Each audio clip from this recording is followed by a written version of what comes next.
Jesus. Throughout the past few weeks, I've attempted to take my life multiple times. Yeah? And the No, only you haven't. Everybody knows how to kill themselves. Everybody knows how to kill themselves. It's easy. reason I'm here right now is because I failed. During this fight, You slit your own throat like it's just nothing.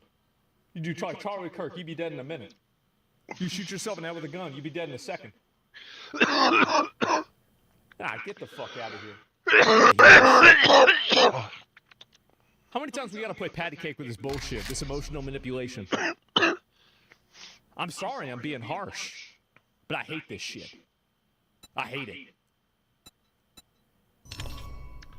stopped eating, I stopped sleeping, and I struggled to take care of my well-being. That's killing you? And every day, I'm finding a reason to continue to live. I also felt like the world would be a better place without me. The suicide facility that I was admitted to was an abrasive environment that only made me regress more. In my time there, I met a lot of people that were in worse positions than me, and I learned a lot about the unfair and inhumane treatment that these people receive. And from my experience there and my own personal journey, I've been very motivated to advocate for better resources and more attention given to these people to assist them in getting the proper help that they need.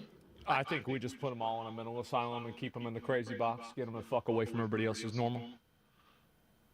That's what I think. I think the fact that we gotta deal with these people terrorizing us every fucking day, dealing with this bullshit, is outrageous. It's crazy. We gotta listen to this. We gotta deal with this. We gotta live with this. Says who? I understand that my actions have consequences, and I also understand how the internet works. So I knew that hate was inevitable, and I had no problem with facing that. However, I do want to remind you guys that I am still a human being, and I don't think anyone deserves the immense cyberbullying and the non-stop death threats that I've received in the past few days. I do believe that bringing all of this to the internet in the way my ex did was completely wrong and invasive. It felt like a breach in our privacy. I know a lot of people don't... It wasn't wrong for me to have sex with my cousin and have a sexual relationship with my cousin. No. It was wrong for somebody to talk about it. Right. I deserve the platform that I have, and don't think I should come back to the internet. You sound so harsh sometimes, brother. The reason why I sound harsh is because I am fair. There are people like this that will try to manipulate you and use your feelings against you so they can subvert you, avoid accountability, and take advantage of other people in the future with allowing you and appealing to your best intentions and your best nature. I don't really have a best nature, so that's not a problem for me. So when I see this happen, I immediately identify it as the manipulation that it is. This is a manipulation. It's obviously a manipulation. So I really, and I think this is the truth, is that people like this, they ask for forgiveness whenever it's in their best interest, and then they hurt you whenever it's in their, it's also whenever it's in their best interest. This is what they do. So everything that people like this say and do is only in service of them allowing themselves to continue doing what they want. So, like, why would you listen to somebody who would tell you that? They use good hearts. Yes, there's nobody that is, like, the main thing that, like, I don't even dislike people like her on, like, a really profound level. I just view her as, like, a fucking weirdo freak, right? Like, I don't really care that much about it. Like, it's just, okay, yeah, it's a nutball, who cares? The people that I really hate, the people that I really have the profound, like, distaste for, are the ones who enable this. They're the ones that try to act like they are on the right side of history. They try to act like they have the moral authority. They have the upper hand emotionally, that, like, you know, they're going to be a better person. I don't want to be a better person. I want these people out of society. I want these people, I want a better society. I don't want to be a better person. Using suicide as leverage? Yeah, I don't do that. Narcissistic manipulation? Exactly. Moral compass is a counter for shame? Yeah, exactly. Never allow yourself to be manipulated. The moment that somebody tries to appeal to your emotions, you should instantly assume that they're lying to you. that they're trying to take advantage of you, or they're trying to manipulate you in some way or another in order for them to take advantage of something you're doing or get something for themselves. My dad told me his first wife, so he had stayed up he had like a 12-hour shift as a truck driver. He was like delivering stuff to people's houses as a contractor, and his first wife was a crazy fucking bitch. I don't even know her name, but like it was something. And so, you know, basically she he definitely said had a name. up in a pool because he could tell it was wet, and it was her blood, and she had been cutting herself in the bed with him. And this is like, he just got home. He was fucking tired, bro. And I remember he told me that he said that the last time that he saw that bitch was whenever they were wheeling her away in the mental institution with the barred doors. And he waved her goodbye, and he said, "That's it, I'm done." He said, "That's it." That was... And every once in a while, I remember she would call him. One time, me and my dad were going out for barbecue, and she calls him, and she's screaming at him on the phone. And he just holds up, and she's like, "Hello!" I'm like, "Who's that?" He's like, I don't know. You ready to go?" I'm like, yeah, I'm ready to go. He's like, "All right, great. Yeah, so anyway, what'd you do in school?" So you gotta understand, like, this is the way, that's the way my dad raised me to deal with this shit. He did. And then he met his next psycho wife. He did. It's called my mom. At all. I understand. What Mom was also a bit nuts. Undoable. It's terrible. Uh-huh. I can't tell you enough how She's a much bit I crazy. regret it. However, I do want to come back. I do want to be able to use Never let this shit go. to raise awareness for mental health, because I know there's a lot of people out there who are just like me, who are struggling and they don't even... There's a lot of people that are just like you. I don't know about just like you. Unless you're in Game of Thrones, you're in Westeros, probably not. I don't know, maybe she recorded this in Alabama. You know, maybe there's like a second level to this. I know it. I will be back to streaming, and I will be back to doing what I love. Because at the end of the day, I want to use my platform to help people. And I do believe after I get stronger and I get help, I can do that. How you doing, buddy? You're gonna help people? Who are you gonna help? Help them with what? Like, I mean, what do you mean? Like, what are we doing here? Like, this is so crazy. What are you even talking about? And to all my supporters, I'm so sorry I let you guys down. I'm so sorry I disappointed you guys. And if you are still here to support me, thank you. If not, that's okay too. Right. Thank you for your time, and thank you for listening to my truth and my experience that I went through in my relationship and in the past 2.5 years of my life. That's crazy. So you decided to let all this out as soon as you get exposed for having sexual relations with your cousin. That's crazy. What are the odds of that? What great timing. Crazy timing.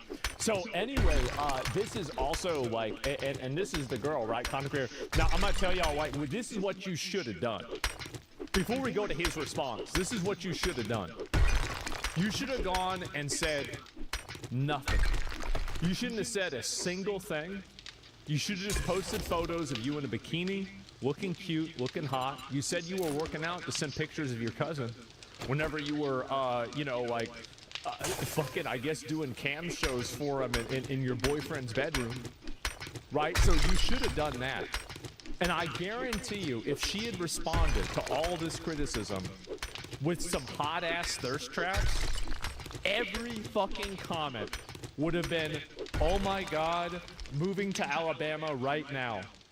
Man, maybe they really do got something on that. You know what? This is my favorite. Like, I'm joining Streamer University next time for sure. You know, I wish I was her cousin." Like, really, cam shows, exactly. So, like, that's really what you should have done. So, whatever PR firm that you hired, I don't know what they were thinking. I don't know what they were telling you, right? Maybe you didn't pay them any money. What's up? Yeah. Hi, cuz. Hi, it's me, your long-lost cousin, right? You would have so many of these comments. So that's what, and I really mean this, by the way. I genuinely mean this. It would have gone 1,000 times better for you. It would have turned into a meme. You would have, and you would have been. Is it some rancid fucking? I wouldn't even say she's for the streets. Like this is like for the. I don't even know what to say, right? Because we always talk about making jokes about this, right? We talk about making jokes about this, but like, damn, who does this shit, right? Like, God, fucking damn. So, hello, favorite cousin. Yeah, exactly. And so for the family, yeah, for the family reunion. And so, what is this here? Blackmore Matt. Oh my God. And getting assistance and getting the proper help that you need. I understand. Oh my God, bro. Are you really getting finessed by this? Don't tell me you went and you got a diva you got diva tattooed on you. And now today you're going and getting finessed by this obvious sympathy baiting?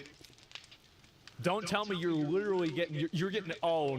So I knew the hate was inevitable, and I have no problem with facing that.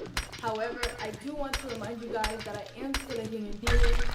What was this chat saying? I can't read it. The immense cyberbullying and the non-stop death threats that I've received in the past few days. I do believe some guy LMAO, bro, like, yeah, bro. That bringing all of this to the internet and the way. That ass though, I will say that. Bro. Why is y'all hating on this girl and making her suicidal? That's weird as fuck. Because it's weird to have sex with your cousin. Incest produces children that are like a higher probability of being genetically defective and fucked up. And then it becomes a huge drain on all of society because we have to pay for them. So, like, I don't want to have some, you know, some incest baby come out with 3 arms, 4 legs, and 1 eye. Like, we don't need another Cyclops. We already got rid of them, like, in the Odyssey. We don't need any more. I don't want to deal with it. Turn it off. Because she wanted some cousin dick. Like, dang, that's her dick. Dude, how do you say that? Hating on this girl and making her suicidal. That's weird as fuck. Just because she wanted some cousin dick. You've got to be joking. He's got to be memeing. Like, you've got to be joking by this. Like, dang, that's her business. It might be some nut shit, but she just wanna try that little shit out. Bro, come on, bro. It's only so many times you can play house before you want the husband.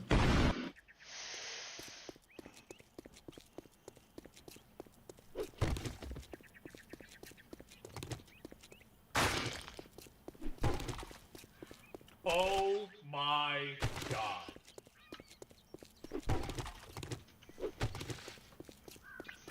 Oh my God. So, look, my nigga. You know what I'm saying? This don't mean hate on her, bro. If she actually fucked her cousin game. Everybody's like, what the fuck are you talking about? Saying he did. There's no way to ever know, but don't hate on her and tell her. He has to be. Up. That's not how you treat people, bro. 2 wrongs don't make a right. The moment that you engage in any side of, oh, don't hate on somebody, don't tell them to take their life, it means that, like, you have any accountability for that. Nobody's saying that. Nobody's trying to say that. So, like, if she's saying that people are telling her that and you're not telling them to say that, then, I mean, like, I don't really ever, because it's a form of emotional manipulation. It is. She just want to try that little shit out and dick. Idol girl. I mean, this is really. I'm gonna listen to this again. I want y'all to hear this again. Hey, bro, why is y'all hating on this girl and making her suicidal? That's weird as fuck. Just because she wants some cousin dick. Dang, that's her business. It might be some nut shit, but she just want to try that little shit out. Bro, come on, bro. It's only so many times you can play house before you want the husband. So.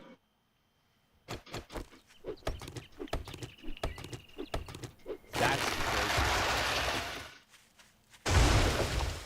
Wow.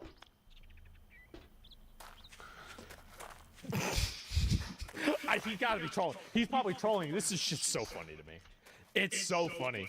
And this what's wrong with the world. Honestly, this has been going on in the world for forever, right? It's been going on forever.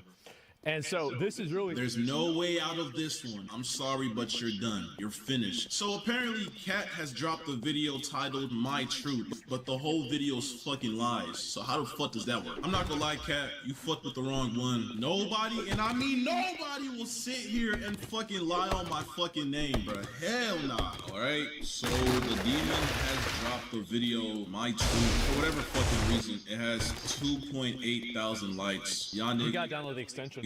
Are sick in the head. Y'all No, niggas. no, he down extension. What does it say?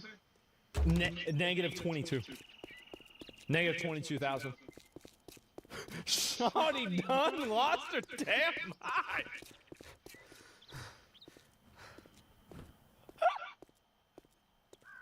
Yeah. Shawty done lost her damn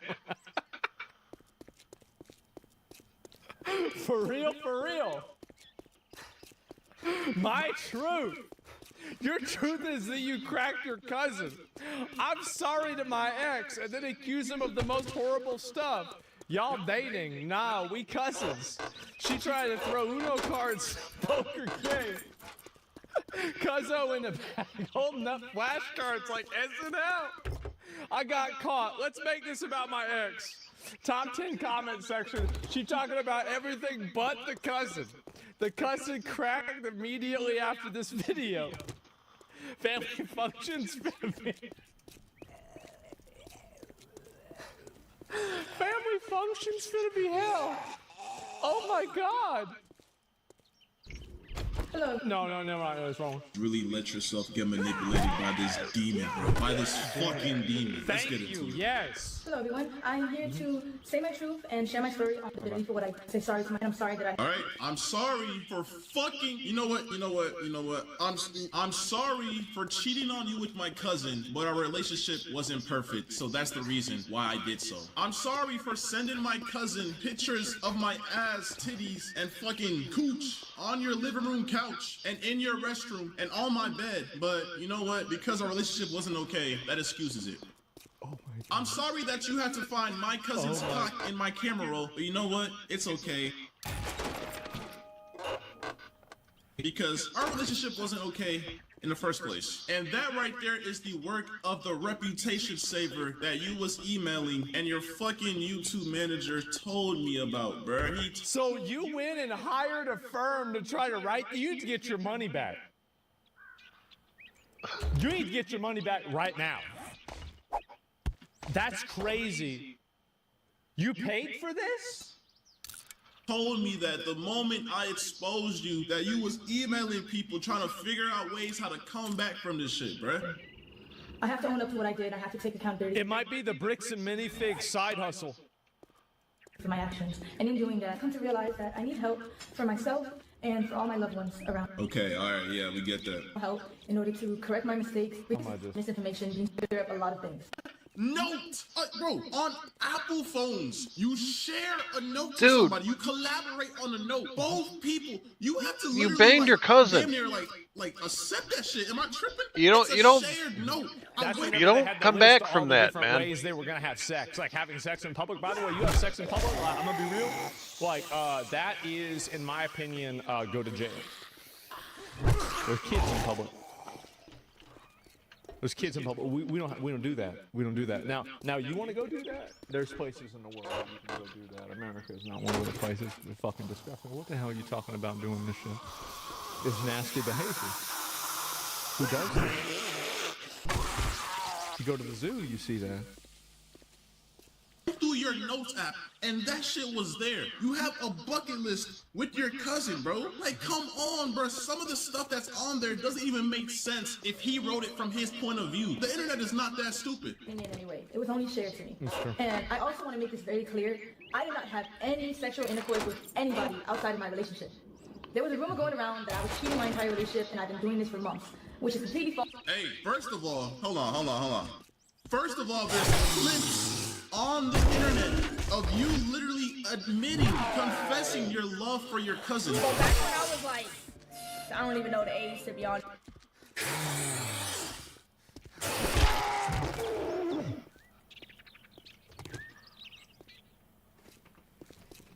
I gotta use the bathroom. I gotta use the bathroom. I gotta use the bathroom. See, y'all see what I'm saying about that OnlyFans shit? Like, that's what she should have done. Like, she's stupid. Dude, I don't have any food or drink on me. PR firms are a waste of money. The fuck am I doing? Always lean into it, even if it's bad. Especially if it's bad. All right. Here we go. Let's watch it. I'm not ready for Whack. I was just hitting puberty. Oh, he's a L story, yeah. an elite. Whack. Come on. Whack. So you're telling me this is round 2? Something to drink? No. Empty jar. Come here. You want to know the real twist of the story, probably? Whack. Maybe it's 2 different cousins. She's a family bicycle. Everybody gets a chance to ride. I don't know. I'm not saying, listen, I'm not saying that's the way it is. I'm saying that's the way it could be. The thing going, but like it was kind of one-sided though. It was more so me. But like I remember, like I had a big crush on this nigga because we were best friends, and at the time, being best friends with a guy when I'm just hitting puberty and like my hormones are a little bit like peaking, you know what I'm saying? I kind of associated him with So what's the excuse this time? that. Hey, what's up? Involved in a toxic and abusive relationship. How you had an ex before you even hit puberty? Damn. Like, I didn't do the blood doing? moon. I heard people do that in my middle school. I say, what the fuck you got a girlfriend for? She don't even play Smash Brothers. Get that bitch at. I don't want to talk to her. Toxic and abusive. Fuck out of here. Toxic and abusive. This is what they always fucking do. You see how the shift went from I'm sorry for sending my cousin nudes. I'm sorry. I that you made had to walk in jambalaya on me earlier. showing my I had bare that. ass and my bare ass cheeks to my cousin. Now on I got FaceTime. a refrigerator full of Me and my- jambalaya that me- I'm me going and to my be ex eating had a- for like had a very 3 toxic days. relationship, and it was very abusive. But you know what? Let's see. No, I'll probably finish Let's it up see tomorrow. how I didn't abusive make I that was, much. right? Okay, let's see. When I was in love with him, I was blind to the harmful behavior and abuse that was going on. Our relationship was built. You know what, I'm gonna switch to my Blood Moon one. You was a freshman in college, and I just turned 21, and I was literally a junior in college. 18 and 21 is nothing bad about that. Anybody that thinks that there's something bad about that is probably like a girl that got groomed on the internet and is projecting her trauma onto somebody else. Stop it. There's nothing wrong with 18 and 21. What are we even talking about? What are we even doing here? Holy shit. Okay, now You'll be at 300 tomorrow. I'm trying to make it seem like I was like, no, I did not mess with you before you were 18. I messed with you after. Once you were in college, bro. Like, what's going on right now? Like, you're trying so hard to make me look weird and to shift the focus, but bro, stop it, bro. It's not gonna work, bro. Because my ex was never a saint like he paints himself out to be. We had a lot of friends who were in physical. Notice how she's reading a script, right? Like, can y'all like? I wish I could just zoom in on her eyes.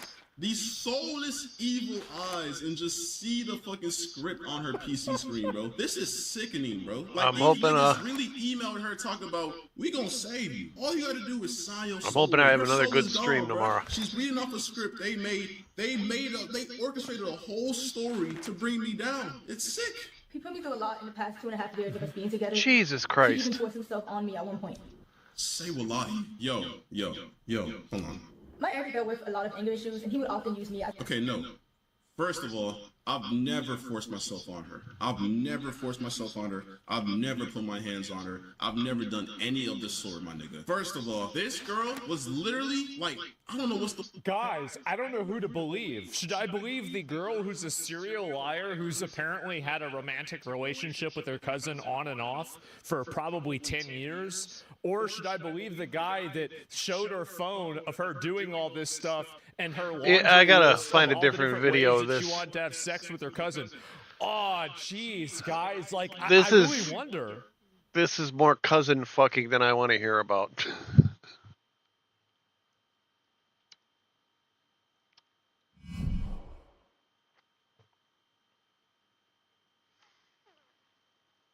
Ooh. Hi Hi everyone, it's Heidi again. Today we are finally reacting to the South Park episode all about Mormons. A lot of you have recommended this to me. Hill Baby just went down for a nap. I'm hopeful that we have enough time. I just bought it for $2.99 on YouTube, even though I know you can go to a different website, but I don't remember what it is, and I just feel better about this one. I've watched a little bit of South Park, and honestly, I'm really impressed with how many different topics this show is about. I also came across just recently the cast of South Park. I was impressed that under cast and actors, it was two dudes. Wild. Just so cool. But anyway, if you like the video, make sure to like and subscribe. Become a member if you want me to prioritize your comments or just support the channel. Ow! And let's do this. I remember seeing this little disclaimer the last time I watched, I was going to say Linkin Park, South Park, and I just think it's so funny. Coarse language and due to its content should not be viewed by anyone. That's great. I love these kinds of shows. Anyway, thank you. We have a new student joining us today who has just moved here from Utah. I want you all to say hi to Gary. He's already looking super nice and clean cut. It's really great to meet you all. I'm really excited to live in this town and share all kinds of great experiences with you, my new friends. Screw that kid. All right, Gary, why don't you take that empty seat and get started with the lesson. Mormons are so nice. Hey, my name's Gary. All right, I'm gonna go kick his ass. Yeah, go Dan, go Dan. There definitely is a thing about Mormons are so happy. They're always smiling. And I love that they're like, ew, he's smiling. Why is he so happy? Get rid of that smile. That's so funny to me. There's a song, I actually have been thinking about this song in the last week or so, that you learn in little primary at church when you're a little kid, and it's if you chance to meet a frown, do not let it stay. Quickly turn it upside down and smile at that frown away. No one likes a frowny face. Change it for a smile, and then it goes, make the world a better place, and by smiling all the while. Anyway, that we sang a lot. Obviously, we sang it a lot because I still have the whole thing memorized. And on one hand, I think it's cool. Like, yeah, try and be happy, but at the same time, I think it's also important to feel your feelings and be sad when appropriate. Otherwise, you're just holding things in. And I actually had some, I think I've mentioned this in another video, especially when I was on my mission. I had an issue where I would feel guilty if I didn't feel happy or grateful to be there, because I was representing Jesus Christ and the church and everything. And so I felt like I was putting the church down or misrepresenting if I wasn't just happy all the time, in front of people at least, and that's not healthy. It's really not healthy. Anyway, kind of interesting. It's really tough being in a totally new place, but I think all you guys are really cool, so I understand if there's initiation rites. Dude, stop it. Stop it. Stop being so nice. Dude, stop it. do what you gotta do.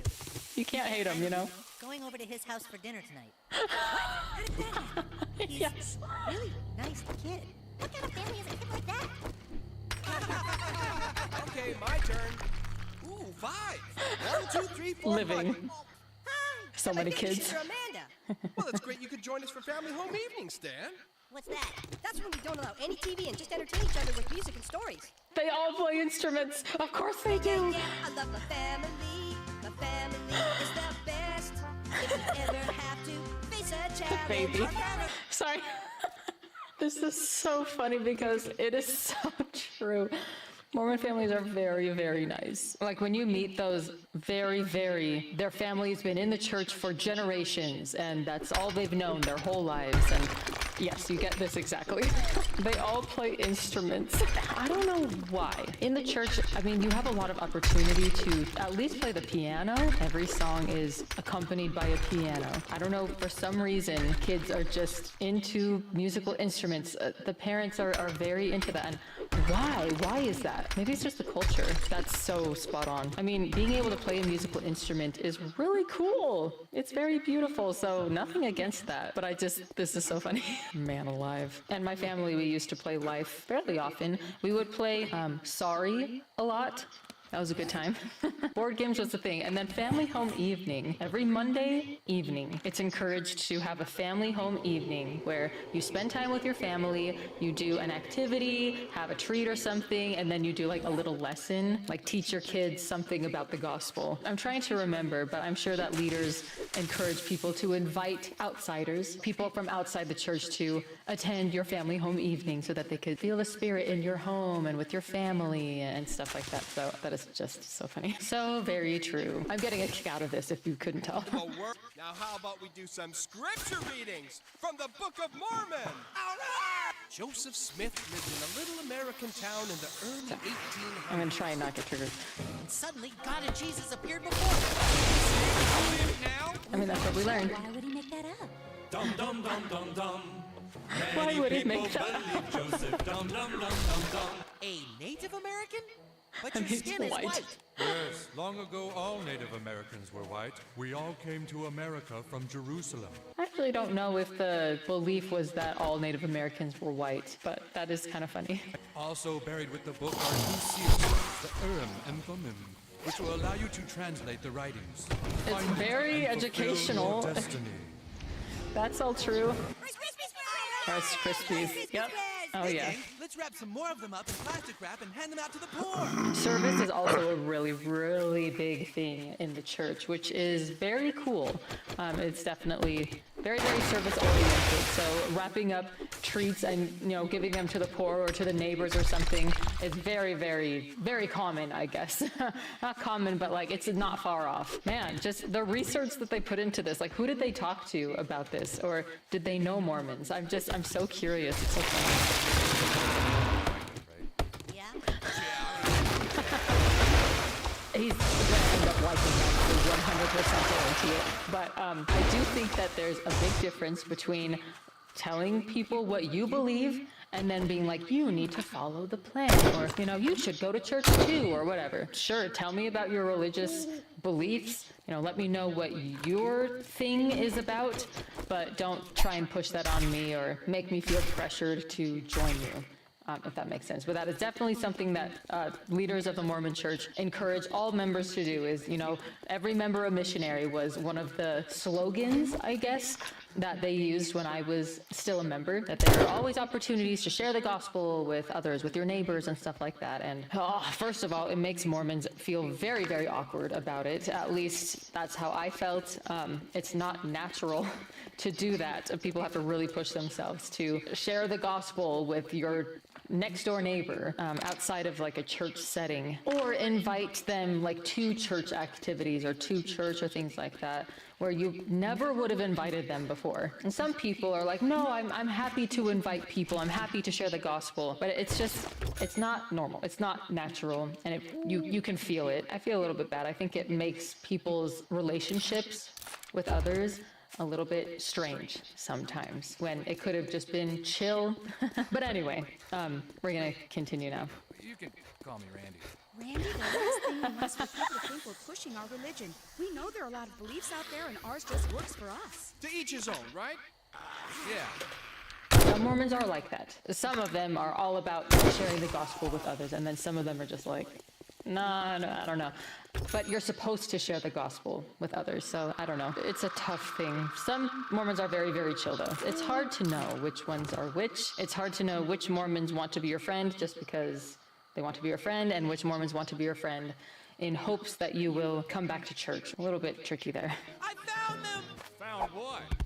Another New Testament of Jesus Christ. I do think that they tried to keep it pretty secret. I think that he just shared it with people close to him, but then the word got out. I don't think he shouted in the streets, I found gold plates or whatever. What ended up happening is that the whole town found out about it. Even though nobody else ever saw them. Dum dum dum dum dum. Oh, it's so funny. Oh, the song. That's awesome. It is interesting because I was talking to a family member the other day, maybe a week ago actually, and they were saying that there are records or whatever of Joseph Smith's wife, Emma. The plates were always under a cloth or something like that, and she writes down that she felt them and it felt like gold plates, and so that is one of the things that it strengthened their testimony that the plates actually did exist. and that they were real. Along with like Emma saying, oh, Joseph Smith wasn't smart enough to translate the plates. He could barely read, which I'm just like, who knows? But it is interesting that Mormons base their beliefs and their testimony on these kind of records and people just saying things. It's very, very common instead of finding their own proof. Well, I mean, then there is like praying about it and feeling it in your heart. And that's supposed to be your proof and your evidence. I don't really buy into that anymore because I feel like human beings can make themselves feel almost anything if they try hard enough. But very, very, very interesting to talk to them about that. He comes home with a Book of Mormon. Having their family over for dinner tomorrow night. From now on, our family is Mormon. That's funny. I'm a lion. I'm an alien. Hey, just what the heck am I supposed to be? You gonna come with us to the fire station stand? No, I've got a lot to do.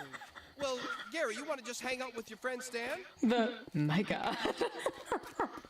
That got me, oh my gosh. That is so funny. I do think it's cool when family prioritizes each other, if that makes sense. I think that's really, really neat. Sometimes it can be a lot. I just had to breathe for a second. My God, that was so good. The timing on that. Anyway, okay. And then he translated what was written on the plates into the Book of Mormon. Yeah, but how? I wonder if they're going to have the hat. I'm just curious. Also, I just noticed that, what's the Mormon kid's name? Sam? Oh God, sorry. He's blonde. There is definitely a big thing about like Mormons from Utah being blonde. And it's funny because, so I lived the first 9 years of my life, right, in California. And then my family moved to Utah. And it was crazy seeing how many people were blonde. And if people were not blonde, they had blonde highlights or they dyed their hair blonde. It was so different from where we came from. It was like a culture shock. So I just think that's funny, the like clean cut blonde people coming from Utah is pretty accurate too. In America? Really? That sounds kind of... Dum dum dum dum dum. It's true. And I'm going to translate the plates and publish it into a book for the whole world to read. Now, I know you have a lot of money to do this, and I'm just going to need a little bit to pay for the publishing costs. I don't know. He did borrow a lot of money. That's true. Boo, I'm seeing the light. Oh, okay, write this down. And that's how the Book of Mormon was written. Dum dum dum dum dum. Dum dum dum dum dum dum dum dum dum dum dum dum.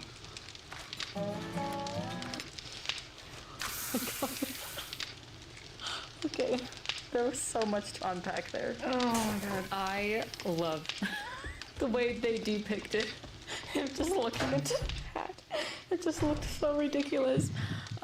It is interesting because general teachings in the church don't talk about the hat. At least they used to not. I don't know if it's mentioned more often now, but I actually didn't learn about the hat until I was in college. I went to a Mormon college, and so I was in some kind of class and they were talking about it. And I had no idea because all of the pictures, everything that they talk about is just kind of them sitting across a table and he's just reading them straight up, probably because this would look a little bit dumb the way that they're using the song, but that is so funny. Oh my gosh. Okay, so that wasn't the witness thing. I do believe that there was some point, and maybe they'll talk about it, where he had people actually look at the gold plates and like write their signature saying that they have seen the gold plates. So that was something else. But yes, he would have somebody write down what he was reading, and that's how it was written down for the Book of Mormon. Oh my gosh, that is so funny. This is very interesting. It's funny, but at the same time, it's like a little bit triggering. It's like bringing back all these memories, you know? I think that everybody who leaves the church deals with that. Something that I was thinking about, because I wonder if I'll get any of those comments that say they leave the church, but they can't leave the church alone. That is a very, very common saying for members of the church to say about ex-Mormons who talk about their experience and talk about the church and challenge the church, right? And the way I see it is that we've been very affected by the church emotionally, like mentally, self-esteem wise. It's taken a lot of our time. And so I think fair to talk about it, and especially if we feel like somebody else might get hurt or wronged, I guess. At least in our opinion, it's worth it to talk about. It makes sense that people who are very invested in religion want to talk about it. They want to see it help other people. Same with people who are outside of religion. They want to talk about it in hopes that it will help somebody, I guess. But I just think it's kind of interesting. I just like sharing my story. I'm not trying to attack the church or anything like that. It's just interesting seeing... sorry, Hail Baby just sat up with a blanket over her head. She's back down now. What was I saying? I'm not trying to attack the church. I just like talking about my experience. I think it's very interesting. And so here we are. Continuing. They bring Jello. They bring Jello. Sorry, I don't know what else she was holding, but Jello is a very, very Mormon thing, apparently. I didn't know for a long time, but especially green Jello. And then you put things in the Jello. It depends on the family, but yeah, that's so funny. Very, at least Utah Mormon. I don't know if it's outside of it, but the little details that they're putting in here is cracking me up. How do you know he isn't just making stuff up and pretending he's translating off golden plates? Lucy Harris, smart, smart, smart, smart, smart, smart, smart, smart. Smart, smart, smart, smart. Why would he make it up? Oh gosh. That's how it happened. Sorry. The whole family's like, what? And then this guy. Yeah. Oh no. Oh my gosh, that is so funny. Okay, so the dumb versus smart thing is actually reminding me of something that another family member told me about. I won't be specific again. This is a different family member, by the way. They said that one of my aunts left the church at one point. This is probably before I was even born. My family member was talking to a church leader, and the church leader said, she's smart, she'll come back to the church. That's really stuck with me, because now that I am no longer a member, I think, oh, that's what certain members of the church are saying about people who have left the church. I just feel like I would be infuriated if I heard that somebody was saying that about me. Oh, Heidi's smart, she'll come back to the church. So on one hand, I'm like, oh, this is really harsh. Like, people in the church aren't dumb. But at the same time, it's like, if they're going to be saying the same thing about other people, I don't know. But yeah, I think about that pretty often now. It's strange, Yeah, it's great you have your own beliefs. Yeah! It's narcissist! Oh, stop it! That's another thing. Why do you have to be so freaking nice all the time? It isn't normal. You just weasel people into your way of thinking by acting It like the isn't happiest normal. family in the world and being so nice to everyone that you just blindside dumb people like my dad. Yeah. Yeah! They don't mean to, but that is very, very interesting. That whole thing, okay, dumb people, that's, you could say that. I don't know about that. But one of the things that the church and people in the church, especially like missionaries and things like that, really target, and I think that I've talked about this in one of my other videos, but I'm not sure which one, are people who are grieving, people who have had a hard life, people who are going through something really difficult, people who are depressed, people who feel like they're missing something in their lives. And the church comes along and fills that hole or that gap with a lot of hope and a lot of, oh, you'll be with your family forever and you can have peace through Christ and all of this stuff. And so people who feel the community, who feel like somebody cares about them, whether it's God or the people in the church, it can feel heaven sent. And so that's how I've seen it. People in the church who are so happy show people, oh, if you're in the church, you can be happy like me because you are feeling miserable. You need this. And I think that's very, very common. I know that was when I felt like my testimony grew, or I got closer to the church and my beliefs got stronger, was when I was feeling awful about myself as a teenager, or I was going through something hard with a friend, or somebody like my grandpa died or something like that. I would feel that the church would help me and it would make me feel like it was more and more true. Very interesting. And that is also one of the reasons why I would feel so guilty when I wasn't feeling happy, because I knew that people wouldn't be drawn to me and to the church as much if I was sad or not, or I didn't have a smile on my face at all times. That is one way that you're taught to help people convert to the church, was your own example and your own happiness. instead of acknowledging if you are actually happy or not, you're told to be happy for others. Okay, continuing. I don't care if Joseph Smith made it all up. Because what the church teaches now is loving your family, being nice, and helping people. All I ever did was try to be your friend, Stan. But you're so high and mighty you couldn't look past my religion and just be my friend back. You got a lot of growing up to do, buddy. Suck my balls. Mm. Damn, that kid is cool. Hell yeah. Huh? That's really funny.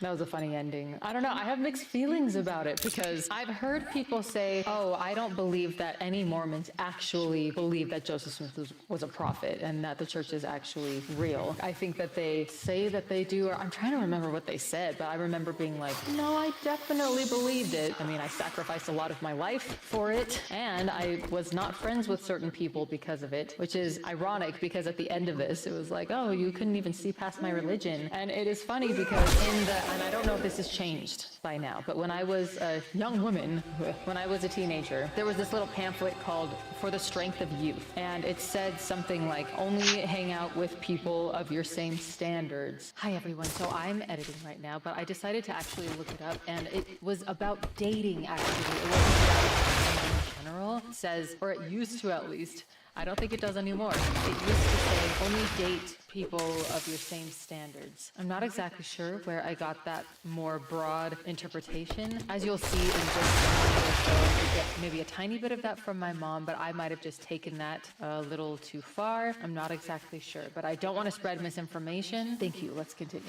And I should really look that up to see if it still says something like that, because I remember feeling weird and a little bit guilty, or maybe not guilty, but just nervous, because I was worried that they would lead me astray, you know, and drag me away from the church or something. My mom would actually teach us to, instead of you being the only one in a group of non-believers or bad influence kids, I don't remember the wording that she would use, but she would say, be in a group of people with your same standards and bring one person in at a time without your standards, because you can influence them a lot easier than you trying to influence an entire group. Like, you're more likely the one to be influenced. And that stuck with me too. I thought that was very interesting. And I mean, in a way, she's right. Like, if you're going to hang out with a bunch of criminals or something like that, then most likely you'll become a criminal. I mean, I don't know. I've never tried it. And I do think that she was mostly worried about me getting into drugs or drinking or stuff like that. It wasn't so much connected to, oh, are they Mormon or not? So maybe a lot of parents teach their kids in a similar way. But anyway, you're taught to be a good example, to be kind and nice and respectful to everybody. But as far as being an actual friend to somebody, I think that there is a little more caution with that. Rather than, oh, do you want to be friends with this person? Do you think that they are a good influence? The church, to me, According it felt to like that, the church was telling me who to be friends with, I guess. there is I some don't know. down That there. could have just been my experience. If anybody has a similar story to mine, you know, let me know what your experience is. I do think that family values and being kind and serving others are some really valuable things that the church still teaches. But it also comes with a level of judgment, or feeling validated in judging others, and feeling like you're the right one and they're the wrong one, or they don't know and you know. That is a little bit, I still have a hard time with that. I like having the opinion that I don't really know what's out there. There might be a God, there most likely isn't, but I'm not going to say, oh, of course there's not one, you're dumb for thinking there is. I don't know, I could be the wrong one, but I just have learned that living my life like there is absolutely one is not worth it to me, because I just don't know. So I'm living my life the way that I think is best, not how someone else tells me to live. So anyway, wow, that was a good time. That was interesting. It was funny and also thought-provoking for me, at least. Let me know what your guys' experience is, especially if you're also an ex-Mormon. Or if you are a Mormon, like, I'd love to hear your thoughts too. But thank you so much for this recommendation. I'm so glad we were finally able to do this, and Hail Baby's still asleep. Hell yeah. Let me know what else I should be watching on this channel, and I will see you in the next video. Bye, guys.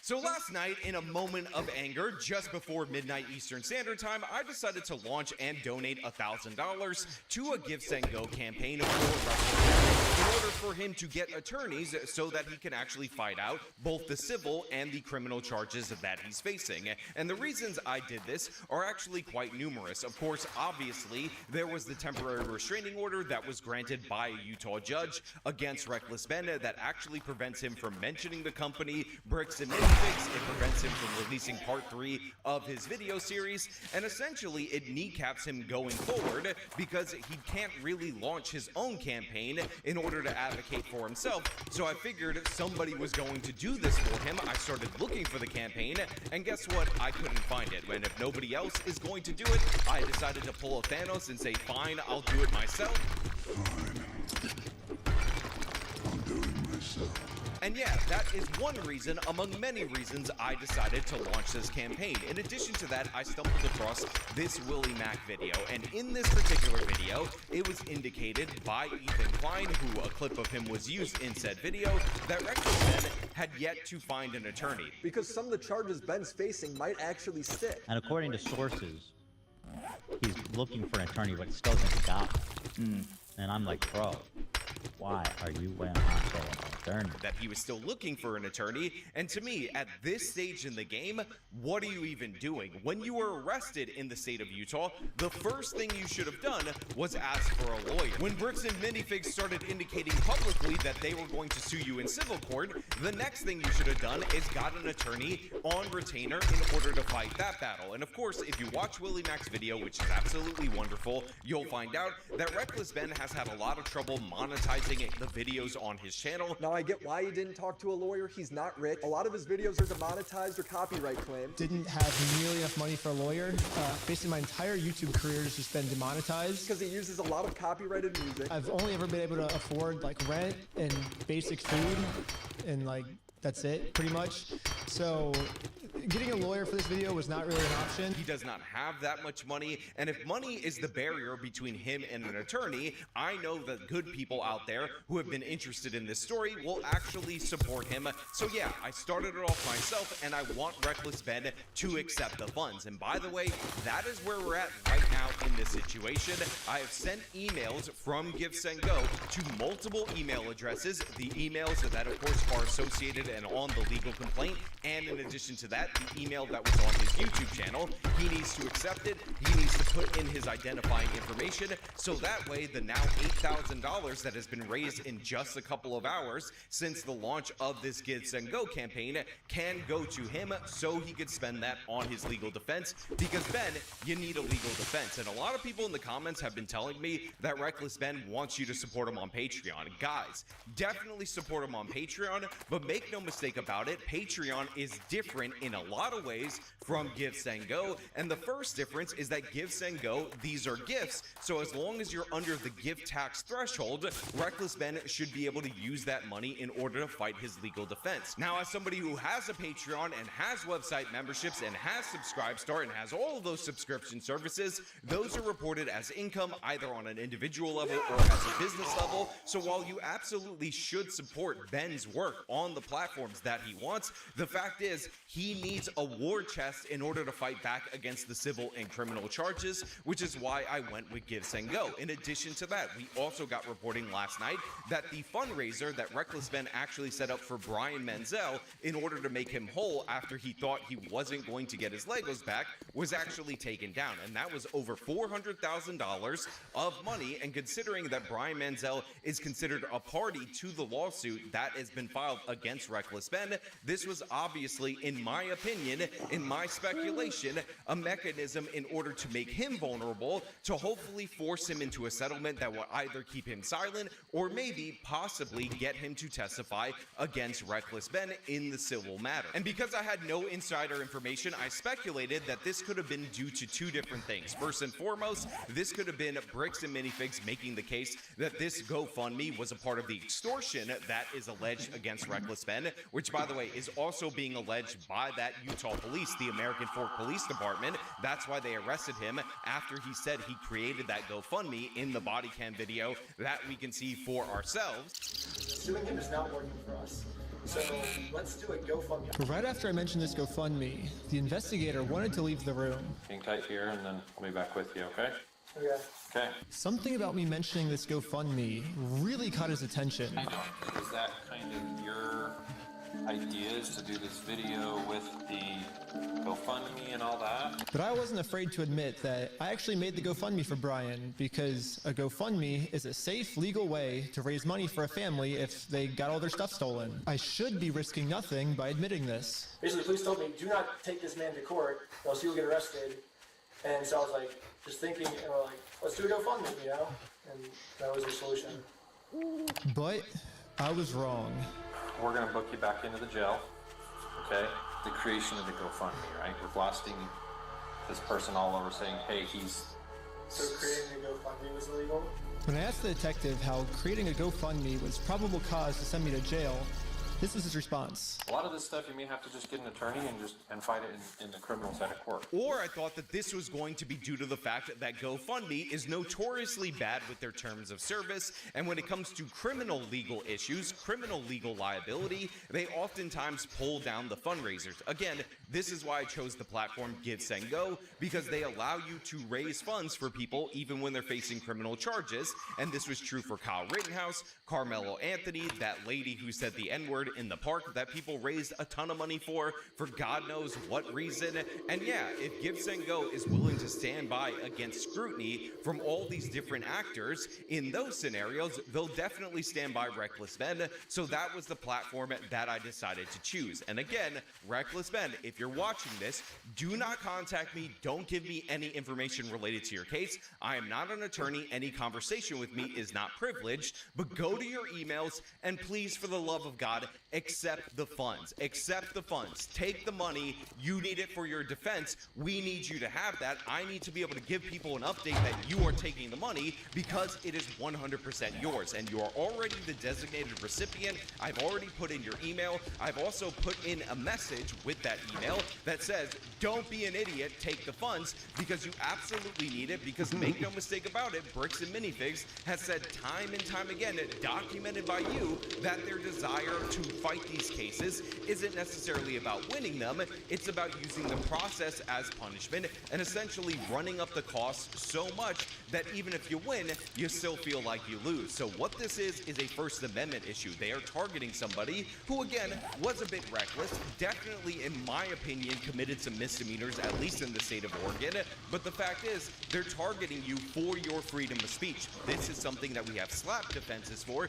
You need an attorney, and that's not even to mention all the problems with the American Fork Police Department, where they apparently lied on a warrant to a judge, left out crucial information in order to have that raid, pulled you over illegally. You could end up in jail in Utah when you're from Cali. Okay. Not worth it, right? Yeah. We play differently here.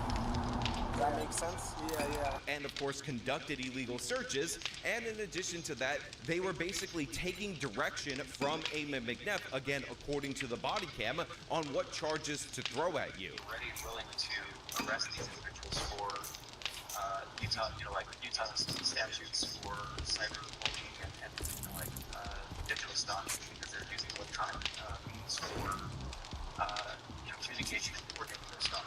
Okay, well, it's digital stalking, not stalking. It's all of the above. Okay, got it. Because they're continuing to use, additional tactics and other things like that, thinking that they're being cute and whatnot. It can't continue. So somebody has to be arrested to show that they can't continue to do this. Now we're just kind of wanting to walk down on this, As much as we humanly possible. He's going to submit, have a screen for charges with our prosecutors, right, with our city prosecutors. Now again, I will emphasize that I don't know Reckless Ben. I've never had a conversation with Reckless Ben. I did, of course, send him emails in order to make sure he accepts the funds, but that is the limit to my association with this individual, and I'd really appreciate it if YouTube Mutuals, and specifically YouTube Mutual attorneys, would facilitate some kind of communication to ensure that he accepts the funds. Because once he completes that step, the money is his. There's nothing that anybody can do to stop him from retaining those funds. funds. And yes, he will have the war chest eventually in order to fight against Bricks and Minifigs and any bad actors in the American Fork Police Department or maybe that county's district attorney that might want to pursue the frivolous charges. I mean, the fact is, this guy was arrested on a warrant that made no sense, that definitely shouldn't have been approved, and if Reckless Ben had an attorney and he wasn't just sending over the footage expecting the best results from a police department that again has shown him time and time again that they essentially don't give a damn about him and they want to show him who's boss, then he would be out of some of these charges already, in my opinion, as a non-lawyer. He called the police saying that I went inside the company and said that I was going to burn the whole place down and shoot everyone inside if he didn't give the Legos back. And now I'm facing a second-degree felony or Class B felony for that, and 20 years in jail for that statement. That for you absolutely for fucking sure never made. Well, I sent the police the whole raw footage. Yeah. And they're still sending me to court. Even after they watched the whole footage of me not making that claim. You need a lawyer, bro. You never had a lawyer throughout all this? Because the whole time I was thinking, like, this guy needs a fucking Yeah, no, I good sent lawyer. the police the raw footage of the whole conversation. They don't give a... You need a good-ass lawyer. But it's like the police don't care about the evidence. No, and they they probably try to didn't look side at with it. the Mormons, yeah. Yeah, they probably didn't even look at it. And by the way, moving forward, making these videos, you need a lawyer. Now, while the overwhelming majority of people who saw my previous video responded positively, and the same is true on X.com, I still get replies alleging some kind of crazy ulterior motive on my behalf, and I just want you guys to understand that you can believe whatever you want about me, that I'm clout chasing, that I'm doing this for the positive PR. I mean, it was nice for Legal Mindset to credit me in part for the restoration of the GoFundMe for Brian Manziel, even though I don't believe that to be true. The fact is, what I've noticed is that nobody else is doing it. Nobody else stepped up in this moment. I decided to do it, and again, if Bricks and Minifigs is using crowdfunding as a mechanism to allege defamation against their company, and they're using temporary restraining orders to silence the creators that actually participate in that, me setting it up and getting silence doesn't cost the overall group of people that are on board with this anything, because my videos are doing well for me, but they're not doing that well. They're not doing gangbusters or anything of the sort. I could lose the views on those videos. I can take that particular hit, while all these other people who are more successful can support Reckless Ben through their coverage. I just wanted this damn thing to be launched, and I didn't want it to be a scam, because guess what? I did find scam GoFundMes with names that were not Reckless Ben's legal name attached to it, and yeah, I don't want you to lose your money over there, so let me put my credibility on the line. That is the strategy right here. And again, if you believe all the nefarious motives humanly possible, the fact is, Give Send Go has rules. Once you designate somebody as the designated recipient, and in mine it says Ben Schneider on there in plain English, that's it. On the download, the same actually noticing it, and it's not worth it for Goddamn me to do two so bears. anyway, because I make good money as a YouTuber, as I've said it time and time again. I have no problem monetizing my channel, unlike Reckless Ben, and when you destroy your credibility on this particular platform for short-term gain, that hurts your ability to make money in the long term, not to mention the fact that that is fraud. It is criminal fraud for me to say I'm raising money for X and then spending it on Y, and I don't like going to jail. I'm not a fan of that idea. I know Reckless Ben has been to jail a couple of times. He didn't seem to have a good time, and I'm definitely not looking forward to that myself. So yeah, Reckless Ben, please, for the love of God, accept the funds, accept the money. It should be in your emails. Again, there's the email attached on your YouTube channel, and I also sent it to the 1-2-3 email that you showed in your video where you showed the legal complaint, because I figured if it's good enough for you to be served there, then it's good enough for you to, actually this Give Send Go. Now, I've also heard people say, Sean, your fund is not serving the same purpose as the Manziel fund, which was taken down at the time that you launched yours, and I will respond to that with yes, 100%. That fund is about making Brian Manziel whole. This fund is about, of course, getting the legal defense for Ben actually funded, so he can get a lawyer. And I deliberately made it serve that different distinction because, remember, they're alleging in the criminal case, this is why he was arrested one of the times in Utah, that the GoFundMe is somehow connected to his criminal extortion scheme. False allegations. and not facts. So it's very important for you to understand that the Give, Send, Go has nothing to do with that. It is all about 100% getting the legal fund funded. So while you might want to support that particular one for Brian Menzel, I believe that the criminal charges related to that fund are ridiculous, and Brian Menzel is the victim. This is a separate thing, and deliberately, intentionally so. Says the TRO is a preliminary injunction and is valid court order that will get the platforms to remove the content. Basically what they're saying is everything these guys did in their YouTube video was fair use. It was constructive criticism on how we can be a better company. However, we don't like that they caught us in our illegal act. So we're going to go to court and find some crazy loophole that maybe we can take advantage of the YouTube's AI algorithm that is, there's a lot of flaws in the algorithm, so maybe we can take advantage of that and find a loophole to take down their video so people don't get mad at us for what we did. That's basically what this paragraph says. So, you want to read the next paragraph? Platform takedowns. We have reached out to Google/YouTube, Patreon, GoDaddy, and Facebook to report the specific pages, videos, privacy violations, and the coordinated review. You're taking my Patreon? What the heck? In addition to that, another selfish motivation that I would have is that this is going to be the blueprint on how to attack YouTubers.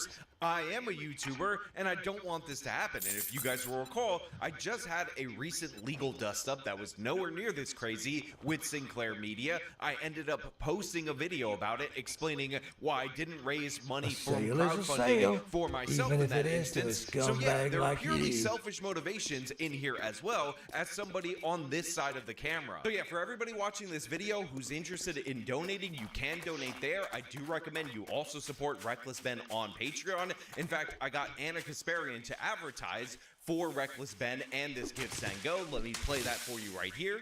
Give me the money. Give me the money.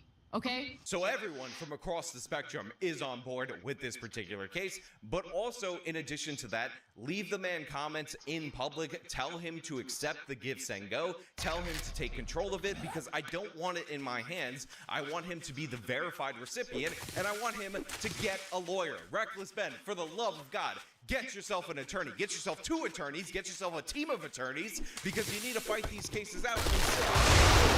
And again, for those of you who are not fans of me, doesn't matter. For those of you I've made fun of, like Philip DeFranco, Legal Eagle, who, by the way, are all on the right side of this issue, despite my disagreements with them in other scenarios, that doesn't matter at this moment in time, because when you're on this side of the camera and somebody on the other side of the camera is trying to use all of their money and power to silence you, not in a way where they actually combat your speech like a man, like an adult on the platform, but in a backhanded, sneaky, mafioso type way, like the way that this company is doing to Reckless Ben, in my opinion, that is a bridge too far. That is completely out of bounds, and it's important to have some standards. It's not about politics. It's not about ideology. It is about what are within the rules of this particular platform, free speech, and again, supporting one of our fellow creators. So yeah, those are just my thoughts. I want to know your thoughts down in the comments below. As per usual, if you like the video, show them by leaving a like, subscribe for more content, follow me on my social medias. You can support me via the support links in the description of this video. And once again, Eamon McNeff, if you're watching this, fuck you.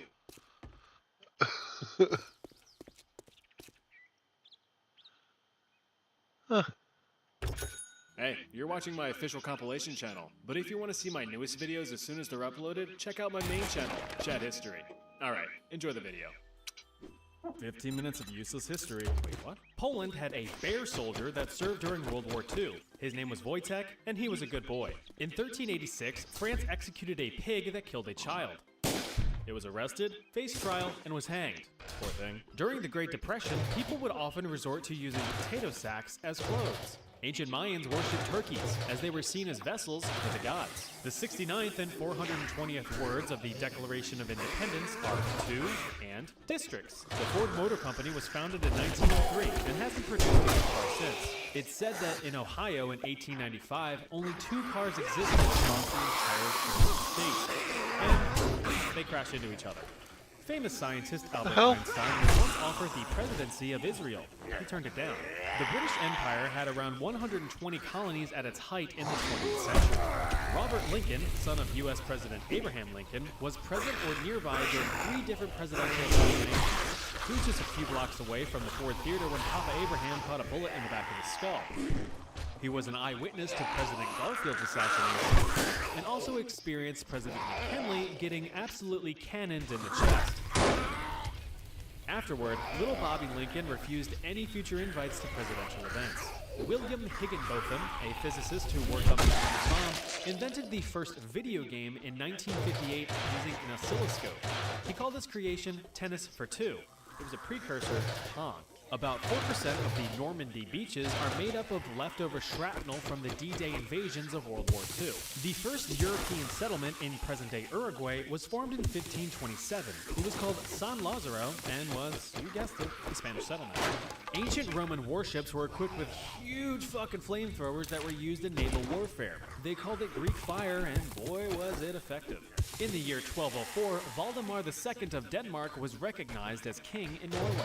Ketchup used to be sold as medicine in the 1830s. George Washington died on December 14, 1799 at the age of 67. His last words were, in ancient Greece, skirts were considered manly and pants were for women. Nothing like letting the boys breathe, you know? The record for the world's longest stare was set in 2011 in Australia. The love and glare lasted 41 minutes straight, and 0 minutes gay. French monarch King Charles VI suffered from a psychological disorder called the glass delusion, where he was thoroughly convinced that his entire being was made out of glass, and thus likely to shatter into pieces at the slightest poke. He wore clothes enforced with iron rods that prevented anyone from touching them.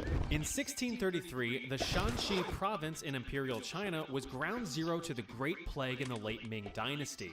More than half of the population got sick that year, and over 90% of the province's population was dead 9 years later.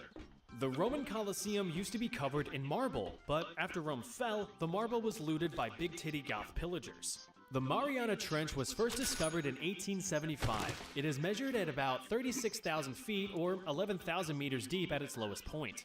Dr. John Kellogg, creator of the famous cereal brand, invented cornflakes and graham crackers to prevent his patients from gooning. The ancient African city of Timbuktu was founded in the 5th century. It served as a popular trade route for salt, gold, and people begrudgingly forced to work I might for free. be. I don't think I got During enough the 18th ammunition, century but I got England, ammunition being made. Pineapple was a telltale sign that you were rich as hell. It was gonna hit you. The chainsaw was invented Wow. by medical doctors as a tool for symphysiotomy, a procedure for aiding in childbirth. There's an ancient text called the Voynich manuscript, handwritten in an unknown language that has never been deciphered. Wait, what's that say? Huh, would you look at that? Famous, silly-named astronomer Galileo Galilei discovered the planet of Jupiter using a handheld telescope in 1610. So you know how the US government banned alcohol during the Prohibition in the 1920s and 1930s? Well, people still wanted to get absolutely slizzard, so they resorted to stealing and drinking industrial alcohol. You know, like rubbing alcohol used to treat wounds? Yeah, you're not supposed to drink that stuff because industrial alcohol is commonly denatured, meaning that toxic additives like kerosene or acetone are mixed in to prevent people from drinking it. What's fun is that this didn't really stop anyone from power chugging the stuff, so they could feel all wavy and wiggly. Mass consumption resulted in the deaths of around 10,000 Americans. Cheers. The most successful pirate in history was a woman. Qing Shi was the commander of the Chinese Red Flag Fleet, which consisted of over 300 warships and about 80,000 crew. Move over, Blackbeard. About 90% of the world's fresh water is frozen in Antarctica's ice shelves. Humanity's been trying to melt it out of there for ages. In 1998, over 1,200 human bones were found in Benjamin Franklin's lab. They were used to study human anatomy, or so they say. Pablo Picasso's first painting was called El Picador, which he created at just 8 years old. Dude, that zombie just yeeted himself. What the hell was that all about? I wrote most of Okay, this script bullets? on February 29th, 2024. None? Happy leap year. Pope Yeah, Gregory none. IX declared war on cats. Roman Emperor Caligula declared war on the sea. Athletes in the ancient Olympics competed completely naked to show off the guns and show off the buns. The word robot comes from the Czech word robota, meaning forced labor. The year 536 is commonly referred to as the worst year in history to be alive. A volcanic eruption in Europe farted out enough debris to cause a multi-year winter. The lack of sunlight dropped average global temperatures by several degrees, causing crop failure and famine in Europe and Asia. Oh yeah, and then the plague showed up. Napoleon's horse was named Marengo. Established in the year 930, Iceland has the oldest parliament in the world.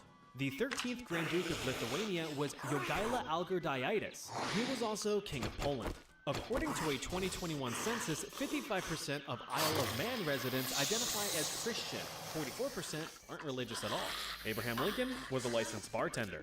The first capital of the ancient city of Assyria was Ashur. Now you can get across the Bridge of Death. What? Capital of Assyria. Ashur. Right, off you go. The very first known written language is Sumerian, with the earliest known usage dating back to 3100 BC in Mesopotamia. The German MG-42 machine gun used in World War II has a firing rate of up to 1,500 rounds per minute with an effective range of up to 2,000 meters. In the Roman Empire, a triumvir monetalis was someone who minted coins. The Great Fire of London in 1666 started in a small bakery and quickly engulfed the majority of the city for 4 days. Firefighting methods at the time were no more than buckets of water or destroying other buildings to stop the spread. In the end, 85% of the city's residents were now homeless. On the bright side, only 6 people reportedly died, so there's a spark of positivity. The Ottoman Empire was founded in 1299 and at the end of World War II, Russian citizens decided to party hard. So hard, in fact, that the God damn, it's raining, man. Whoa. Nostrovia. In 1973, Chinese Supreme Communist overlord Mao Zedong offered the United States 10 million Chinese women. As a joke. Instead, he ended up killing 40 to 80 million people during his totalitarian dictatorship. It was supposed to be a great leap forward, Mao. A popular fad in the 1950s was phone booth stuffing, and just like my romantic endeavors, it didn't last long. Julius Caesar was stabbed 23 times. Rich people in 19th century Europe were in harsh competition for who could collect the most unique and rare orchids. Too bad none of them pulled a black lotus. Alexander the Great named over 20 cities after himself during his conquering of over 2 million square miles of land by age 30. What have you done with your life? In 1953, U.S. President Dwight Dimmadome Eisenhower was lassoed by cowboy Marty Montana on horseback during his inauguration speech. Nintendo was founded in 1889 by Fusajiro Yamauchi to produce Hanafuda playing cards. Famed philosopher Socrates didn't really like written words. He believed it was an inefficient way to communicate knowledge and that it would make people lazy and ruin their ability to use the power of memory to recall information. Thus, people would rely on text to retrieve information instead of fully understanding concepts. As a result, the stubborn asshole never wrote anything down. J.R.R. Tolkien's full name was John Ronald Reuel Tolkien. Harry Potter books, right? The Laotian Civil War lasted 16 years, 6 months, 1 week, and 2 days. Despite how old you think it was, the Aztec Empire was actually founded in 1428. King Henry VIII had 4 butt-wiping servants called Grooms of the Stool. For their services, all 4 were formally knighted. At the start of World War I, the U.S. Air Force had only 18 pilots and 12 airplanes. In ancient Asia, death by elephant was a popular execution method. Germany fully controlled 4 colonies during the scramble for Africa in the 1800s and 1900s. They included territories in modern-day Burundi, Cameroon, Namibia, Rwanda, Tanzania, and Togo. On average, Germany uncovers about 2,000 tons of unexploded bombs every year. The wealthy class in Victorian England loved making themselves as white as possible, so they would eat and bathe in arsenic to lighten their complexion. The first version of the internet, called ARPANET, began as a connection between 2 computers in California in 1969. It eventually branched out to multiple computers for research purposes and information sharing, forming an intercommunication network, shortened to Internetwork, and shortened more to the Internet. Nowadays, you can watch someone press their feet into a webcam halfway across the world for $3.99 an hour. Or so I've heard. China was actually the first country to use paper money all the way back in the 7th century because coins were just too dang heavy for merchants to lug around all the time. Roman gladiator blood was once used as a cure for epilepsy. It didn't work. Using forks to eat food used to be considered offensive to God since he gave you hands to eat with. I was drinking when he said it didn't work. Belgian general election, Catholics won the Chamber of Representatives 63-45 against the Liberal Party. The Secretary of the Navy during the Iran downed one of our helicopters, so we obliterated the entire country. We are having BLM-style riots across the entire country because, well, obviously a black guy killed a white guy, and he was sentenced to jail for that, and that's unacceptable to some folks. There are riots in the United Kingdom for the opposite reason, after the unimaginable and horrific visuals came out from that area of the world.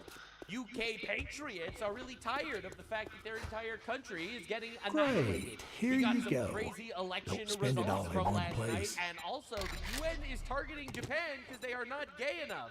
Lock in, Well, boys and look who girls. decided to Crazy show their face time on all again. of the things.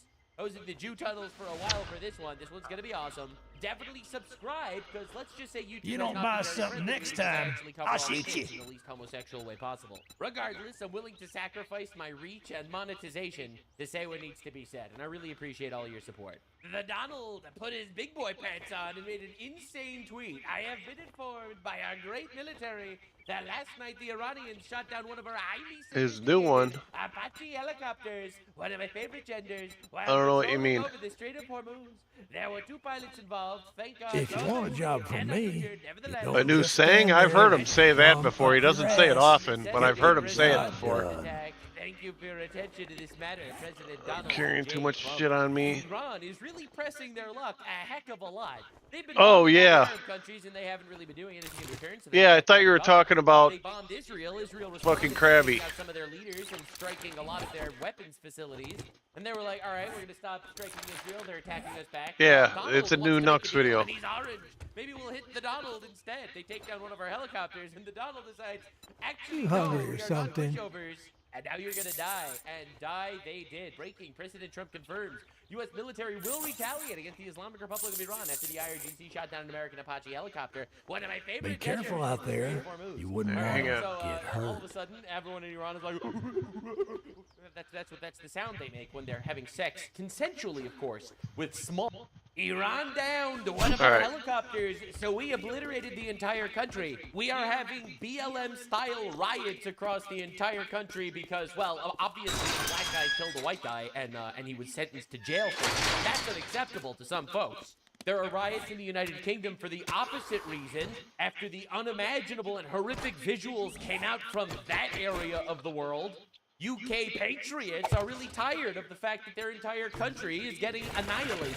We got some crazy election results from last night, and also the UN is targeting Japan because they are not gay enough. Lock in, boys and girls. Crazy deep dive on all of the things. I was in the Jew tunnels for a while for this one. This one's gonna be awesome.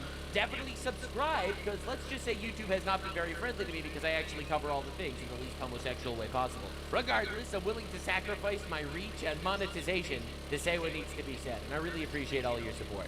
The Donald put his big boy pants on and made an insane tweet. I have been informed by our great military that last night the Iranians shot down one of our highly sophisticated Apache helicopters, one of my favorite genders, while patrolling over the Strait of Hormuz.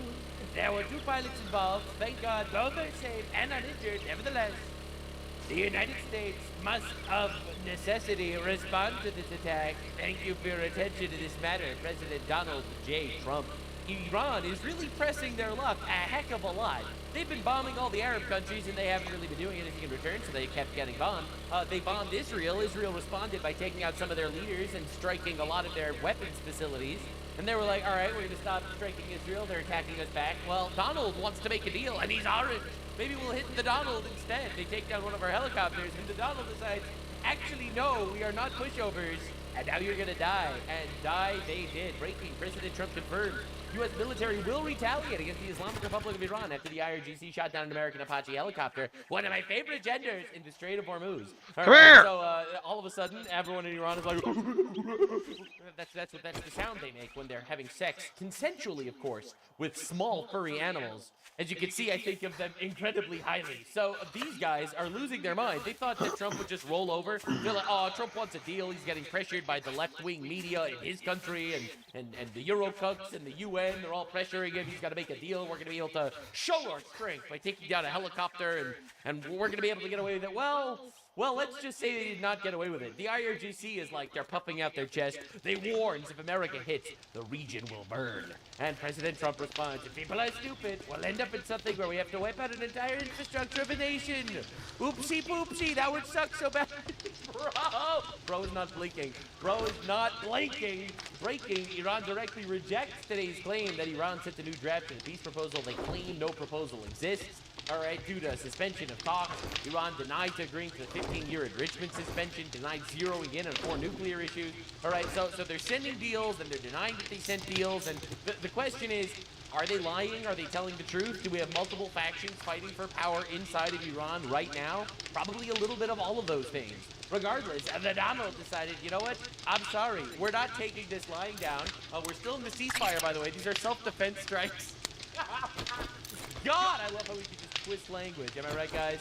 Just a page from the leftoid playbook. Yes, men, of course, men can be women, and we are obliterating your entire military infrastructure during a ceasefire for self-defense purposes. But no, this doesn't break the ceasefire. Breaking. U.S. military has launched strikes in Iran. It actually happened. Central Command says Central Command forces began launching self-defense strikes against Iran at 5 p.m. Eastern Time at the Commander-in-Chief's direction in response to yesterday's downing of a U.S. Apache helicopter. The mission is a proportional response to an unjustified Iranian aggression. My stance is, if they're willing to do this unjustified aggression during a ceasefire where they're completely militarily defeated, we shouldn't actually give them the opportunity to build back up. I know that my opinion on this seems to be relatively fringe, but I'm not one to cuck out for mass approval.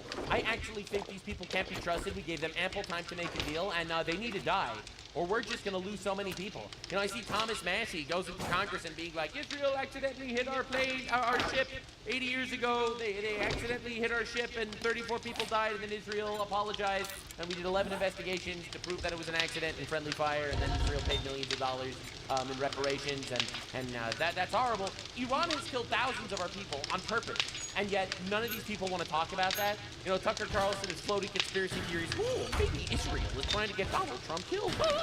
You know, they both control Donald Trump, and also they're trying to kill him. No one fucking saw this one coming. You know who actually did try to kill Trump? Iran, multiple times. They tried to assassinate Trump's daughter as well. All right, like it's insane the level of bad faith analysis we're giving this actual theocratic, retarded, evil, pedophile, goat molesting regime. These guys need to die, actually. They've killed thousands of us. They got ample opportunities. We need to kill them. You know, I have a very biblical stance on this, all right? If they want you dead, you kill them first. Listen, man, it's so obvious, actually, that these people are not willing to play ball in good faith. Any deal that they make seems like it would only be to get Trump off their back. Now, I have faith in the orange man that the Donald is not going to make a bad deal. Don't get me wrong. But at this point, I'd feel a lot more comfortable. These guys are just dead. Listen, if we started the war, we should actually win it, in my opinion. I know this is a really hot take, but listen, you can make the argument not to have started the conflict. But once it starts, we gotta end it, man, by us winning. Reuters says U.S. struck nearly 20 targets in Iran, official says. Let's go. Ceasefire intensifies. Complete W. Iranian outlets, this is crazy, say authorities found electronic equipment in Lavasan, northeast of Tehran. This is insane. Allegedly used to assist Israeli and American air operations from within the country. Oh my God, dude, we just have them so technologically outmatched.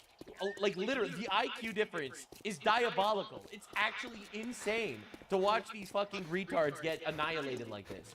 All right, so according to news reports of explosions near Krim Island, no one knows who did it yet. Was it the U.S.? Was it the Gulf states? There's this just happened a couple hours ago, and it was not Shoujo right there. The Iran's And embassy, the United States. Buddy has crashed out next to me.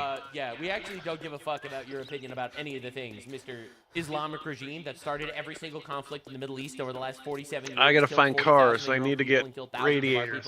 Actually, I don't give a flying fuck I need about brass. your opinions or your moral grandstanding. Brass and lead. My favorite thing But about lead I can watching mine. Iran Lead's easy to come basically by. I gotta talk, find it's brass. like they're like, we're gonna develop nukes and we're gonna blow up your entire nation. We've killed thousands of you. You are weak. Then they're like, we had enough. We Man, fucking blow them up.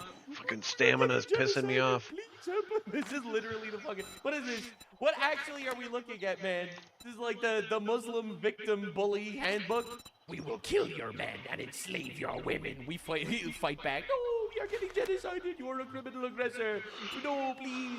Glory to American Empire is what I'm trying to say. That's right, actually. Actually, we are the strongest country in the world. Actually, you should listen to us when we tell you what to do. And if you don't like it, we're actually going to do something about it. I'm really tired of getting pushed around. International law is fake and gay. It was created by goat herders and sheep molesters to convince us not to absolutely dominate the planet. And you know what? I'm really tired of this. I'm really tired of it. The IRGC ballistic missile strike on Jordan last night caught me off guard. Apparently, they struck Jordan, another country. You know, they struck 5 separate countries over the last 72 hours. The UN has nothing to say, obviously, because they love terrorism. No one's surprised. All This right, is well, footage of the let's IRGC head down this launching street, towards look US for bases cars. in the region last night, which is insane because apparently, to recap, the US and IRGC skirmish overnight. The US carried out 3 waves of strikes against 20 IRGC targets. Bro, they took down a helicopter. Let me just remind you how this started. Many of Iran's coastal air defenses were destroyed. In response, Iran launched drones and ballistic missiles at US military bases in Bahrain, Jordan, and Kuwait overnight.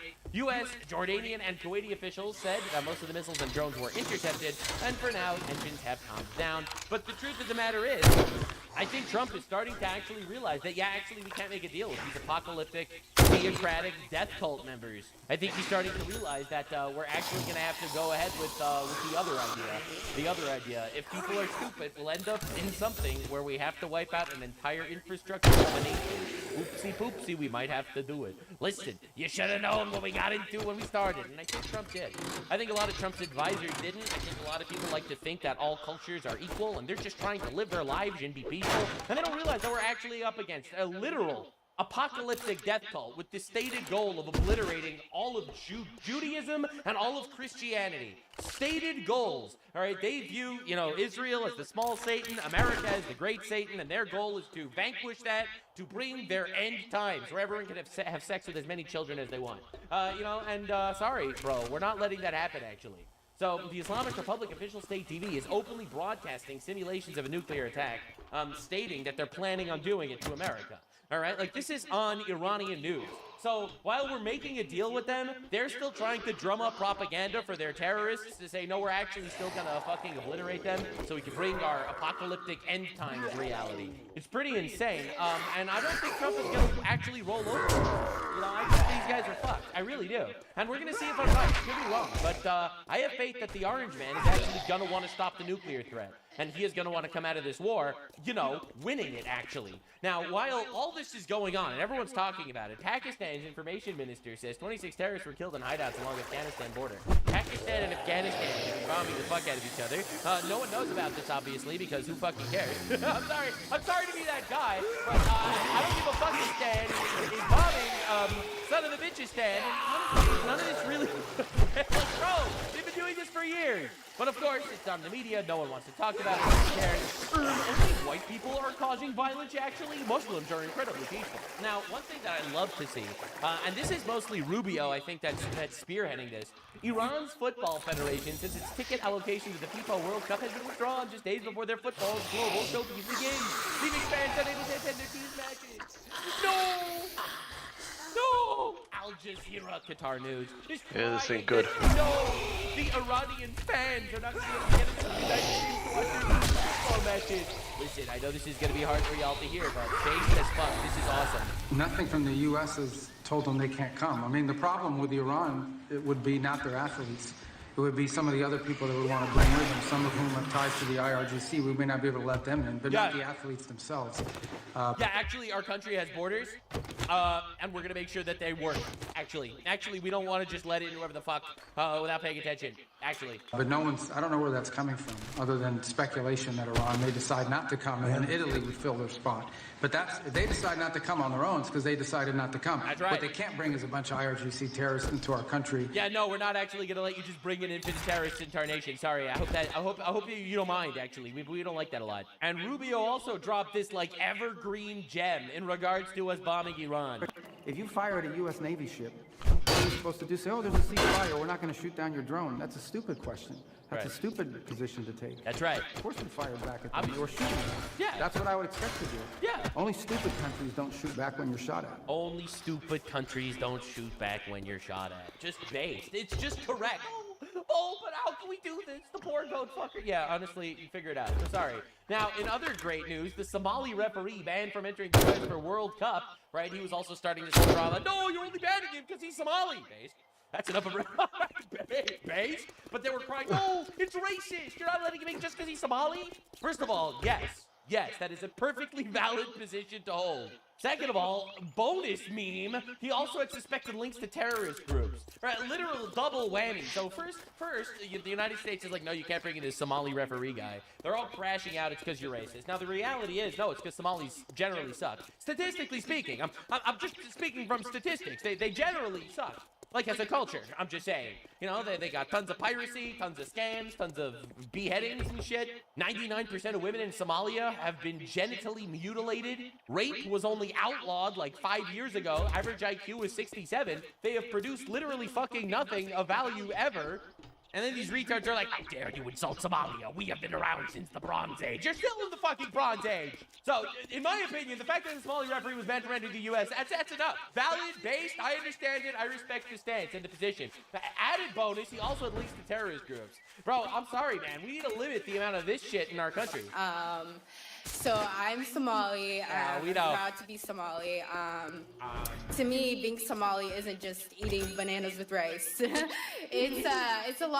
It's like it's an interesting thing. It's very hard to describe what it means to be Somali and what it means to be American, but it's like a cultural fusion. It's kind of like the bananas and rice.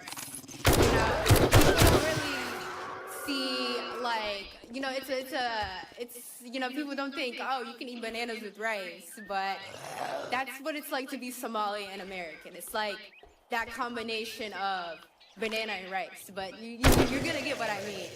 Yeah, this is easily one of my favorite clips of all time. This is the person they chose to be their speaker for the community. I am just saying, this clip single-handedly has convinced me to end all Somalia immigration into our country.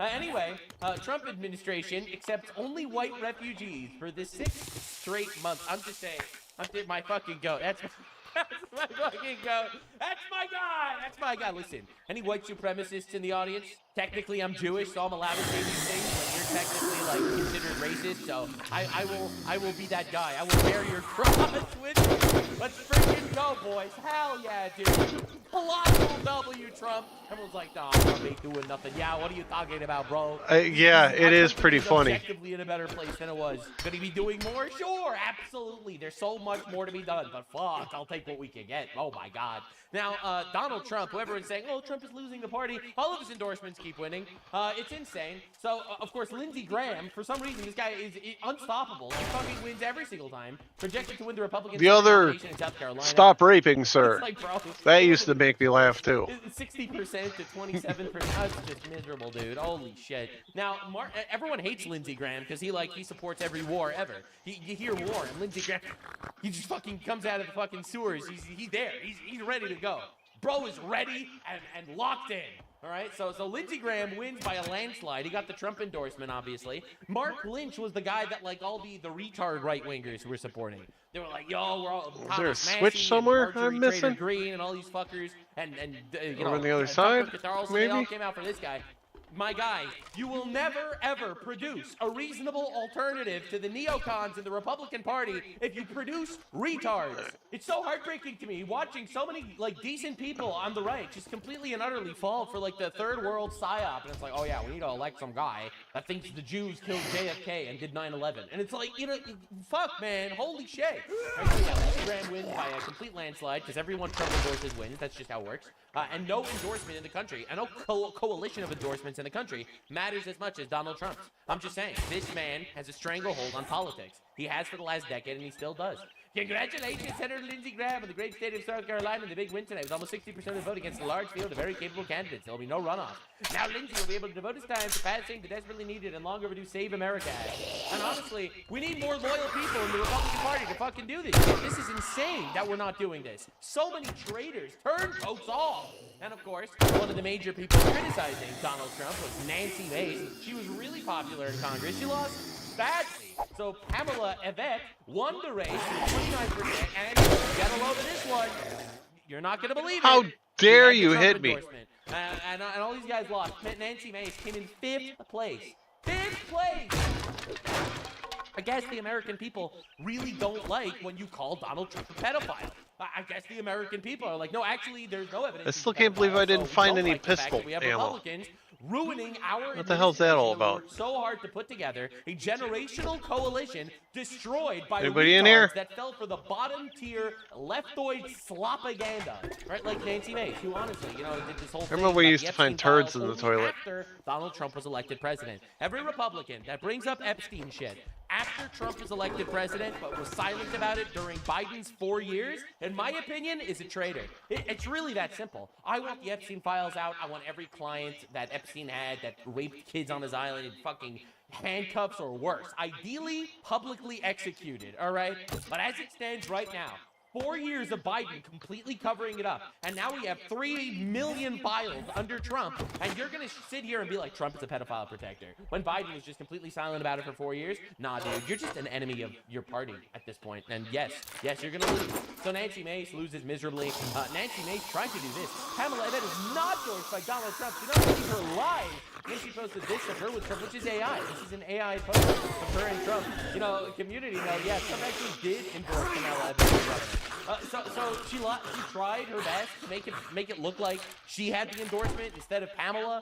It's not true. Pamela did. My stance on politics is very simple. Very, very simple, actually. Y'all are still voting for women? Anyway, moving on. Apparently, while all these elections are going down, there is an unimaginable amount of fraud getting exposed. Elon Musk reposted this Nick Shirley video, and it's insane. So how old is this person who's eligible to vote here inside the United States, inside the state? This is in California, of course. California. 126 based on the Secretary of State. And this is Doris. Yeah. Now we're gonna see if Doris is home. Are you Doris? She's right here. Yes. Hello, Doris. Yes. How are you doing? I'm good. We're just going through the voting rolls here, and we're just confirming anybody who's above the age of 100 years old. And right here it says you're 126 years old. No, you got the wrong house. Are you Doris? Yeah, but you got the wrong house. I'm Doris, but you got the wrong place. That's the wrong information, all that stuff. No, that's wrong. Oh, here, I can show you if you like. No, it's just that it's wrong. How come you think here in California they're just messing up on all these voting rolls here? I don't know, because I don't know what you're talking about. Yeah, it says you voted in 51 elections, Doris. No, not me.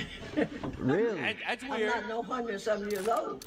I know. I I just want to make sure you're not 126 years old. No, I'm not. Yeah, it really does say you're 126 years old here.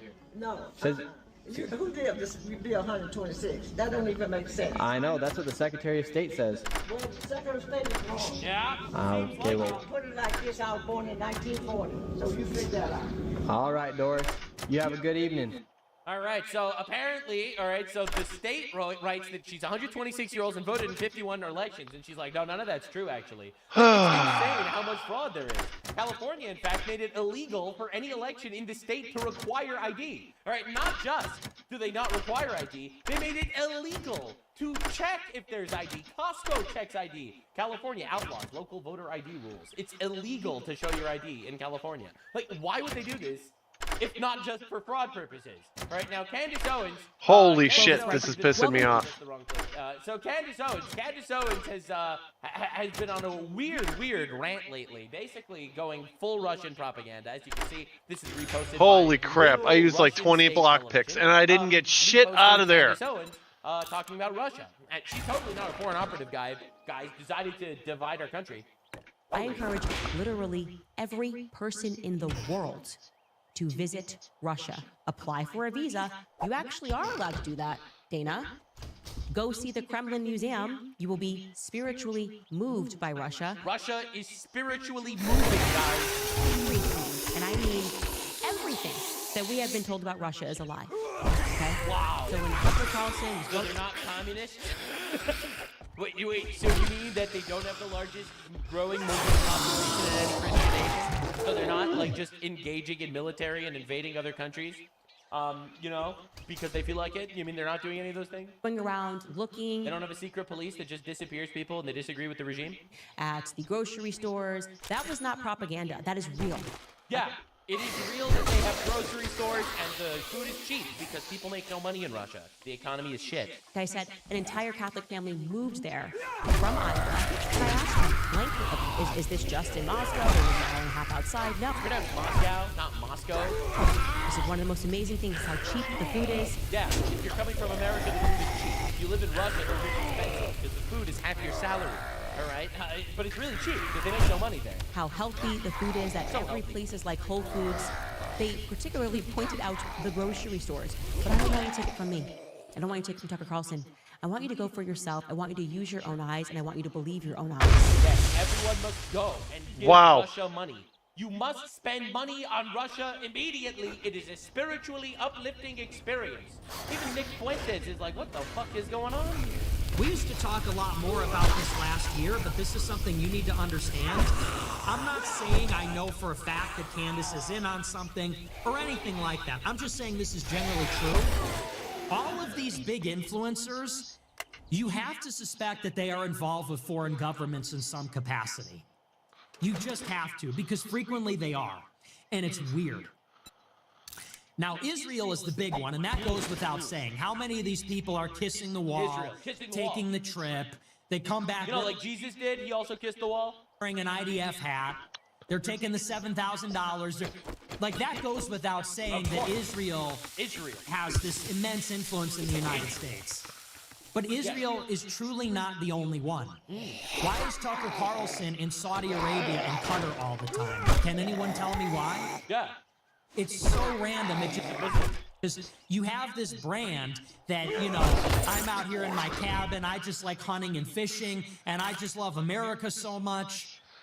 Okay, so why do you spend all this time in Riyadh? Yeah, it's why weird. do you spend all this time in Qatar? Good Why point. did you buy a house there? I didn't consider that. It's just weird.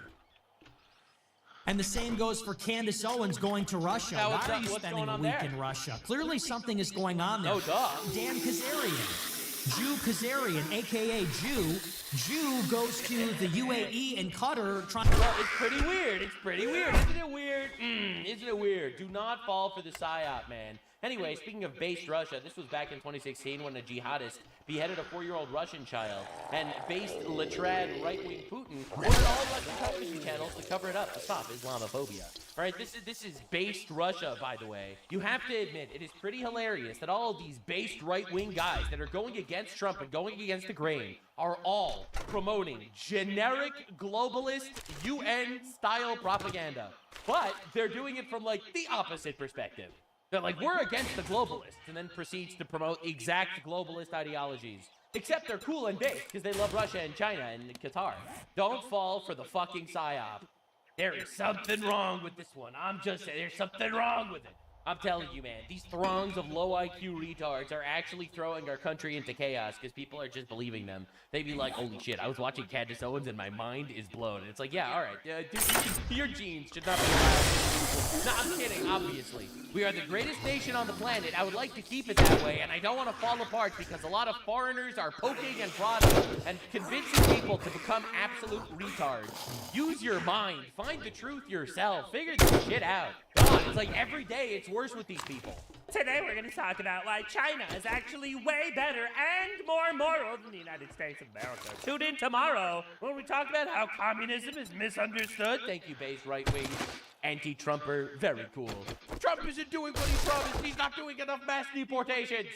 Anyway, I love Qatar. It's like, okay, dude. Now, honestly, we have to talk about how yesterday was like 9/11 for black people. It was honestly heartbreaking stuff. Carmelo Anthony has been found guilty of murder for the killing of Austin Metcalf. Now, for those of you that are unfamiliar with the story is pretty simple. This black dude walked up to a white dude, stabbed him in the heart, murdered him, and then he admitted that he murdered him, and then he went to court, and then he went to jail. The black community decided, yo, we're going to come together, we're going to raise like over $500,000 for this poor baby, poor baby, poor baby. He's a victim of being a barbarian, I guess, and he decided to murder a guy, and now he's a poor baby. And the reality is, the riots that are happening now because of his supporters are honestly heartbreaking for the black community more than anyone else. All right, nothing will radicalize you and make you a racist like watching black people and black leaders and like these blacktivist groups talk about how this guy should not be in jail. A murderer. All right, let's understand. Breaking, Carmelo Anthony found guilty in Austin Metcalf murder trial. All right, I went through the trial in the past. We don't need to relitigate everything. The defense tried a whole lot of claims that were all really stupid and bad. You know, like really pathetic and lame. Right? You know, I'll show you Asmongold's reaction to it. It's pretty good. After his defense, Carmelo Anthony suffers major blow in court after his defense attorney Mike Howard attempted to argue that Austin Metcalf was responsible for his own stabbing. That's right. Maybe the white guy took the black guy's knife and stabbed himself in the heart, and then the black guy and all the witnesses, their eyes just weren't working. Has essentially impaled himself, prompting an audible gasp from the jurors in the courtroom. Well, you're a lawyer for a certain case, things aren't looking good, and at a certain point, you've just got to go and take the half-court shot. Context. More than 10 of these students and teammates testified that Austin Metcalf repeatedly asked Anthony to leave. Several recalled Anthony responding, "Touch me and find out." Metcalf tried to avoid a fight, telling Anthony, quote, "Dude, I'm not going to fight you out of track me." Anthony pulled out a 5-inch folding knife from his backpack and stabbed Metcalf in the chest. The witness replied, "I see the hole in his chest and blood." He starts screaming for help. A swift verdict reached in Carmelo Anthony murder trial. Police are all around the building and Anthony supporters are going crazy. Carmelo is innocent? Bro, this is such a bad look for the black community. I'm not gonna lie. Shit like this will make it. Shit like this will radicalize the fuck out of me. Like, I don't know how you can see this and not be racist. It's so bad, dude. See, my opinion actually is very different than theirs. They're like free Carmelo, whatever. I actually don't think Carmelo should get life in prison. I think he should be publicly executed, and I really don't have any qualms with saying that. I think a public beheading would be pretty appropriate. Like, I see people saying hanging, and I look, man, lynching has some history with these folks. So I think a nice public beheading would be pretty awesome. This is not coming from a racial place. I actually think that murderers should get the death penalty. And if you murder somebody, especially in the first degree, you immediately should get the death penalty. And I don't think we should wait in jails for 30 years until the shit gets figured out. I think the moment the judges hammer, wax, fucking gavel on his desk, and he says guilty, they should take him outside behind the courthouse, fire up the fucking live stream on X, and execute him. We do this for like a good year or two, and we'd be living in paradise. It says in the Bible, someone who takes a life should have his life taken in return. It is moral, it is biblical, and honestly, it's just objectively good for society. This filth does not need to live, and my tax dollars do not need to pay for his prison food. Bro should just get executed. It would be great on every level. And anyone that wants to be violent to free Carmelo should get arrested and put into a labor camp and try to work off the public damages and vandalism that they actually do. You see, in my society, everything works so smoothly. Oh my God. These delusional people think he can be rehabilitated? No, they don't. No, they don't. They just like that a black guy stabbed a white guy. That's it. That's literally it. Just defending him because they're black and he's black. These people are so racist, they would make a KKK member blush. Militant rising, shouting matches. The defense has argued this was not about race. Race is not at play here, but as we can see, it's a play for all the people that are no shit in this crowd. See, I agree. It shouldn't be about race. I think if someone's a murderer, you should just execute him. It's actually that simple. Now, yes, this will per capita affect black people more than white people, but that's because more of them are murderers per capita. That's just an objective fact. So yeah, it'll affect them more. I don't believe in opportunity, equality of outcome, or any of that shit. You're a murderer, you get executed, life moves on, and it's better. But we don't need to worry about that guy existing in our worldview. You know, think about it. Think about it. A world with one less murderer. Let's fucking go. I bet Carmelo Anthony just stabbed him because he's a retard, right? I don't think he stabbed him because he's white or because he's black. But the people who are here... Maybe.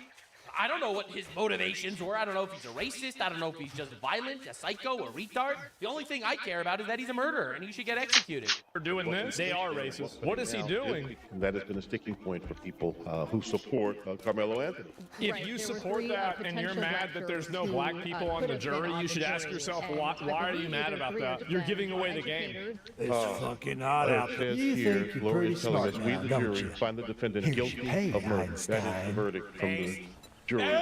according to Roy Brown, who was in the court. You are done. We are not doing this O.J. Simpson shit again. Okay, we are not doing it. All right, no, we're not falling and folding to the public pressure of the freaking blacktivists. Ain't no one doing this ever again.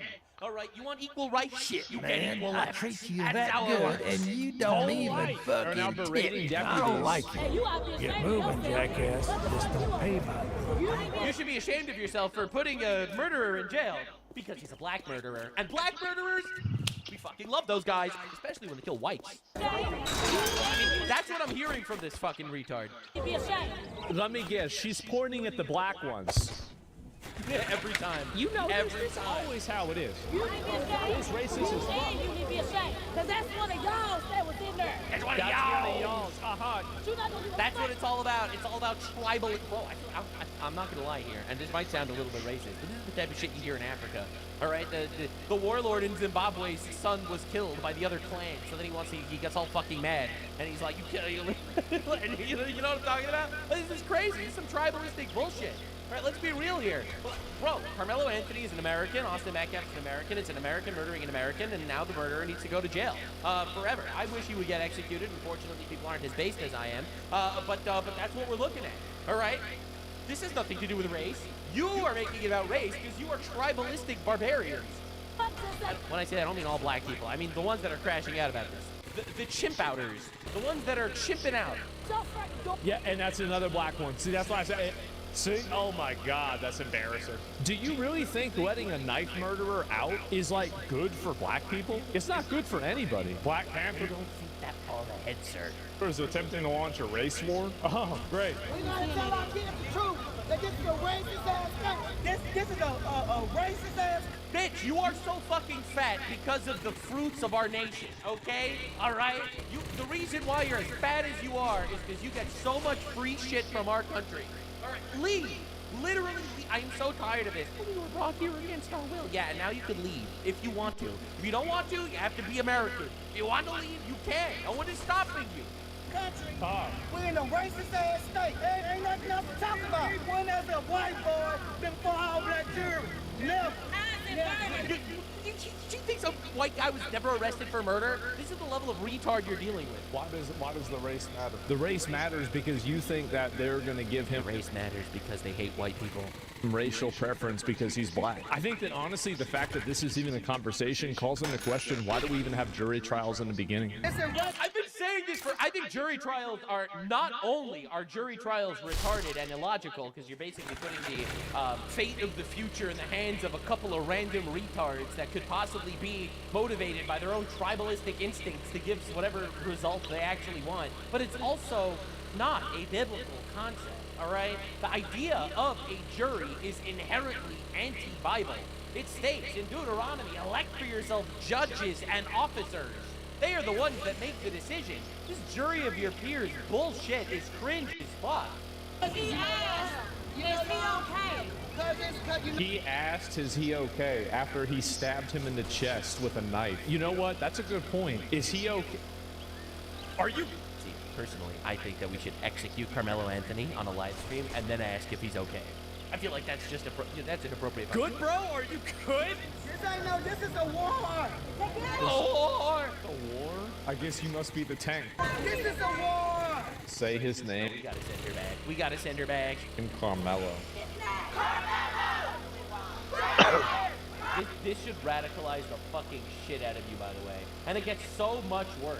All right? So, Carmelo Anthony found guilty by Austin Metcalf murder trial. So, stand your ground is for whites only. And the truth is, no! Stand your ground is when it's self-defense. Carmelo Anthony walked up to this dude and stabbed him in the heart. It's not self-defense. These people, they do not engage with rational discourse. They are emotional retards that are only looking out for their own tribe. It's insane. Oh, I wish I could hug him. Life, he's getting life in prison again. Poor baby, poor baby, the little baby, crying. Oh, poor baby, poor babies. They gotta get raped in court, in prison, for life. Lifelong rapage happening to this guy. You see, I have a much more humane take, and I think we should just execute him once again. Oh, I wish I could hug. He's a murderer. He's literally a murderer. Like, look at who is deified by this community. And all of a sudden, the George Floyd protests start to make sense, don't they? Say his name, Carmelo! This is a murderer. A murderer who murdered a guy unprovoked. Understand what they're fighting for. All right? And understand that they would do it to you. And they all do this. What do you want us to do? What do you want us to do? Not stab an innocent guy in the heart would be a good start. It would be a good start if you just didn't murder people. This boy. What? I'm lost for it. I don't know what to do. Not murder people. Maybe marry a man and make sure that he stays with you and doesn't go to jail. 5 boys. I don't know what. I ain't got nothing to tell them no more. Teach them not to murder people. You can't walk away no more. What does that even mean? Let me ask you this right now. I hear. What do you even do? What do I tell my boys? Tell them not to murder people. This is insane. It's incredible. It's absolutely incredible. You know, nation shocked. The jury rules. You cannot stab someone in the heart for no reason at all. It's just absolutely heartbreaking. Oh, they just. Wow, just freaking wow, disgusting. This is not just it. Just try to make an example. This is from Cardi B. This is from Cardi B, bro. Oh my fucking god. Right, this is what, and the celebrity endorsement really matters, right? Disgusting. It's not justice. Make an example. They're literally putting a murderer in jail. I love how the entire community, the EBT tribes, the ghetto community is just sitting there being like, no, actually, he's just a murderer. Like, why shouldn't we let him go? It is absolute insanity watching this. Cardi B, famous rapper, celebrity lady. It's disgusting. It's not justice. He murdered somebody. What are we even talking about? Lord, cover this baby. He didn't deserve this. You're right. He deserved an execution. People need to understand that Carmelo Anthony and his family didn't have the resources to retain a legitimate and strong defense team. Oh, really? Carmelo Anthony's family raised over $612,000 via a Give Send Go crowdfunding campaign, which was primarily intended to fund his legal defense. They ended up wasting that shit on cars and houses and shit, but he had the money. This is a lot. Look at the coke. Look at the fucking coke. The Carmelo Anthony verdict shows the justice system has reverted back to Jim Crow era. Yeah, you just can't stab people in the heart anymore. It's no longer about evidence. He murdered somebody. It's no longer about right or wrong. He murdered somebody for no reason. It is about keeping the racial score through persecution and imprisonment of black people. Bro, we need to be prosecuting and imprisoning more black people. Like, what am I even supposed to say? If you kill someone, you should actually just die. Yeah. It's no surprise that an all-white jury would find a 19-year-old kid who was bullied and harassed by 2 6'1" bullies guilty of murder while he was minding his business. He murdered someone. He went into someone else's tent. The guy asked him to move, and he stabbed him in the heart. What are we even talking about? This is insane. We have seen this story before. We need Uncle Ruckus immediately. We need Reverend Father Uncle Ruckus on this immediately.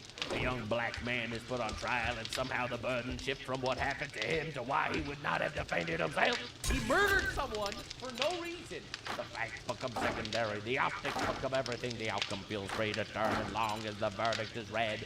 People will tell you not to make it about race, but race has always been part of the story in America. You should leave. You should literally go to Africa. The hard truth is that many black people are no longer believe they will receive the benefit of the doubt when their freedom is on the line. Just don't murder people, actually. It'll solve all the issues.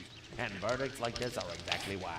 At some point, we have to stop pretending that everyone is playing by the same set of rules. True, y'all are treated better, because you could burn shit down and, like, vandalize buildings and shit, and everyone will call it a mostly peaceful protest. But January 6th, which actually was a mostly peaceful protest, and it was provoked by, undercover FBI agents, right? All those guys went to jail immediately with no fair trial. All right, this is insane. Because the people watching this case saw something very different than what the jury claimed to see. He murdered someone. The community note, the Carmelo Anthony jury was not all white. There were Asian, Hispanic, and Middle Eastern individuals on the jury. These people fucking suck, man. It's crazy. And you just look at him in the response. Black people always play victim. He says, always from the moment we came out against our will. So leave! So leave! And that's the response. Well, here's the thought. If you came here against your will, go back from whence you came. Now, this is our country now. You're going extinct. LOL. I love how it just immediately, yeah, we're actually killing white people and we just like it. Maybe the reason why they're really mad that Carmelo Anthony went to jail is because they don't like the idea that they can't just murder a white guy. I'm starting to really feel that way. I'm starting to really feel like maybe they're just mad that they can't just murder white people and get away with it. That's crazy. 35 years on your first offense is over sentencing. True, they should have just executed him. Yeah, there has to be a retrial. This is blatant injustice. He murdered someone.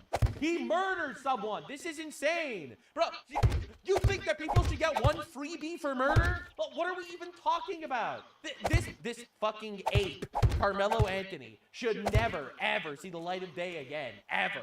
First-degree murder? How do the prosecutors prove first-degree? That's planned and orchestrated. What the fuck? I'm so fucking sick of this country. You know, I'm really actually glad she's bringing this up. Because I can tell you how it's first-degree. Carmelo Anthony said to the guy, to Austin Metcalf, touch me and see what happens.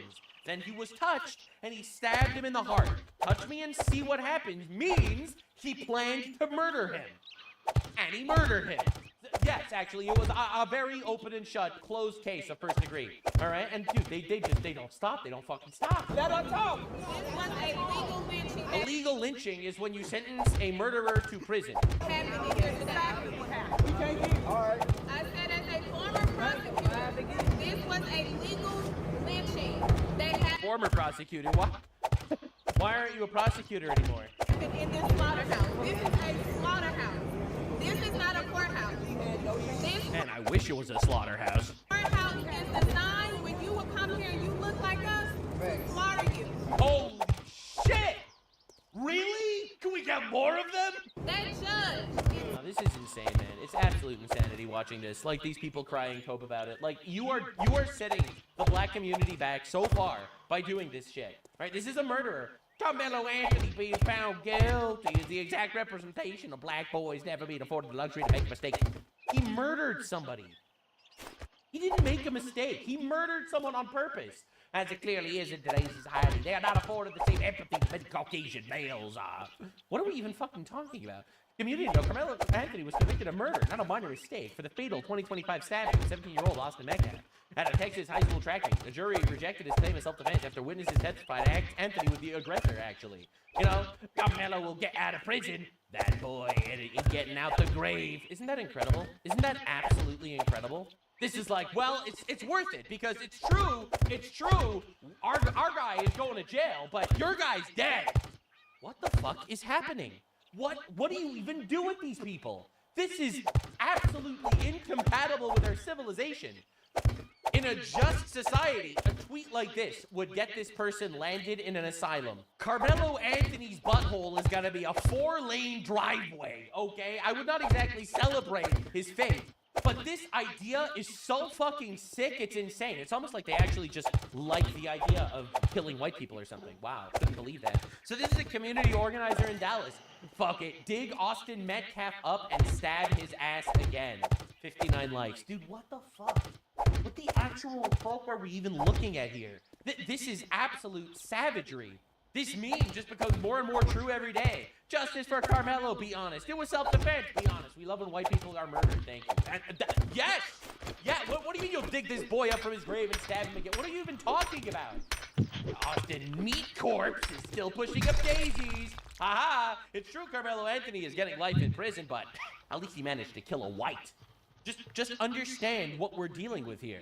Right, that baby was sentenced to 35 years. Unfortunately, they should have executed him. And they're all doing this. In fact, now they're calling for the murder of Austin Metcalf's twin brother. Yeah. And the twin brother would have been with him. Fuck what you saying. They should have both been arrested. They should have been dead. The both brothers. Both of them should have been dead. Yeah. Both of them should have been dead. So here we have an instance of a black guy stabbing an innocent white guy in the heart and murdering him, and goes to jail for murder, and these people, the EBT tribes, are like, actually, he should have killed the brother too. What the fuck is happening? The most racist fucking people of all time. You know, these are the anti-racists. These are the guys telling you that you have to be less racist. These are the most racist people on the planet.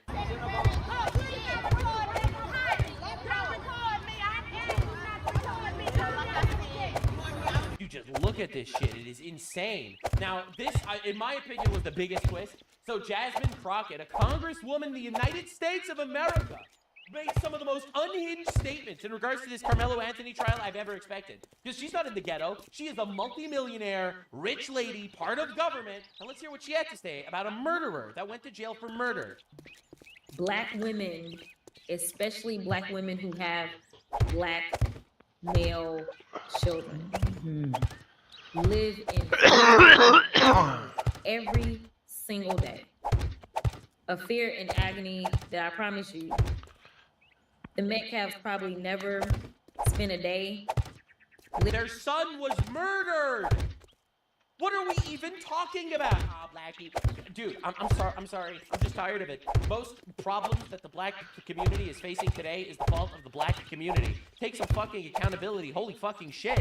We had a black president, for God's sake, all right? Racism, it would be dead if y'all would stop fucking lighting shit on fire. In fact, racism was so dead that the SPLC leftists literally had to fund the KKK to exist.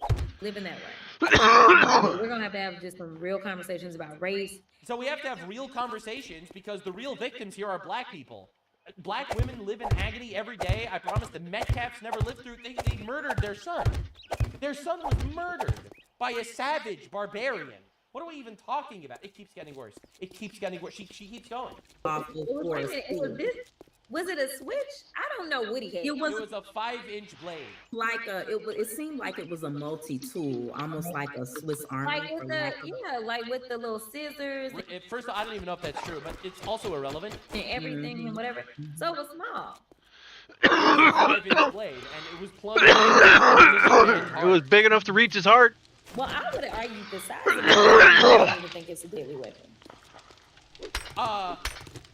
He murdered him. What are we even doing here? What are we... MAGA! Make America great again, and make Africans go away. No, I'm sorry. This is the craziest thing I've ever seen in my life. What the fuck is this? What is this? I don't think that's a weapon. You, who were not in the court case, who did not witness it, who were not presented the evidence, personally, subjectively, a congresswoman, you don't think it's a deadly weapon, even though it literally killed a guy. And that's forgot he had to be bad. If it was one of the little, like, I don't know. It murdered him. It obviously was a deadly weapon. I do think. Well, that's why he went to his coach and was like, but I don't think I hurt him that bad. He admitted to murdering him. All right? It keeps getting worse. Are you ready? You're not ready. If a 300-pound man is beating me, like on top of me and beating me down. Austin Metcalf was not beating Carmelo Anthony at all, actually. I'm not limited to fists. You know. But that didn't happen. I would argue that even the only time we go into things He's like a lawyer, by the way. People's hands being considered DEI lawyer, obviously. Deadly weapons is typically like if they're a professional boxer or that kind of stuff. But I think by the time you start getting to like football player, good argument. They weren't attacking him. See, like that's a really good point, man. Except they literally were not attacking him at all. Like, he entered their tent. They said leave. And he stabbed him in the heart. They did not gang up on him. They did not surround him. They did not attack him. They didn't lay a fucking fist on him. Good freaking argument. We're not talking about like the golfers. We're talking about football players, right? Like, this is what they are trained to do, is to inflict like serious physical contact. But they weren't hurting him. They weren't attacking him at all. Jasmine Crockett suggests she would also have stabbed Austin Metcalf. This is the craziest fucking thing I've ever seen. This is a congresswoman. This should enrage the fuck out of you. We are living in a society where, for some reason, we give a pass to absolute savagery because you're racist if you call it out. This is insanity. This is so devastating. Imagine being a black parent tonight. How do you protect your children? If they go out and stab just one person, they might go to prison.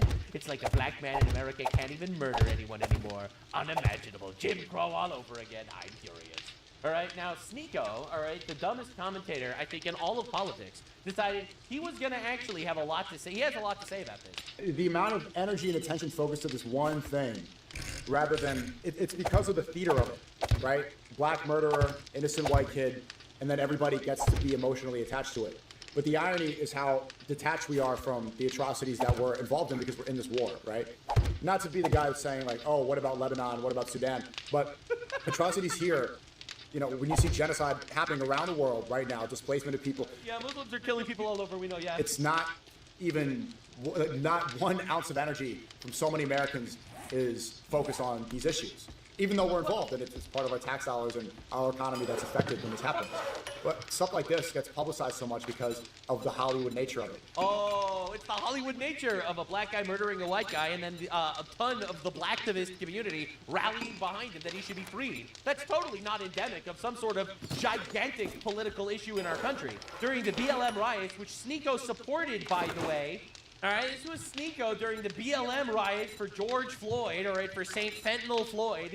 Blessed be his fent. All right, this was him on the streets in 2020 slamming white oppression. All right, so this guy thinks that it's just Hollywood that this is an issue. Sure.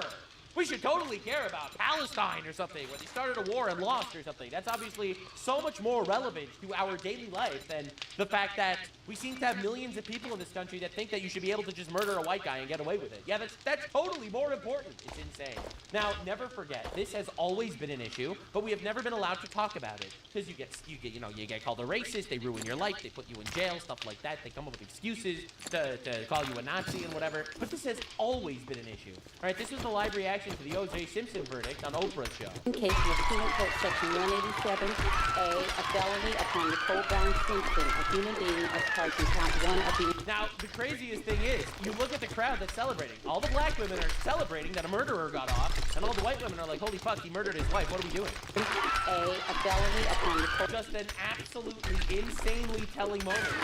Just an unbelievably telling moment in retrospect. And this is in 2020 on CNN. Also, just how black Americans feel about policing. It's not like O.J. Simpson was the leader of the civil rights movement of his era. You know, he wasn't a social justice leader, but he represented something for the black community in that moment, in that trial, particularly because there were 2 white people who had been killed. And the history around how black people have been persecuted during slavery. There was just so many layers. Also, O.J. Simpson trial represented something so good because the black murderer got away with it and he killed 2 white people. So it was fucking awesome, actually. This was on CNN in 2024. Understand exactly what the fuck is happening in our country. All right, now, of course, the madman accused of slaughtering Marina Zarutska on Charlotte train raised that judge as he's ruled not fit for trial a second time. Get ready. The man who murdered Marina Zarutska on the light rail in Charlotte, NC, DeCarlos Brown Jr., has been found unable to stand trial on both the state and federal murder charges brought against him for murdering Marina Zarutska. And I actually agree with this sentiment. If a murderous career criminal is unfit to stand trial, then they should just be executed. Punishment is not purely done punitively. And by that I mean, it doesn't exist in the vacuum like a parent slapping the wrist of a child when the child does something inappropriate. It's also because it keeps public order. The idea, oh well, this is a murderous psychopath that just murdered an innocent person for no reason because she's white, we're just gonna release him because he's too retarded to go to jail, is an absolutely unbelievably primitive mind that's been raped by libtard propaganda for decades. This shit fucking sucks. My stance is, was, and always will be, anyone who commits murder on purpose needs to get executed promptly, immediately after the trial. The trial ends, the gavel bangs, they take him outside, they fire up the fucking X live stream, and they execute him. If that was considered the moral law of God, who am I to disagree? The left, completely mind raped, will murder innocent babies in the womb, but put weapons back in the hands of murderers. Actual immoral psychopaths that need God ASAP. Oh my God, this literally happened while I'm recording. The Donald, as if he can hear exactly the words coming out of my mouth. Iran's military is a completely total mess. Much of it, like their Navy and Air Force, doesn't even exist anymore. They've been completely defeated. Iran is all talk, no action. True, by the way. They're so strong, they're bombing everybody to get bombed back. All their missiles fail. Every single return strike is a success.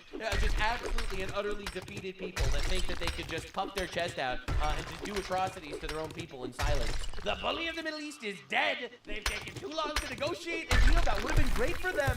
Now they will have to pay the price. President Donald J. Trump. Oh my God, this is absolutely massive. And he just did a follow-up tweet. The fake news media refuses to report how effective the U.S. naval blockade is. The most successful blockade in the history of naval warfare. True. Nothing gets through unless we want it to. It is a steel wall. Iran is doing zero business, not paying their military or any of their bills, and quickly becoming a failed nation. Lots of oil is getting out. Praise be to Allah. President Donald J. Trump.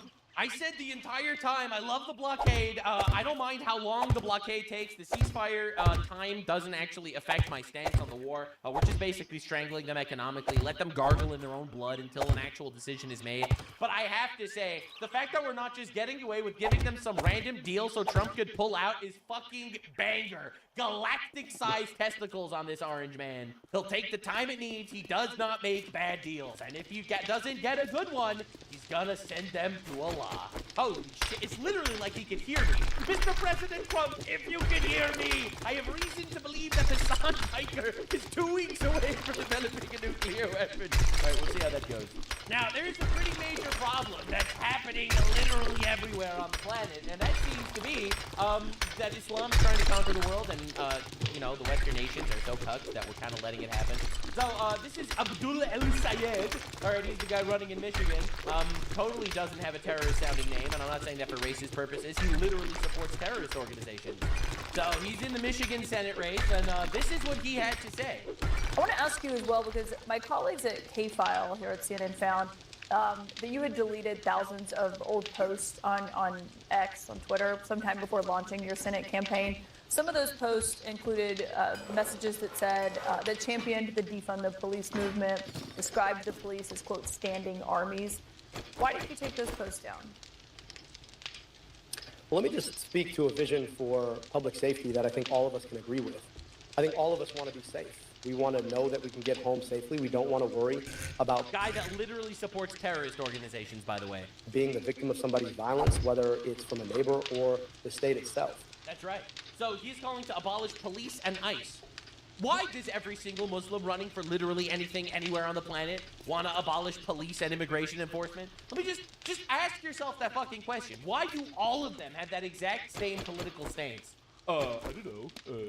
I can't possibly think of a reason. Meanwhile, we have Islamic colonization across all of the West, and all of them are like, oh, we all need to abort immigration enforcement. They come to your country, they abort enforcement of immigration, they bring in all their fucking half-brothers and step-cousins, who they conspicuously happen to also be married to very often. Then all of a sudden, they got their morality police and their Sharia courts and public beheading. More on that in a minute. But it's pretty interesting if you think about it. Why do all of them have that same stance? You know, it's kind of weird. You have the based right-wing Muslims that want to abolish the police and stand with chaos and abort ICE. And then you have the left-wing Muslims that want to do that too. It's pretty weird. And that's like the one thing that they all align on. It's pretty interesting.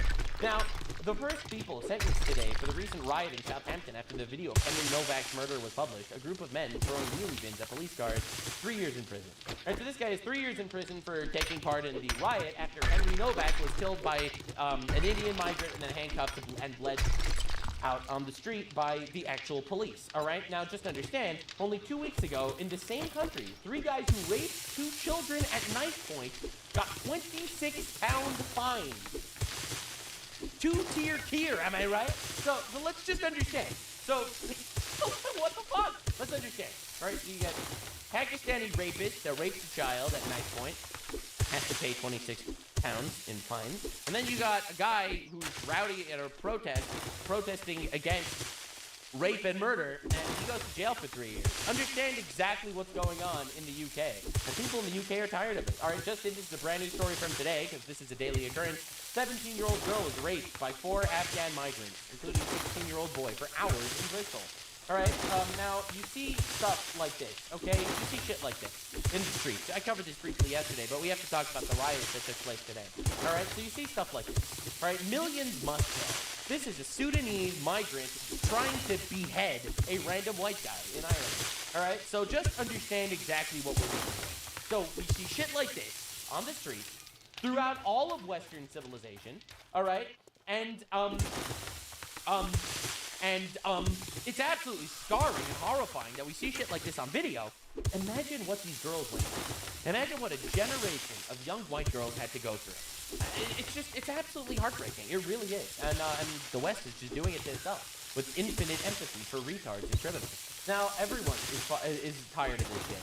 All right, so you got people saying, like, do you really think that British culture is better than Pakistani culture? Yes. Yes, Pakistani culture fucking sucks, actually. You keep bringing up Pakistan as a point around perhaps them being somewhat culturally inferior. I don't want to put words in your mouth compared to perhaps other cultures like France. I would say that British culture We are waking up the white women with piercings. is definitely better than Pakistani culture, yes. Okay, fine. So what particular parts of Pakistani culture are inferior? I would say the punishments for blasphemy. The low IQ. Oh, you cousin bitch. Fucking, the blasphemy laws, the hijab rules, all that shit, maybe, perhaps.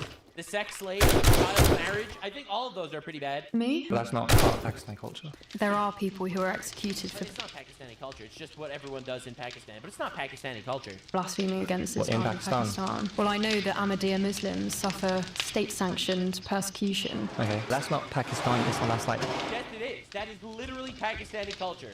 The state sponsors persecution against certain groups of Muslims. Yeah, duh. Pakistan statehood. Well, it happens in Pakistan. So if we have a lot of people from Pakistan coming to this country, it I will... love how the liberal argument is just making believe they don't understand what words mean. Oh, yes, I know that in Pakistan this happens and it's sponsored by the state, but that's not really the culture. What the fuck do you think culture even means? start happening here, and it did in 2016 when a Muslim from Bradford drove all the way to Glasgow to murder an Ahmadiyya Muslim, even though he was a Muslim himself, for what he believed was blasphemy. Okay. That's an example. But do you think that's a of something happening. totalizing view of Pakistanis and Pakistani culture? Or No. Pakistani culture is way worse than just honor killing. Pakistani culture also has institutionalized cousin fucking. 60% of Pakistanis are inbred. They marry children in Pakistan. Millions of young girls under the age of 12 are married in Pakistan to adults. Pakistan actually just kind of fucking sucks. Sorry to be that guy. It just does. It's a shitty place. The culture sucks. And British culture is better. And you want evidence? All the fucking Pakistanis are trying to move to England. Why? Why do you think they're fucking moving to England if it's the same? Let's be real here. It's because it's not the same. All right? No one's believing it. All right? Like, for example, I'm going to play these two clips side by side. You're going to tell me this culture is compatible with ours. If I were the ruler or the benevolent dictator of the world, I would legalize bestiality where you are giving, you are pleasuring the animal. You see what I'm saying? Okay. No, nobody sees what you're saying, Jank. Why? Why did that happen? You're saying crazy shit. That's the dumbest thing ever. It's such a normal take. It's such a normal take from your classic American man. Am I right? It really is the dumbest thing you said. No, I'll tell you why. Because so there's with the case that we covered where there was a guy or a girl or something that was pleasuring a horse, and the horse came to a conclusion, right? So who got harmed? You know that people who are, okay, look, not to be a downer about what you're saying, because what you're saying sounds kind of funny, but a lot of people who are being raped can actually, have an orgasm. So, if a guy is being raped, he can have an orgasm. You can't say, oh, okay, if you come, that means you wanted it. That's not the right way to go. But number one, you're being an unbelievable downer. I am, but that's the truth. Number two, they're not both humans. Bro is trying to imagine his fantasy world where he could rape horses, okay? Number three, if you really ask the horse, did you mind? The answer's got to be, oh! You see what I'm saying? No! This is such an awkward conversation. It is. Yeah, it really is, because these people are incompatible with our civilization. Anyway, let's see what his nephew has to say. Guys, I love sex, okay? I fucking love sex, dude. And I think it's one of the best things you can do on this planet. And I love to do it with humans, dude. What does he mean by that? Just nothing substitutes, dude. Nothing substitute. What does he mean? What does he mean by this? All right, I am just saying there is an issue here. All right, with the culture that's coming into our borders. All right, now millions must go, says Rupert Lowe, in regards to the Sudanese migrant trying to behead a random guy. All right, and let's just say the protests have been rather massive, really, really big. All right, so this is Sky News on the Belfast beheading attempt. Belfast Telegraph pointing out that the man whose life was attempted, well, the attempt was made on his life yesterday, is probably being treated in a hospital by a foreign national. This just achieves absolutely nothing. Do you understand what you are listening to? A guy gets gruesomely beheaded almost on the street by a Sudanese migrant, and the media's like, well, the doctor that's helping the guy who was almost beheaded might be a migrant too. This is the most fucking diabolical shit ever. And I'm gonna show you more about the media in a bit. What the hell is happening? People are getting murdered and you're doing nothing. Right? Based Anna Paulina Luna. Let's fucking go. based. Now, anti-beheading protests are taking place in cities across the UK tonight. First of all, this is one of the wildest sentences I've ever read. Second of all, I'm really glad that, you know, people are finally doing shit. But these are the things that's happening. Belfast is on fire as mass groups take to the streets. It's gonna be a long night. Buses lit on fire. All right, you got houses lit on fire, as I'll tell you. All right, 7-7, no riots. New Rigby, no riots. Westminster Bridge, no riots. Manchester Arena, no riots. London Bridge, no riots. Manchester Arena again, no riots. Reading, no riots. David Armis, no riots. These are all instances of Islamic terrorism. We're a patient nation. But understand it, enough is enough. At some point, you're gonna need to do something. You know, breaking anti-migration riots escalate in Belfast, UK. As sun begins to set, police look overwhelmed. They're lighting everything on fire. Cars, houses, buildings. Watch, a house is set on fire in Belfast after a Sudanese migrant charged over the attempted beheading of a man. This is insane. And these houses being lit on fire are apparently migrant areas. All right, which I will show you more in a second. Now, I have so many opinions on this. Obviously, I do feel bad for the migrants that are, you know, trying to make the country a better place or whatever, and stuff like that. But you have to understand that you have reached a breaking point in this nation. The fault of this shit completely falls on the politicians that allowed mass migration of barbarians into this country. Like, yeah, I do feel bad for those that might have been decent people in this house that are now suffering because their house got burnt down and shit. But when the cries are unanswered for so long, there really only is one solution. So, in regards to shit like this happening, house is set on fire in Belfast, I don't think it has made. You know, I really don't think it has made, actually. I don't see any fire. Do you see fire? This is still a mostly peaceful protest. Now, when BLM lit our country on fire after George Floyd overdosed on fentanyl, literally no one made an issue out of it. That was like, oh, that's justified. Totally justified that they're letting our country on fire. This shit? No. Protesters covering Wigan Magistrates Court with shit like this. We are covering up rape. Dude, fucking insane. This is London. This is London, not Londonistan! Alright, bro, it's insane, bro. Absolute insanity going on. I think that might have been AI. Belfast is burning. Protesters torching asylum seeker housing. I didn't realize that was asylum seeker. Oh, this is a different one! Oh my god! Alright, this was a different house. Multiple buildings set on fire. People demanding deportation of all illegal immigrants and foreign criminals now. UK politicians failing Britain. Locals have had enough. I mean, I would go as far as to say, I don't know why there are Sudanese people in England altogether. Like, I don't know why there are Somalis in America. I'll be real. I'm not trying to be controversial. I just don't know why they're here. Like, could you explain to me logically why Somalis live in America? Why don't they live in Somalia?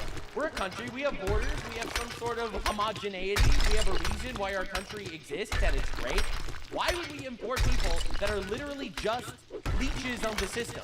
These people don't contribute. You know, 83% of them are literally on welfare. You know, 50% of them can't speak our language. Why do Somalis live here? And I've never heard anyone properly explain it to me. Aside from, why not? Well, why not? Because they rape more than non-Somalis per capita. All right? And how's that for a reason? So there's the why not. So why yes? They call you a racist, they'll call you a bigot, they'll call you an Islamophobe. They won't call you wrong. Because there really is no actual explanation for this shit. All right, so shit getting lit on fire. I don't think it has made. All right, so you gotta see the way the media is covering this. So let's understand. This is covering a attempted beheading on the street from a migrant that was let into the country. You know, my favorite thing is the libtards are like, but it was a legal immigrant. Oh, great. So we should remove everyone then, not just the illegals? You know, I could live with that. So let's look at how this story unfolded on X. The attack happened soon after 10:30 last night. So just over an hour later, 11:39 p.m., Tommy Robinson, real name Stephen Yaxley Lennon, posts a video on X saying horrific scenes in North Belfast tonight as an invader was caught trying to behead a man in the middle of the street. Yeah, that's pretty bad. Now, the Restore MP, Rupert Lowe, uses similarly strong language at 6 a.m. Strong language? He tried to behead a man and you're angry about their language? What? Team this morning. If a migrant comes to our country and attempts to saw a man's head off in the street, a Restore Britain government will not deport. With the British people's approval, that savage will be put to death. That is not enough. These atrocities... What do you mean? Where's the lie? What did he say that's wrong? Why should that savage be allowed to continue living? Will keep happening. The barbarians are already inside the gates. Immigration will end from countries that are proven to supply us with these monsters. Yeah. Third world migrants who hate our way of life will be removed from our country. Restore Britain will deport. Shit, almost like the hate tweet. That's crazy. Bro, I almost thought they were glazing him for a second. Millions. Okay, Now, good. 8:42 a.m. Nigel Farage joins in. What happened in Belfast last night is horrific. The authorities must reveal the identity and status of the attacker immediately. The public are entitled to the truth. Yeah. 9:09 a.m. Alex Burgott for the... So she's reading it like, oh, I can't believe all of these people are saying such mean words about a barbarian that tried to behead a man in public. Story says last night there was an appalling and brutal attack in North Belfast, which was met by extraordinary bravery by some local people. The police have made an arrest, and it is vital they're able to do their job. Residents should be told the facts of the case as soon as possible. And it's not until 10:07 a.m. that the Prime Minister says the horrific attack in Belfast last night is sickening. I have absolutely no tolerance for abhorrent scenes of violence like this on our streets. My thoughts are first and foremost with the victim, and I thank the first responders, including members of the public who intervened. So you can see that Tommy Robinson and Rupert Lowe were far earlier onto this story, and then the mainstream political parties follow suit. So yeah, because unlike the mainstream political parties who are importing barbarians and running defense for rapists and murderers, the right-wing people like Rupert Lowe and Tommy Robinson actually don't very much like getting raped and beheaded. You see, that's the difference. So if Tommy Robinson and Rupert Lowe would have said nothing, the media would have said nothing, the Prime Minister would have said nothing, and they would have covered it up like they've covered up so many other cases. The reason why people know about this is because of the quote-unquote far-right fascists that are anti-rape and public beheading. I know, it's a crazy stance to have. Question is, to what extent far-right accounts on X are whipping this up for their own end? You know, I think that the guy that beheaded a guy was whipping it up. You know, I personally blame the barbarian, the monster, the savage, the fucking monkey that was imported from the third world that beheaded a man in public. I think it's his fault, actually, that people are upset. Like, you do not hate the media enough. This is insanity. All right, so this is Roshan M. Saleh. All right, this is the editor of the British Muslim news site, The Five Pillars. This is going to be good. As usual, it's the pro-British, pro-Israel unionists causing the problems in Belfast tonight. No, actually, the problems in Belfast tonight was caused by the fucking savage that tried to behead a guy. Okay? That's the guy that caused the problem. Why shouldn't you be pro-British if you're in Britain? What? Because Muslims don't want you to be pro-England, because they hate England. And you import these people, and they fucking hate the country that they're being imported to. They try to destroy it from within. Notice how he doesn't condemn the guy that tried to behead the guy, right? You know, this is a Palestinian in the UK watching the Sudanese invader video and the outcry of the British public, and you have to see his response. All right, this should radicalize the fucking shit out of you. English people are about to have a field day with us because of this. Waking up to watch the footage of a migrant sitting on top of a man trying to cut his head off in the middle of the street in Belfast is sadly no surprise at all.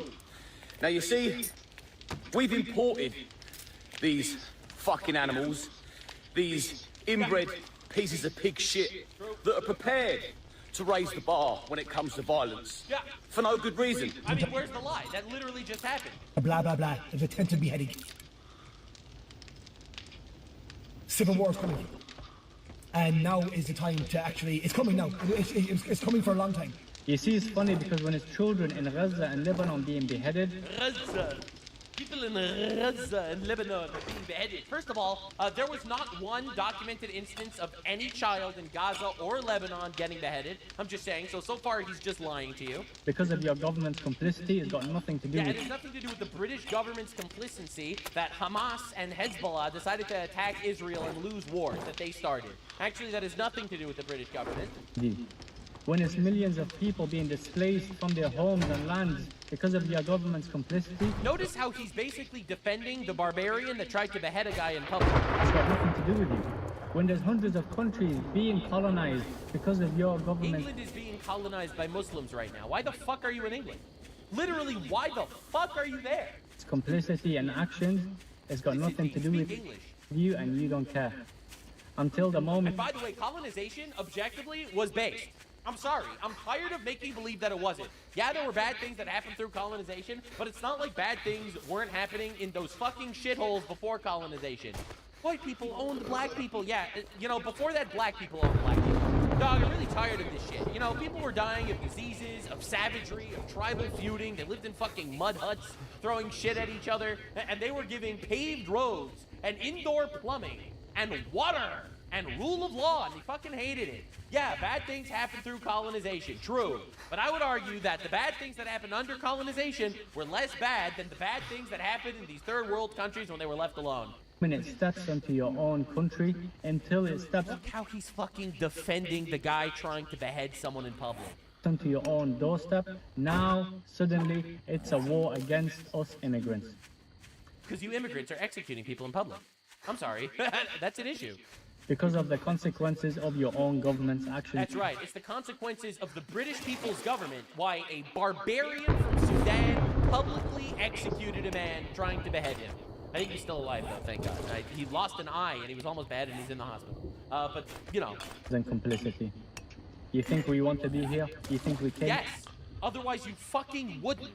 here out of choice? Yes. You think we wanted to come here? Yes. We were forced out of our homes and lands because of You were not forced out of fucking anywhere to go to England. your own government's actions. And it wasn't because of their government. This is like actual rewriting of history to excuse executing white people. Complicity.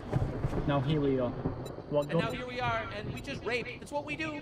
It's not my fault. I just programmed to rape and murder. Not my fault, your fault. Like, even if we accept the premise that they were forced into England by the British government, which is absolutely retarded, okay? All right, but even if we accept that premise, so why are y'all raping people and shit?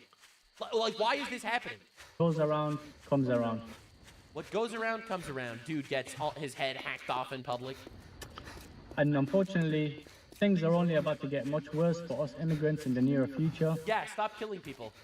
So may God be with us. Yeah, true. Wherever you fucking came from. Anyway, Keir Starmer, the scenes in Belfast last night were shocking and completely unacceptable. Notice, this is his favorite word, by the way, for those of you unaware. Everything is shocking to Keir Starmer. He never expects anything. Bro is more shocked than Kaya. Literally, no one fucking expects this. You go to this guy's fucking profile, you type in shocking, and you'll lose your goddamn mind. Look at this shit. George Floyd must not become another name. His shocking death should be the catalyst for change. Shocking anti-Semitic arson attack. Shocking attack. Shocking. The shocking events in Plymouth. The scenes in Belfast. Shocking scenes at President Trump's rally. And shocking drop-off in numbers. And a sad day. Situation in Afghanistan is shocking. Our thoughts are with the Afghan people. I'm sure they were. You know, he's never with the British people, but at least he's with the Afghan people. Hey. So the scenes in Belfast, shocking, completely unacceptable. There's no justification for violence of its sort of we saw threatening our communities. No, for that.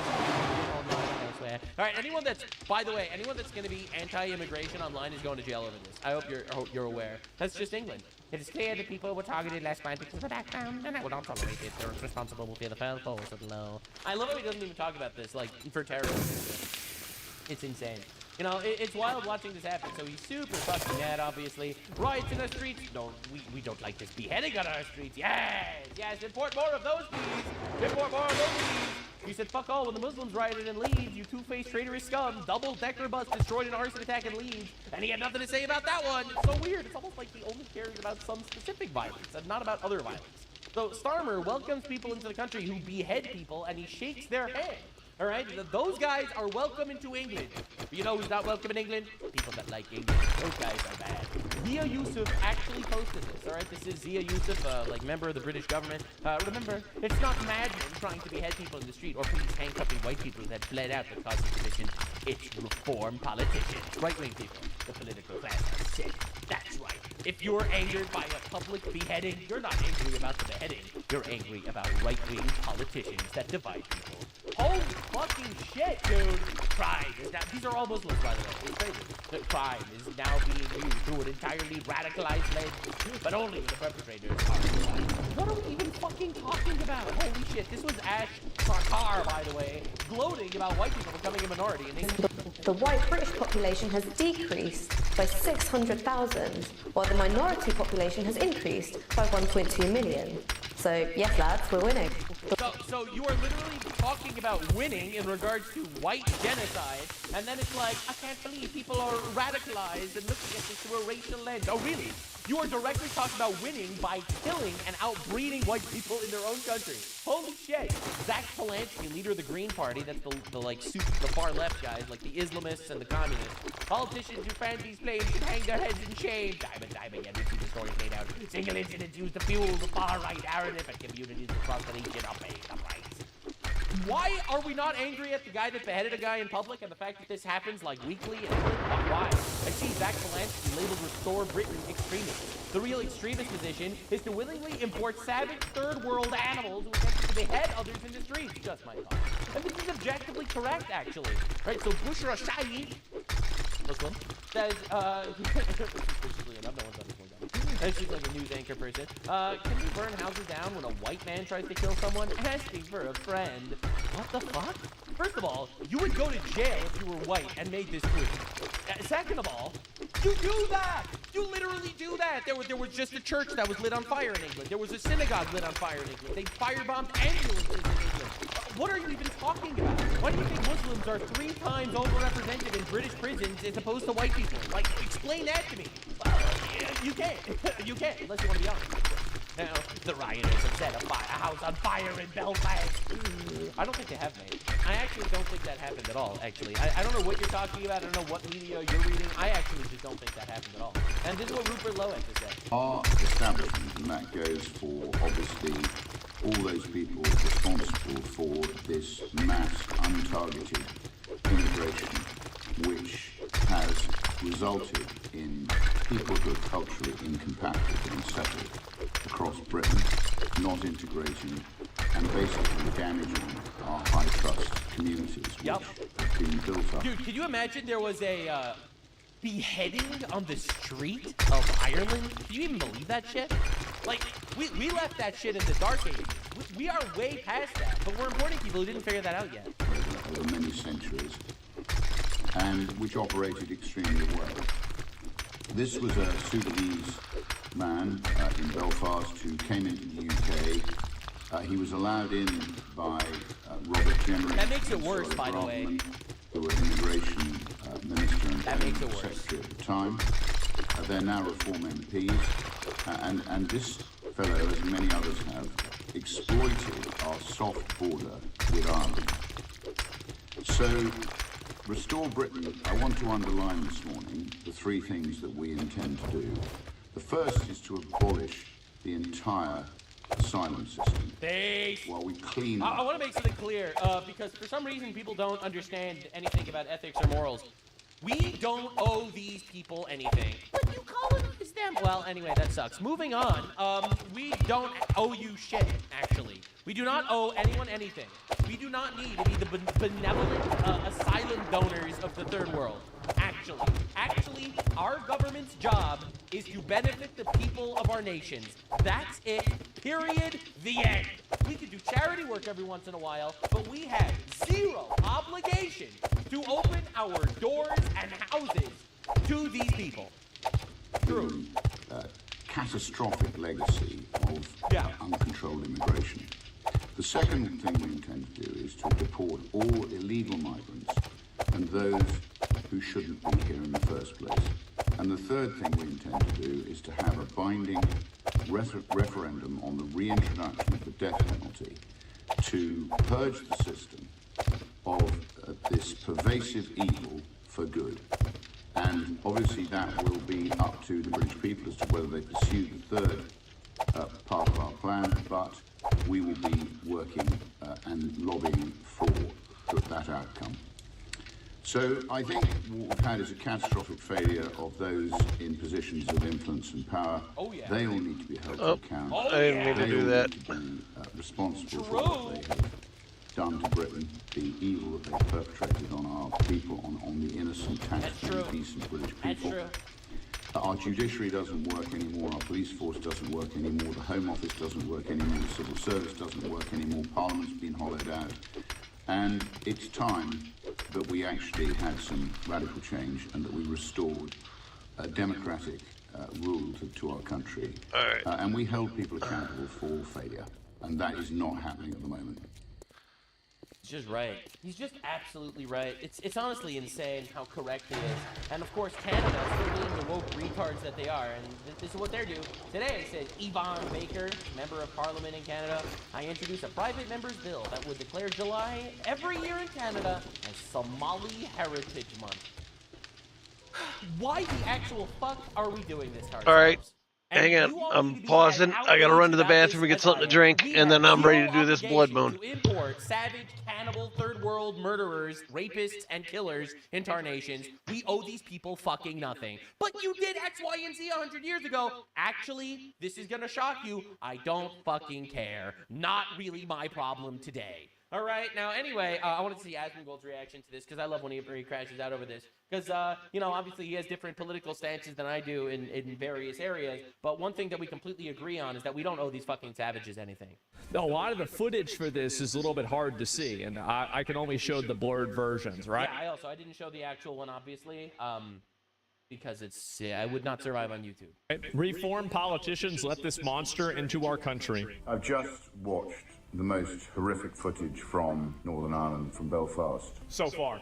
Of one man on top of another with a knife, obviously screaming and shouting. Some patriots effectively attempted to intervene. I don't know what has happened to the victim, but it didn't look good. We want our high trust society back. That's right. We're not going to get it back by people being deceitful. We need honesty, we need truth, we need authenticity, and we need openness. That's exactly right. No, he's totally right about this. The Belfast attacker was granted a 5-year visa by the UK government. Man taken to the hospital with serious injuries after the stabbing. It was an attempted beheading, be honest for once. What is this here? It was an Oh, bro. As I said, the media are the enemy. New Belfast mayor highlights drive towards diversity in the city. Guys, I cannot express how much that liberal white women are actually the threat to Western civilization. It's not even a joke.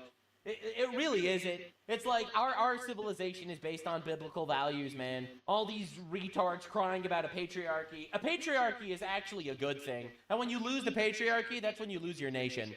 This shit's insane. You've got to hold the people that allowed this to happen accountable. I saw one person, I replied to a post about this today. We need calm heads. It's very important that people... Zara Hussein said this. I feel like it's important to pronounce the name of the person who's talking about needing calm heads. Like Rupert Lowe, Elon Musk, Nigel Farage, and others don't use this horrific Belfast incident to whip up Look how insane this is. hostility and division against minorities, migrants, and Muslims living in the UK. Muslim guy tries to behead a white guy. Muslims are the victims. So I replied to this and I said, these are the calm heads, actually. Keep running defense for these communities and reframing accountability as racism, and you will find that out. Nigel Farage and Rupert Lowe might be one of your last chances to have a moderate voice solve this problem. Because the problem... Yeah, because if you can't vote your way out of this, civil war is going to be the only option. I guarantee you that in 2029, if you don't get a right-wing enough government to do something, there will be civil war in England. All right, mark my words. Will be solved. Nostradamus hath spoken. Will either be solved moderately or in an extreme way. This can't continue. It obviously can't continue. I think everybody knows this. Some cultures are much better than others. Even Reform UK is saying this. People on Reddit are agreeing. Uh-oh. They're going to have to do a mass ban wave again. I don't see how someone could seriously argue this isn't true. If you believe this isn't true, then you believe every culture is morally equal to the culture of Nazi Germany. Do you remember how mad everybody got at me for saying this? I said the same thing. I got so much shit for it. The popular opinion, even on Reddit. I really wish I hadn't seen this footage this morning. When will the penny drop for people? What more will it take? I'm so tired of this. I know it's not all immigrants, but I just don't care at this point. If you let in 100,000, the 99% will be fine. The 1% do stuff like this. I put the safety of one British person above the safety and happiness of 100,000 immigrants. Close the borders and sort out this problem now. We're getting patriotism back.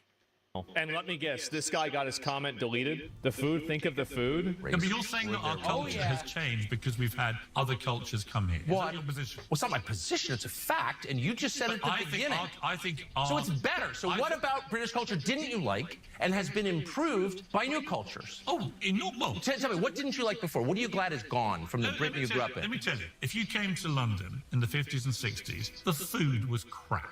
The food? But are you really saying the food? I'll take you to the top end of Portobello Market.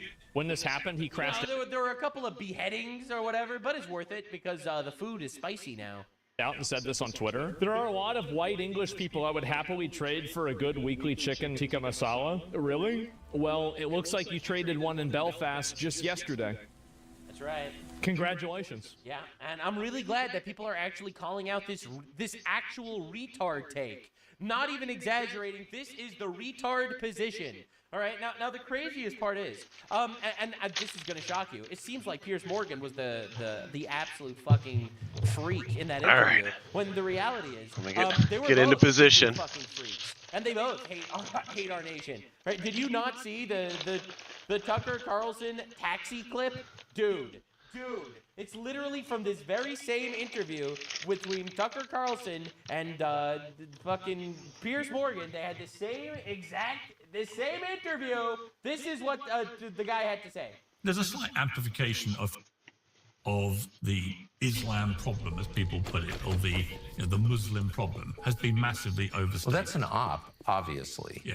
Hate the Muslims. No, we know where that's coming from. I don't like it. The Jews, obviously. Obviously, it's the Jews tricking people into getting upset when people get beheaded by Muslims in public. I hate it. How is hate the Muslims better than hate the Christians or hate the Jews? You're right. It's all hatred is so bad. Except there's a lot of beheadings coming from specific communities that should not be in our countries. It's like, whoa. Bullshit. Who's going to do anything? Pakistanis are all super nice to me, and the whites are all kind of grieving and sad. No, you're totally safe here, man. A lot of the other cultures that come. Yeah, Pakistanis are like awesome. This entire interview was an absolute dumpster fire. Is it too much to ask for when I simply say, if you worship a pedophile and you think you have a mandate from Allah to kill anyone that's not a Muslim, you probably aren't going to be super into assimilating into other cultures? Is that too far? And if you wonder why the entire world has that weird Islamoid slant lately, more than 100 UN staff helped Hamas carry out the October 7th attack, federal watchdog says in the New York Post. My God. And you wonder why these guys, by the way, 25% of the UN is Islam, just to be real, and that's aside from all the European countries that are trying to appease their Muslim brothers. Right, so all these countries that are all basically running the UN, and you wonder why they constantly condemn the United States and Israel, literally everything, Satan and Great Satan. Isn't that weird? So here you have the UN directly proved to have helped Hamas carry out the October terror attack, and it's like, and you wonder why the UN is like absolute dog ass about literally everything. And these guys, they'll condemn us, and they'll turn around and condemn us. How dare you attack Iran? They were so peacefully massacring 40,000 of their own people, and rudely interrupting them, killing the pedophile leaders. Right? And the UN will condemn us for stuff like that, and then they'll actually actively help Hamas carry out the October 7th attack. And you wonder why there seems to be some sort of bias among the moral hierarchy of these morons. These absolute idiots. Now, during Pride Week, these guys have attacked Japan. But first, I feel like it's important to have some gay people facts. Get ready. Gay people facts are important. Gay people facts are actually good for your well-being and lifestyle. All right, gay people facts. Gay people fact of the day. What actually causes homosexuality? You know, there are answers to this question, but most of the science surrounding it has been shelved away, like the ending of Raiders of the Lost Ark. That's right, it's homophobic if you ask questions. And asking what causes it is deemed hurtful since it implies that it's not natural or something. Which it obviously isn't. This is also the reason the self-purported gay PA infiltrated the American Psychiatric Association in the early 1970s to have homosexuality. But didn't you know that some animals have intercourse with male animals and have intercourse with males, so it's natural? Yeah, and it's natural to commit murder also, because animals kill each other. Great argument. From the Diagnostic and Statistical Manual of Mental Illnesses, but we will talk more about that. It used to be a mental illness, and now we've decided, hold up. That is not indicative of slapping God across the face, so we have to make it normalized in society. Later this month. The first thing is that it's not genetic. We have spent hundreds of millions of dollars and countless man-hours trying to find a gay gene. We've come to nothing significant at all. Moreover, homosexuality being genetic doesn't really make sense given that gay men are not passing down their genes very often. So it's not genetic in the sense that it's passed down like eye color, but there are some biological factors that can influence this, things like prenatal hormone exposure in the womb, but these things can make boys more feminine, more sensitive, less able to grow into a natural masculine identity. Ultimately, ultimately it comes down to a failure to identify with a normal masculine identity, oftentimes because of artificial disruption in the development of it, which can often be attributed to something quite traumatic. If you look at the studies on male homosexuality, you see constant references to having problems with both parents, and among some researchers, the father-son relationship especially. And fatherlessness in society causes the gay bubble to explode, it seems. And you wonder what went wrong. Anyway, these are the things you're not allowed to ask. All right, because obviously society wants you to believe that it's totally natural, healthy, and good for men to have sex with men, you know, because they hate God, obviously. Also, by complete coincidence, about 18% of homosexual people claim that they had sex with their parents, that they were abused as a child. Like, this can't be a coincidence. You know, homosexual parents, 18% of them end up getting in trouble with having sex with their children, and heterosexual parents, 0.2%. Like, that's pretty wild. But the reason why I wanted to start off by talking about it is and explaining the fact that, yeah, obviously it's not normal and healthy and great, nor is it moral per se in my world. I know a lot of people for this take, but I actually don't care about your opinion in general. I just say what I believe, which is why you like me or hate me.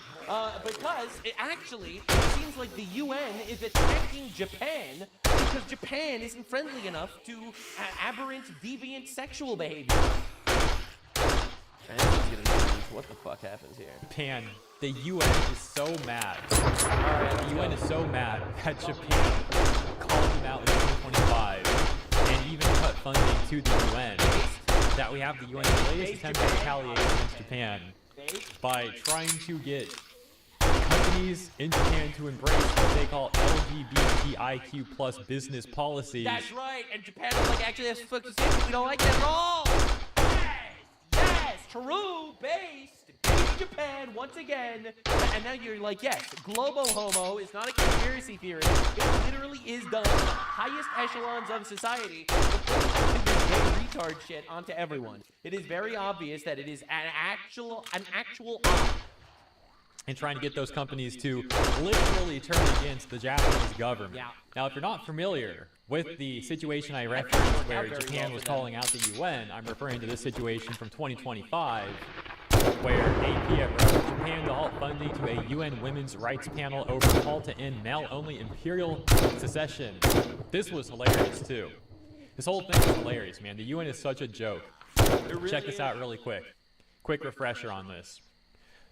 Japan on Wednesday said it will freeze voluntary funding for a United Nations Women's Rights Panel that called for an end to the country's male-only imperial secession rule. The unusual step is in response to a report published in October by the Committee on the Elimination of Discrimination Against Women, or CEDAW, urging Japan to revise the male-only secession rule under the Imperial House law to allow a female emperor. The UN was literally upset that Japan would not have a female emperor. Japan responded with this statement to the UN that says the right to succeed the imperial throne is not included among basic human rights. Therefore, it does not constitute as... Bro, I'm so tired of like this fucking silence, dude. It's insane. There's no such thing as human rights. Human rights are made up. They're made up by people to impose their bullshit fake propaganda on your ass. Human rights are not real. They're social constructs. The people that have the force to enforce shit decide what to enforce and what not to. It's a human right for kids not to be sex trafficked. Well, that doesn't apply in like every single Islamic country. Obviously, it's not like a universal human right. It's only a human right because we would jail and obliterate anyone that does that shit here. Free speech isn't a human right. It's only a right in America because the Constitution gives us that power and the government upholds that Constitution. All right? You don't have free speech in England. You go to jail for Facebook posts. You don't have free speech in Pakistan, okay? Muhammad, you get executed. There's no such thing as human rights. They make believe that LGBT rights are universal human rights objectively, and they're just not actually. We don't have to succumb to this infinite psyop where you are convinced by immoral retards of what is and isn't a human right. So when the UN is trying to put human rights on people to have gay butt sex, that shit's insane.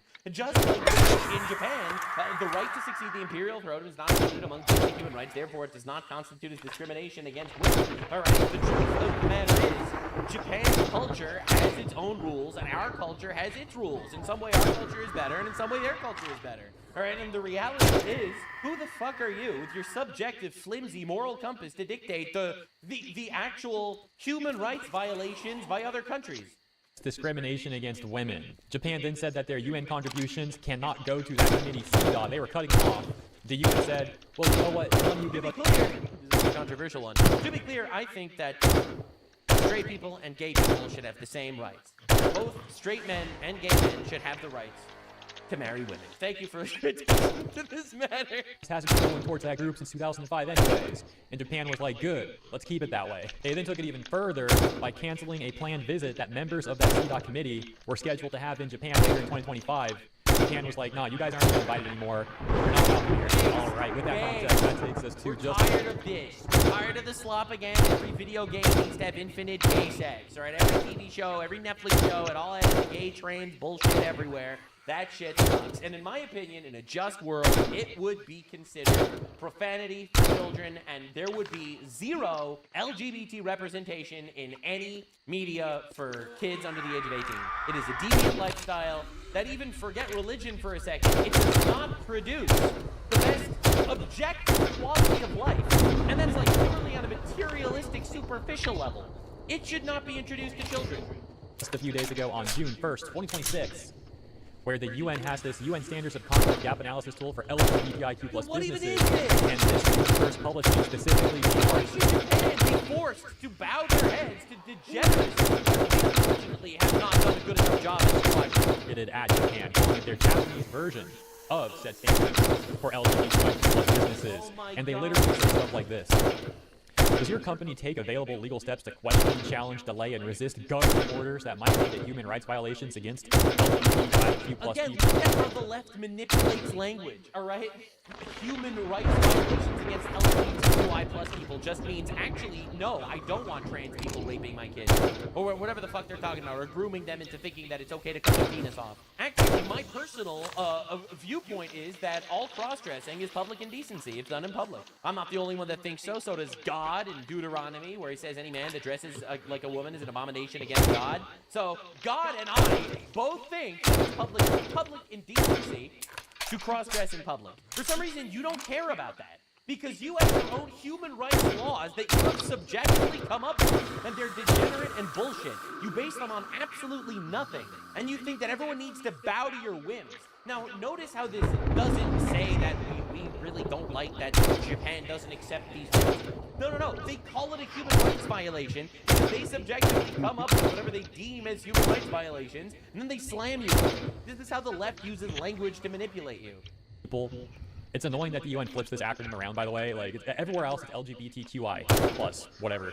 But UN's like, oh no, we're gonna do LGBTIQ+. Anyways, another highlight area here, again from Kotaku Action. We got some boxes that can be checked here. The first highlight area is basically the same thing we already read above. We'll take a look at the yellow highlight areas now. Carrying out a risk assessment of impact on employees and LGBTIQ+ communities in relation to the contemplated legal steps. Meaningfully engages with local LGBTIQ+ organizations to identify constructive approaches and to... I have a moral obligation to consult with sodomy clubs on how to constructively approach sodomites. This is insane. Mitigate risks of negative impacts for employees and local communities, has developed localized approaches or policies in relation to discriminatory local law. Again, it's discriminatory according to your fringe worldview. I would not bake a cake for a gay wedding, and I will not be shamed into be convinced that I'm actually secretly a bigot because of that. No, actually, I'm moral, and you're degenerate, and your opinion means nothing to me. Sorry. And you just know the UN's going to be reaching here as much as they possibly can, as they always do, while ignoring countries that actually do have laws like I love how the UN, again, completely Islamized, all right? It's 25% Muslim country, all right? They'll still play along with this, all right? But meanwhile, you have gay people getting executed in Islamic countries, and they have nothing to say. But for Japan, all of a sudden, we need to globalize our shit to Japan. Obviously, we need to tell Japan that they're not woke enough. Discriminating against LGBT people and women. For example, many Muslim countries that the UN routinely doesn't call out. And when they, on rare occasions, do call them out, it's always very soft, like a very soft tap on the... They never call out Muslim countries. I mean, they did work, on the October 7th terror attack. That obviously had some coordination, that was important. but they have nothing to say about the gay human rights violation? Weird, huh? We are such fucking suckers for making the UN should have any power over us at all. Compared to their statements against Japan, which are much more heavy-handed. Oh, but I'm not done there. It gets much worse. Check this out. Let's go. Only a few months ago, back in April 2026, the UN's 54-nation Economic and Social Council nominated the Islamic Republic of Iran to the UN Committee for Program and Coordination, which meets next month, to shape policy on women's rights. Right, let's put the fucking retard pedophile regime in charge of women's rights. Also, Japan is bad, because they don't have enough butt sex in their media. Right, disarmament and terrorism prevention. The audacity of these people, the corruption is crazy. They will call out countries like Japan, saying that they discriminate against women and LGBT people, and then they're going to go and give Iran leaders a leadership role and have a position. Let me give a quote here, all right? Because this quote will absolutely fuck. All right, so the leader of Iran, the person that the UN put in charge of, right? The supreme leader of Iran famously stated, anytime we execute a woman for showing their hair in public, we must rape her before her execution so that she doesn't go to heaven as a virgin. You understand the level of fucked up we're dealing with? And the UN puts Iran in charge of women's rights. But you've gone to the also condemn us as being gay and to shape policy on women's rights and human rights. It's so insanely twisted that it comes off like parody. But no, this is how they actually are. And of course, don't get me started on the credible claims that have been levied at the UN for how they to countries and their quote-unquote peacekeepers have done horrible things to women and children in those countries that I can't go into detail about here. Now, I'd like to talk about how the UN's tactics here against Japan really mirror Larry Fink of BlackRock in an infamous clip where he talks about forcing behavior. However, I played that Larry. Crazy how we let these fuckers get away with this shit. This globalist retard cabal is absolutely diabolical. And the fact that we're part of this mafia for some reason is insane to me. I don't know why Trump doesn't actually just leave the UN. I'm so tired of this. These one before, so before we play it again here, because you might have seen it already in prior coverage, here's something I don't think I have covered before. This is a little bit of a segue from Japan stuff, but it is related to the UN. As we have the World Health Organization here, WHO, which is an arm of the UN, a Taiwan official then asks this WHO, about Taiwan joining WHO. The guy completely ignores her, says it's a technical difficulty. Oh, I just didn't answer the question. He says, oh, okay, no problem, I can repeat it. He's like, no, let's just move on. Because, you know, the UN is terrified of upsetting China. Here's the silence. He's barking now. Can't do it. Hello? I couldn't hear your question. Okay, I couldn't hear your question. I'm from the UN. I suck China's PP. Anyway, moving on. Let me repeat the question. No, that's okay. That's I never saw that clip. What? No. I can't believe it. Oh my God. That's brutal. That's absolutely brutal. No. We would like to join you. Sorry, I couldn't hear your question. Anyway, let's move on to another question, bro. Easy. No, that's okay. Let's just move to another one. No, now, my bad. She's not a Taiwan official. She's actually a Taiwan reporter. But she tried to question him one more time, and the guy just actually drops the entire call at this point. I'm actually curious on talking about Taiwan as well, on Taiwan studies.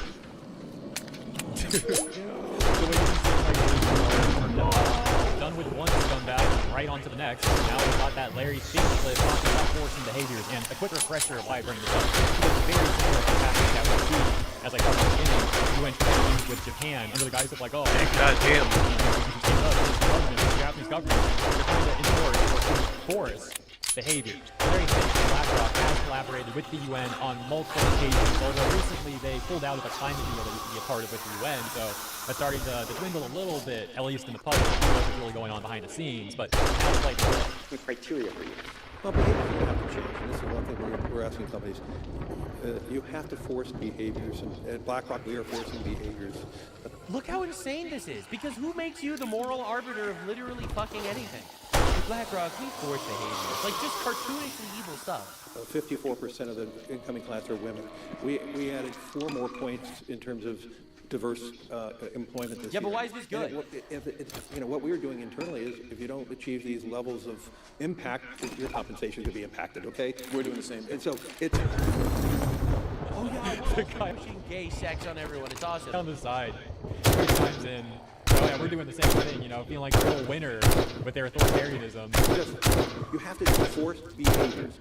And if you don't force behaviors, whether it's gender, race, or just anything you want to say, the composition of your team, you'll be impacted. I'll leave it there. Ladies and gentlemen. These people are actually cartoonishly evil. The UN just actually thinks it's the world government from One Piece. It's actually insane.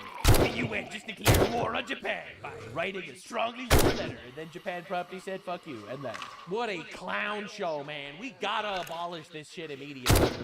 You get your morals from God. I get my morals because I want to make billions of dollars on retard psyops to turn everyone against each other, alright? So, obviously, I am better than you. Thanks, sir. Your opinion goes straight into the trash with the opinions of every online prostitute that I come across. Your booze mean nothing. I see what makes you cheer. I want both gay men and straight men to have the same rights. Both of them should have the ability to marry women. Let's freaking go.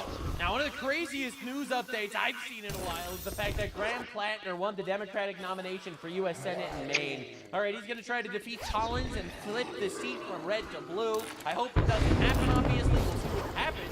But I think it's absolutely just shocking, just absolutely appallingly shocking that this guy won the Democratic Party. Now, I expected it to happen because I think the leftists are all pro-race, so obviously they are going to get some guy who's allegedly some sexual deviant that cheated on his wife with like 6 women and shit. And yeah, I do think that the left is the Nazi party, the National Socialist Party, which is why they like the guy with the Nazi tattoo. And yeah, I do think that the left hates our troops and the military, which is why they like the executive that they open up and murders her. So yes, he has said and done all of those things. Yes, he actually is the guy that won the Democratic nomination. It's very clear at this point that the left is becoming an extremist, terrorist-supporting party in general. So fantastic that Hassan has become the face for some reason. Yes, of course, Hassan supports Graham Plattner. And the reason why he's is really simple, actually. Dude, are you unironically saying Janet Mills is better than fucking Graham Plattner? Please, dude. He was pro-Hamas, okay? He was giving Hamas credit in 2014. Okay, what more do you fucking want? He's like, yo, he supports terrorist, pedophile, sex slavers. Duh, I love Graham Plattner. So I think that's pretty incredible. All things considered, not the Hassan endorsement, but this is essentially what the Democratic Party is. So John Fetterman, a Democrat, he's like, yo, dude, this is insane. If the left actually elects him, which they did. I'm a guy that I'm a Democrat, and I think we have fantastic candidates across our map in Ohio, in Georgia, in Texas, and all their things. Not really, but okay. I'll be the one honest Democrat to describe. Look at that visual on there. I mean, that dude was on Kick for a decade. I mean, Kick, K-I-K, the platform that has an outstanding amount of child predators. You know what Kick is? Just anyone watching Google what Kick is. You know, they have serious underage problems with people that are in that, and they go there because it can be anonymous and they can do all kinds of depraved things. And I've watched that interview on MSN Now, and for that Cream Puff interview. And he asked P. Russell, all those people that you were dropping all the dick pics and saying these things, they were all 18 or older, right? Oh yeah, definitely, yeah, whatever. He didn't push back there. Well, hey, what's your protocol? Did you have, check ID? Like, how could you really be sure? that's the thing. So, and now just last year, before he was going to run for the Senate, he was dropping all those kinds of pics and texts with a dozen women for there. So that's not redemption. That's a guy that got caught doing these things. Bro, for the record, I think what I'm showing you, this is a Democrat talking about Graham Plattner. Their party is actual just terrorist shit. Thanks. Yeah, no doubt. And you proposed an interesting deal. You said, let's make a deal. These are your words. I'll tell P. Hustle I'll wear a suit every day if he releases all those texts and messages that he has had with a dozen women. Have you heard from him on this deal?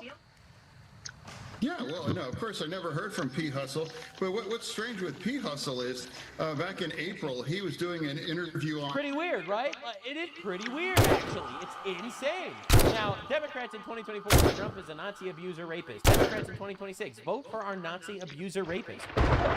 shit. So, of course, you have people like Jack Cocciarella over here, my first endorsement for Graham Plattner. That's nice. Anyway, he was kicked out of school for sexual assault. It's the whole team. It's absolutely amazing. They tried to end Hexet's nomination over an overtly and socially acceptable Christian tattoo by calling it Nazi symbolism and actively pretend that an actual Nazi tattoo is no big deal. This is insanity. It's complete insanity. Everything is a performance to these guys.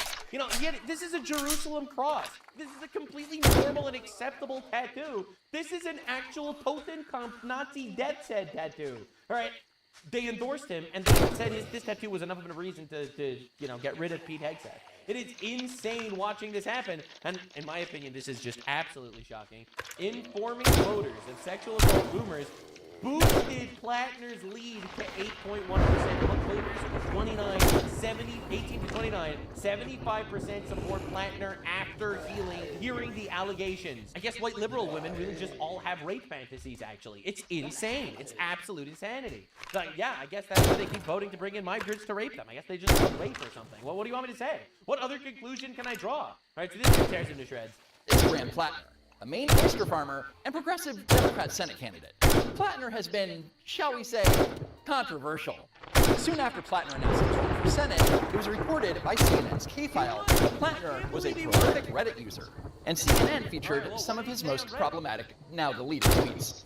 I'm a vegetable-growing psychedelics taking socialist these days. Still got the guns, though. I don't trust the fascists to act politely. I got older and became a communist. I did used to love America, or at least the idea of it. These days, I'm pretty disgusted by it all. This guy is such a perfect face for the Democrat Party right now. An actual pro-Hamas, Nazi guy who hates our country and our military. It's just so perfect. Such a fantastic way to describe the left. And in a thread titled, "White People Aren't as Racist or Stupid as Trump," Plattner wrote, "Living in white rural America, I'm afraid to tell you they actually are." When CNN asked him about the comment, Plattner replied, "I'm also a white guy and I don't think I'm racist." Ah, the classic, "I'm one of the good ones" defense. He's basically saying, my voters are racist hillbillies, but not me, the enlightened oyster farmer who takes shrooms. The following day, the Washington Post reported about even more deleted Reddit tweets, including some that downplayed sexual assault concerns. That day, Genevieve McDonald, Plattner's political director, resigned, and in her resignation letter said that his online comments are not words or values I can stand behind in a candidate for the United States Senate. The leftists are just like actual terrorists these days, so they love him anyway. Isn't that awesome? And then, 3 days later, Axios reported that Plattner wrote in 2020 that he had an Antifa super soldier label on his armor, likely a reference to tactical gear like he used in the military. Plattner said in a statement, "This was a dumb joke, like most of my old Reddit posts. He's just a goofy little prankster, just a silly little guy casually LARPing as a militant extremist in tactical body armor." Hilarious. So you regret those past posts? Oh, of course. I mean, I've certainly how many, yes, deeply. The only thing he deeply regrets about his past posts are that they're affecting his Senate campaign. And then it was reported that the tattoo on Graham Plattner's chest was a Nazi Totenkampf. A tattoo on his chest that resembled Nazi imagery. Ah, the classic political pipeline. One day, you're apologizing for calling your voters racist, and then 3 days later, you're explaining why you have the emblem of the SS tattooed on your chest. Tale as old as time, really. We did what Marines on Liberty do, and we decided to go get a tattoo. And we went to a tattoo parlor in Split, Croatia, and we chose a terrifying looking skull and crossbones off the wall because... Terrifying looking? It was a literal Nazi death's head tattoo? We were Marines, and, you know, skulls and crossbones are a pretty standard military thing. We got wind that in the opposition research, somebody was shopping the idea that I was a secret Nazi with a hidden Nazi tattoo. No, it was a very out in the open, basic Nazi tattoo, actually.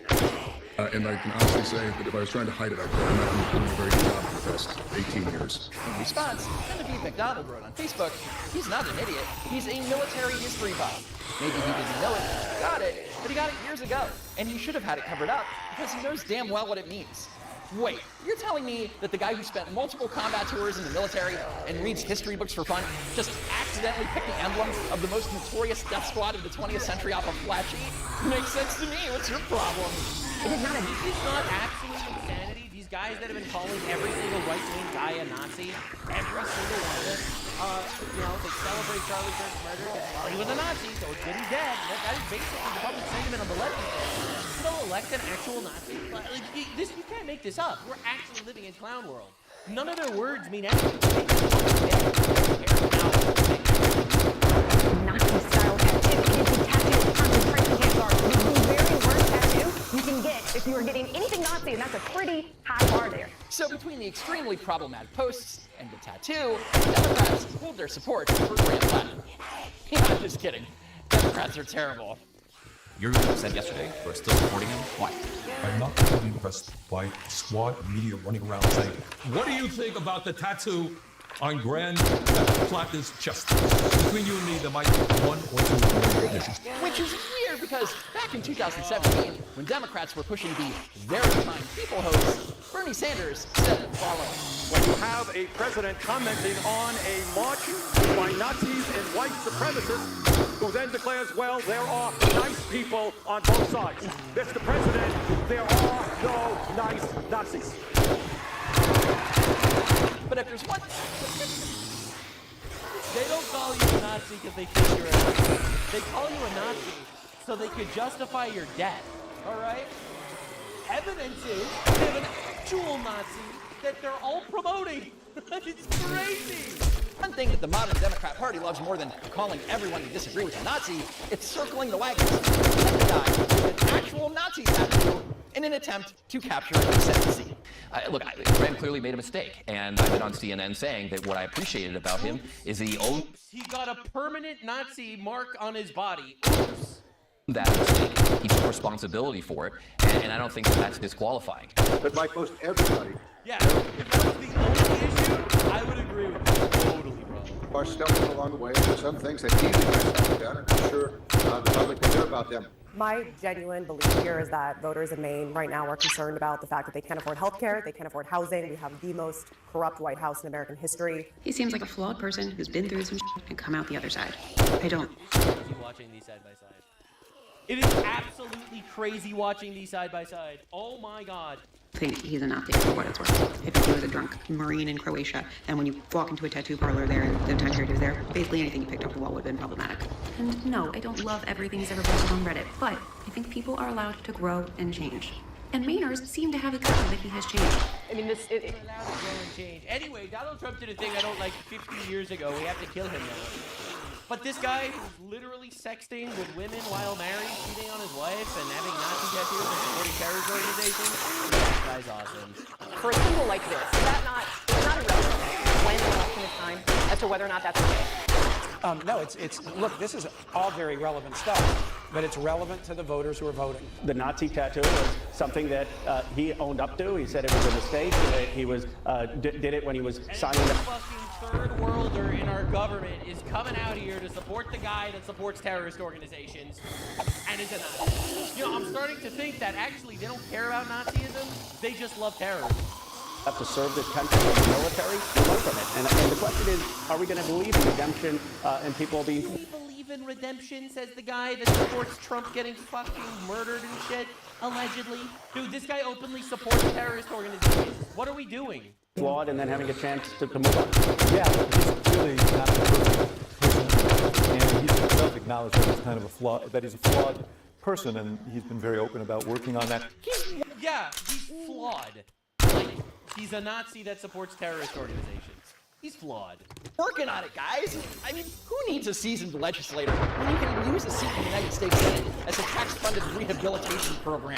But hey, who needs moral standards when you have a tie-breaking vote to secure? Principles are expensive, but holding power, that's priceless. So, most Democrats shrugged over the revelations about the posts and the tattoo, some immediately broke ranks and called out insanity. All right. Here's Massachusetts Congressman Jake Auchincloss. I've been clear about Graham Platter. I find that tattoo and his commentary about it personally disqualifying. I hope Maine voters agree with me. I think it would be a mistake for the Democratic Party to think that Graham Platter's brand of the Democratic Party is what wins us durable Jake Auchincloss. It's a miracle his own party didn't censure him on the spot for like principles. Auchincloss wasn't the only one pointing out the absolute insanity insanity of the situation.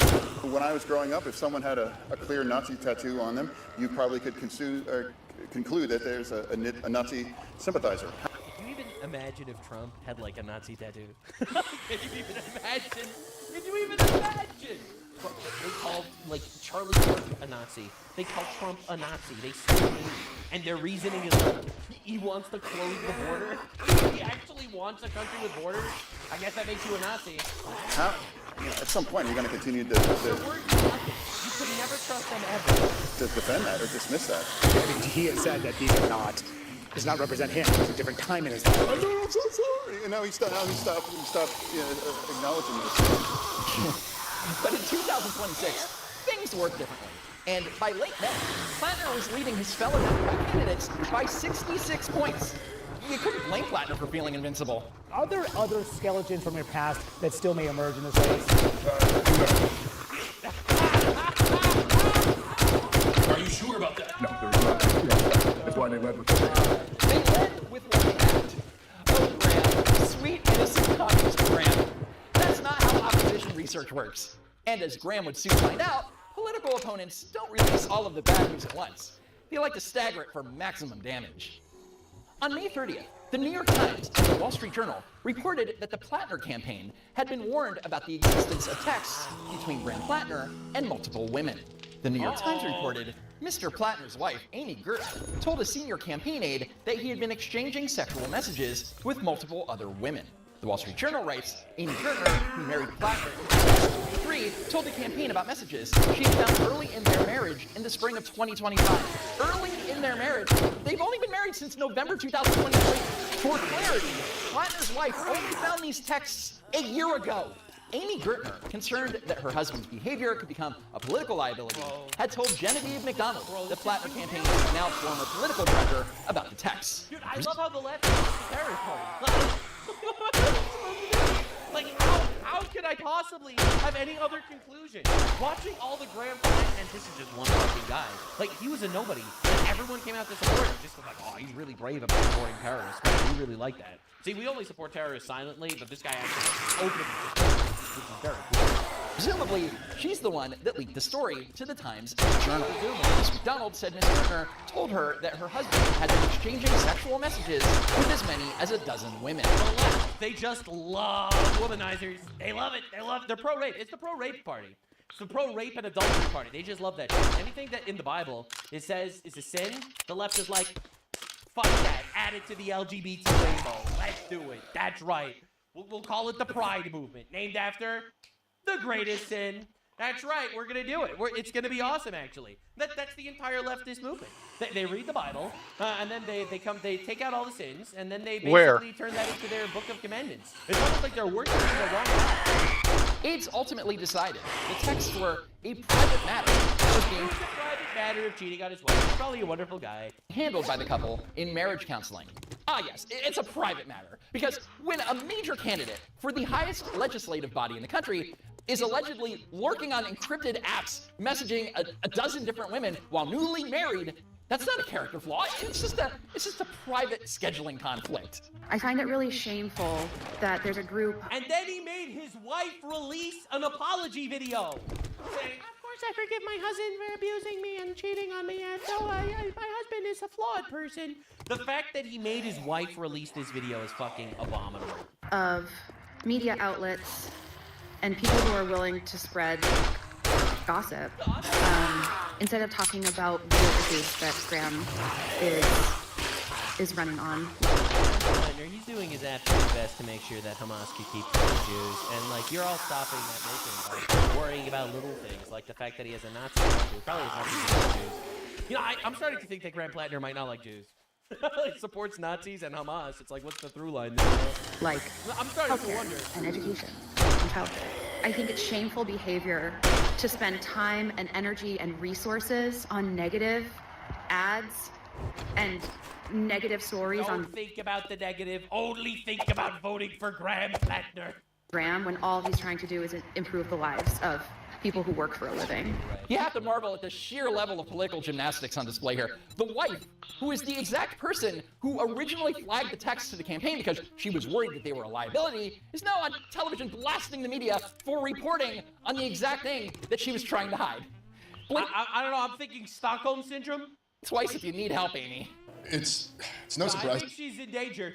I'm not gonna lie, I think she's in danger. to me that the establishment media outlets are just going to run gossip instead of wanting to talk about Gossip, like him supporting terrorist organizations, for example? Maybe. the things that actually matter in this race. These people are going to try to make this race about anything but what it's supposed to be about, which is... I don't want people in my government that support terrorist organizations to be in the government. Is that like a little thing? Like, is it a little thing, man? policy. And so they're going to just do gossip instead. Yes, let's get back to discussing policy. Specifically, your policy of using encrypted messaging apps to sext half a dozen women while your newlywed wife is in the room. But the stories are true, right? About the texts. No, this is the amazing part. The Wall Street Journal, New York Times ran stories without any evidence besides the gossip from a former staffer. I'm sorry. So are they not true, or are they true? That's frankly journalistic malpractice. But that's so is it true, or is it not true? Notice how he never denies it. A lie. Genevieve McDonald told the Times that Plattner was exchanging messages with as many as a dozen women, while a current Plattner campaign official told the New York Times that Mr. Plattner had been communicating with up to 6 women. It's a distinction without a difference. Furthermore, the Wall Street Journal verified that Plattner also has an active account on Kik, a popular private messaging app. Plattner's profile shows a mirror selfie of him shirtless with a towel wrapped around his waist. Many of his tattoos are clearly visible in the picture. And FYI, Kik is a messaging platform that has been widely used for spicy encounters. Nothing screams distinguished future United States Senator. Often with children, by the way. Quite like running a digital thirst trap on an app, primarily known for anonymous hookups and sketchy bot accounts. But I'm sure that he was only using the app to discuss sustainable oyster farming infrastructure with local constituents. Yeah. And now we've learned that the Democratic candidate Graham Plattner sent sexually explicit texts to many women who were not his wife, and obviously he's already admitted to having covered up a Nazi-linked tattoo. So, I mean, do you think he's fit? Do you worry about Graham Plattner? Are you okay with him because he's a Democrat? Well, I'm going to wait to learn more about these recent allegations involving his texting other women. I'm going to wait until I know more about what just came out within the last 24 or 48 hours. I'm not sure that candidate flaws matter as much as they used to. Yeah, I mean, I haven't followed the minute by minute of what's happened. Do we live in the same reality with these people? Like, I mean, these people think men could be women, so they're obviously retarded. But, like, I don't want to be that guy. But, like, do they even believe the words they say at this point? Or does half the country just want to destroy us by any means necessary? Over the last few days, but I do think there's a difference. I mean, Plattner has admitted that he's made big mistakes. So if Trump admits he makes mistakes, you think the media is going to stop attacking him for literally everything? Talked pretty openly about them. You know, on the older ones that I know more about, like the tattoo or some of the things he posted online. And he said, listen, I was in a really bad place in my life. I regret it. Far be it for me to look inside the complexities of people's marriages. This is between Graham and his wife, and I'm glad to hear that seems like... Every single one of these people was shitting on Trump for this shit. Like, and Trump didn't do nearly as bad as Graham Plattner. Dude, 0 principles. It's insane. Watching the mask fall off every day. I love how they're just literally hitching their wagons to terrorist-supporting Nazis, communists. Holy fuck. Like they are, they're on a good path forward, and I just wish them the best as a couple. I don't know him and don't know him at all well, but I'm going to give him a measure of grace and wait until I get a chance to hear more about the details of all these different allegations. Plattner had a tattoo with Nazi origins that he later covered up after that came out. Auchincloss said that Plattner's tattoo and his commentary about it were disqualifying. You agree? This is up for the voters of Maine. Maine voters need to make this call. Once they do make the call, I'm sure I'm going to have some things to say. Worried about Graham Plattner's marriage and his texts. Meanwhile, we are not talking about why one person in America owns more wealth than the bottom 53%. How often do we... A guy with a green card made a lot of money, and a lot of retards do not want to get jobs. So yeah, I would elect a Nazi terrorist. Remember when Bernie Sanders cared about millionaires, and now he doesn't anymore because now he's a millionaire, so now he only cares about billionaires? Isn't that weird? We discussed that on CNN. Classic Bernie. The literal sky could be falling, and he would still find a way to pivot back to his favorite stump speech. But you feel comfortable with his the way he talks about it? Well, I think the contrast in Maine is pretty clear, right? You have somebody that has served his country, put his life on the line for his country, served his community, has made mistakes in his life and been open about that, running against somebody who is enabling the most corrupt and immoral administration in the history of this country. You know, what is disqualifying is having a senator in Maine who just does Donald Trump's bidding. But I think the single... That's right. It's much worse to be a Trump supporter than to be a serial cheater, Nazi, terrorist-supporting communist, if you're on the left. I'm really glad we're getting our ducks in a row. I'm really glad we're understanding the order of magnitude behind different moral decisions on the left. disqualifying person in this race is Susan Collins. And given the energy behind Plattner's campaign, it sounds like a lot of Mainers agree with that assessment. But are you comfortable having a potential colleague with a Nazi tattoo that he knew was a Nazi tattoo in 2019, took him years afterward to get rid of it? Casey, I'm just going to answer the same way I just answered you. Anything I say is going to be played somewhere in Maine. Maine voters need to make this call. Once they do make the call, I'm sure I'm going to have some things to say. So do what it takes to elect Democrats, regardless of From my questions standpoint, like this? I will work with whoever the people of Maine elect, but I hope that they elect somebody that is going to stand up to this president, work with me to be able to fight back against. The only thing that matters, the revolution. The revolution is the only thing that matters. They claim they care about democracy. Trump gets democratically elected. He wants to do what he's democratically elected to do, and they're like, no, we will elect Nazis and terrorists because the revolution will be televised. All these dangers. Yeah. Someone said to me that you can eliminate a tattoo, you can erase a tattoo, you can't remove a Supreme Court justice. Sure. And that's kind of the choice that people are going to have to make. You're standing behind Graham Plattner, to be clear here? We're going to beat Susan Collins and take back the Senate. I endorse Graham Plattner. We're going to beat. Wow. Trump was right when he said that Chuck Schumer wasn't Jewish, he was Palestinian. Damn. Chuck Schumer, my guy, supporting a pro-Hamas Nazi now. Wow. Susan Collins and take back These people have zero morals. Senate. Thank you. And there you have it from the Senate Majority Leader himself, the author of Anti-Semitism in America. No way he wrote a book like that. No shot. Mr. Anti-Semitism in America endorsed a Nazi Hamas supporter. Holy shit. Turns out the principles are a luxury only for people who aren't trying to hold on to power. But my favorite take is from Sunny Hostin from The View, who absolutely nails it. We need to get a liberal woman's opinion on this immediately. An airtight case for why this guy is unfit for society, let alone the Senate. He's also made racist remarks against African Americans. So he's a cheater. He's an anti-Semite because the fact that he had that tattoo for 20 years and didn't know what it was. And supports Hamas. Why does everyone seem to think that just supporting terrorists is cool now on the left? Is a lie. So he's a liar, a racist, an anti-Semite. Homophobe. He's a homophobe. Yeah. So he's all the things, and character does matter. But we have someone that has almost unbridled power in the world. Oh my fucking God, dude! He's racist, and he's misogynistic, and he cheats, and he might be an abuser, and he's anti-Semitic, and he's homophobic, and he supports terrorists. But Trump is pretty orange. I've noticed his orangeness. White House at this point. There are no checks and balances. And the only way that we can... Dude, I wish Donald Trump was the guy the left thinks he is. I wish Donald Trump was the guy that was actually, oh, they're terrorists over there in Iran, we're going to kill all of them. And Trump is going to be like, oh, they're illegal in the country, we're going to deport all of them. I really wish Donald Trump was the guy that the left thinks he is. Can maybe bring a bit of our democracy back is by having a Congress that functions and that has the checks and balances. And I do think one of the only ways is to win that seat in Maine. Translation? Vote blue, no matter who. Be sure to remember that clip the next time a Democrat tries to lecture you about the moral high ground. And as it turns out, any moral high ground that the Democrats think they have just got a little shakier. A couple of days after the texting revelations, the New York Times published this article titled, "Several Women Who Dated Graham Plattner Recall Unsettling Behavior."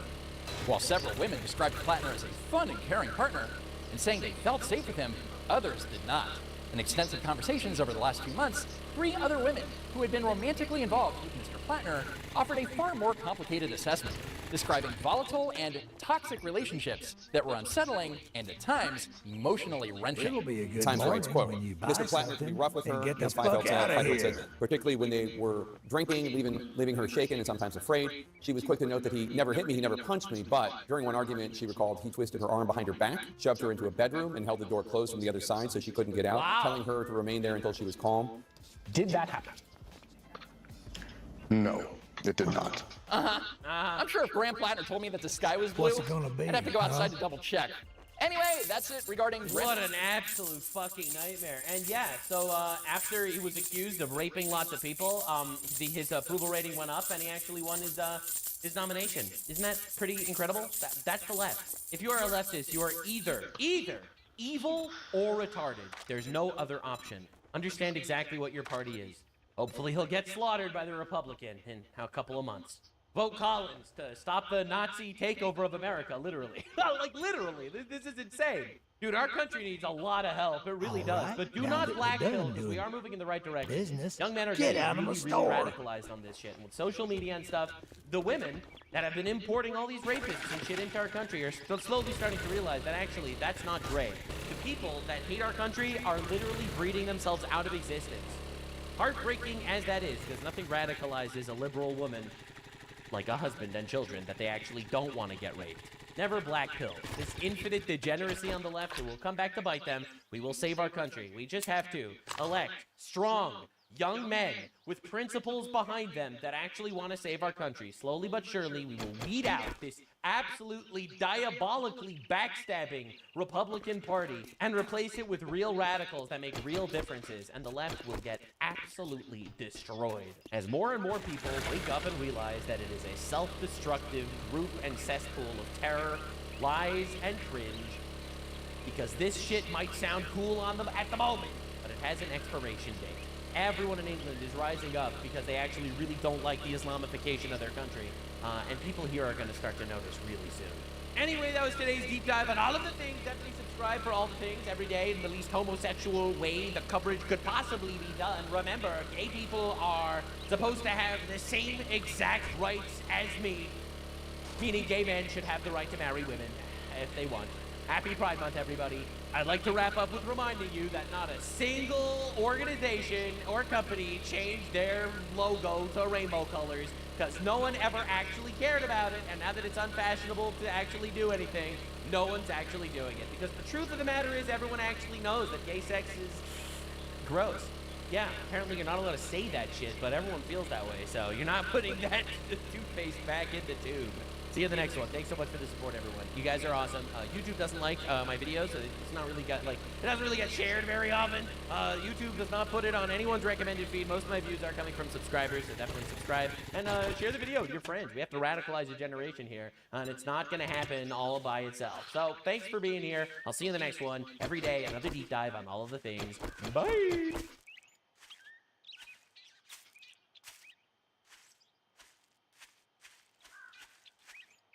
Years in prison for bribery.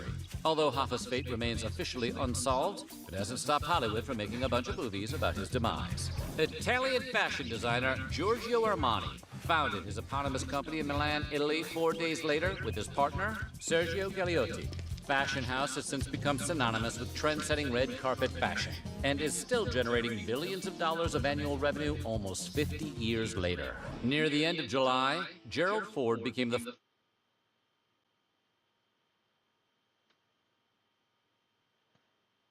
Now, there's a pretty major problem that's happening literally everywhere on the planet, and that seems to be that Islam is trying to conquer the world, and, you know, the Western nations are so cucked that we're kind of letting it happen.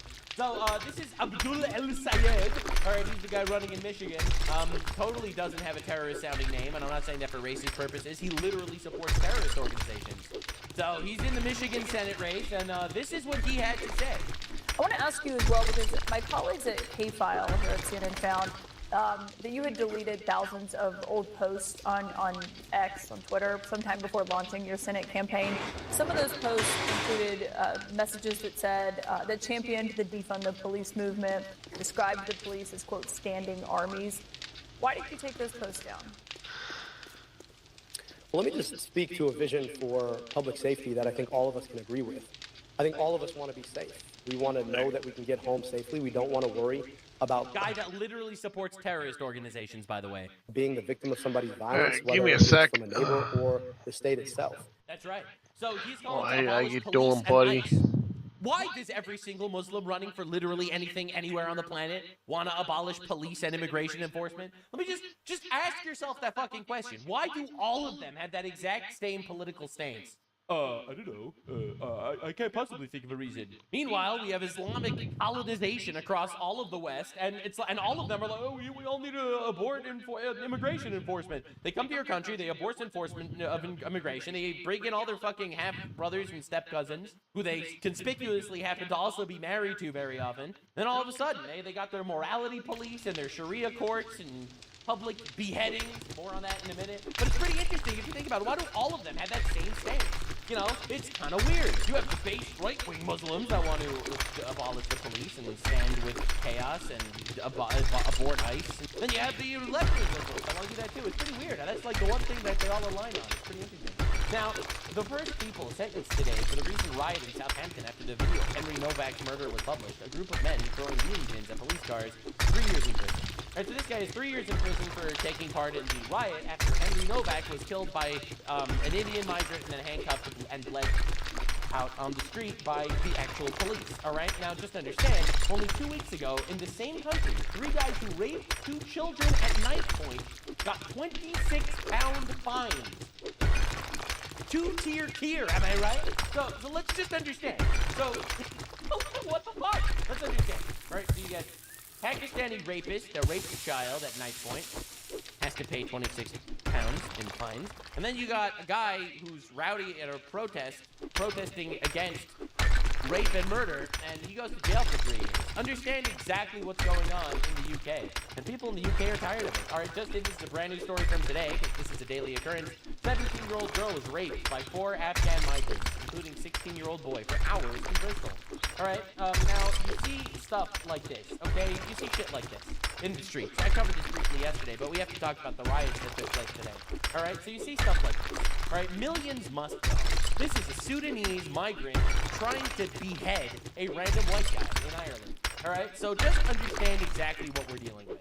So you see shit like this on the street throughout all of Western civilization. All right, and it's absolutely scarring and horrifying that we see shit like this on video. Imagine what these girls went through. Imagine what a generation of young white girls had to go through. It's absolutely heartbreaking. It really is. And the West is just doing it to itself with infinite empathy for retards and criminals. Now, everyone is tired of this shit.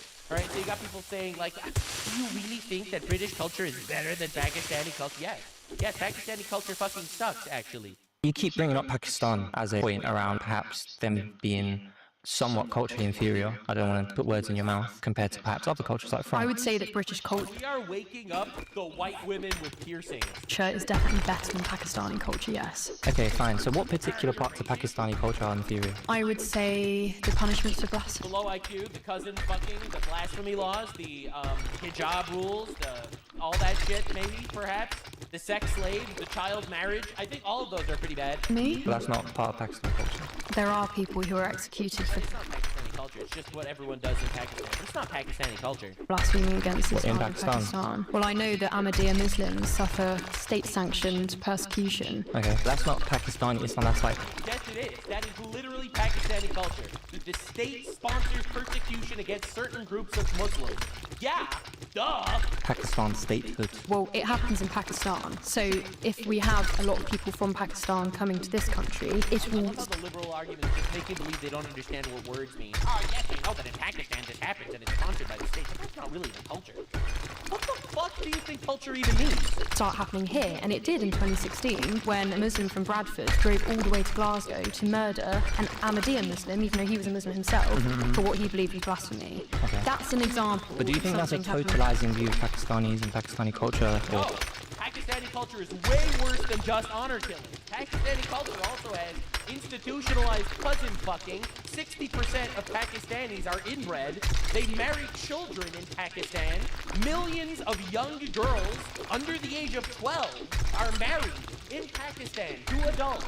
Pakistan actually just kind of fucking sucks. Sorry to be that guy, it just does. It's a shitty place, the culture sucks, and British culture is better. And you want evidence? All the fucking Pakistanis are trying to move to England. Why? Why do you think they're fucking moving to England if it's the same? Let's be real here. It's because it's not the same. All right? No one's believing it, right? Like, for example, I'm gonna play these two clips side by side. You're gonna tell me if this culture is compatible with ours. If I were the ruler, the benevolent dictator of the world, I would legalize bestiality where you are giving, you are pleasuring the animal. You see what I'm saying? Okay. Okay. Now why? Why did that happen? Why are you laughing? It's the dumbest thing It's such a normal take. It's such a normal take from your classic American man. Am I right? It really is the dumbest thing you said. No, I'll tell you why. I'll tell you why. Because so there's was the case that we covered where there was a guy or a girl or something that was pleasuring a horse, and the horse came to a conclusion, right? So who got harmed? You know that people who are, okay, look, not to be a downer about what you're saying, because what you're saying sounds kind of funny, but a lot of people who are being raped can actually, have an orgasm. So, if a guy is being raped, he can have an orgasm. You can't say, if you come, that means you wanted it. That's not the right way to go. But number one, you're being an unbelievable downer. I am, but that's the truth. Number two, they're not both humans. Bro's trying to imagine his fantasy world where he could rape horses, okay? Number three, if you really ask the horse, did you mind? The answer's got to be, no. You see what I'm saying? No. This is such an awkward conversation. It is. Yeah, it really is, because these people are incompatible with our civilization. Anyway, let's see what his nephew has to say. Guys, I love sex, okay? I fucking love sex, dude. And I think it's one of the best things you can do on this planet. And I love to do it with humans, dude. What does he mean by that? There's nothing substitutes, dude. Nothing substitute. What does he mean? What does he mean by this? All right, I am just saying there is an issue here. All right, with the culture that's coming into our borders. All right, now millions must go, says Rupert Lowe, in regards to the Sudanese migrant trying to behead a random guy. All right, and let's just say the protests have been rather massive.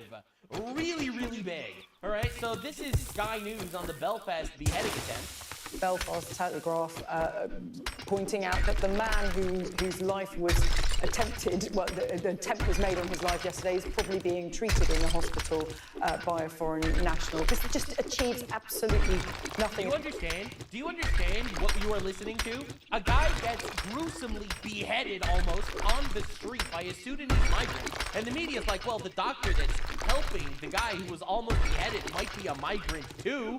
This is the most fucking diabolical shit ever. And I'm going to show you more about the media in a bit. What the hell is happening in the UK? Keir Starmer, your people are getting murdered and you're doing nothing, right?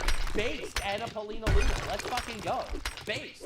Now, anti-beheading protests are taking place in cities across the UK tonight. First of all, this is one of the wildest sentences I've ever read. Second of all, I'm really glad that, people are finally doing shit. But these are the things that's happening. Belfast is on fire as massive groups take to the streets. It's going to be a long night. Buses lit on fire. All right, you got houses lit on fire, as I'll show you.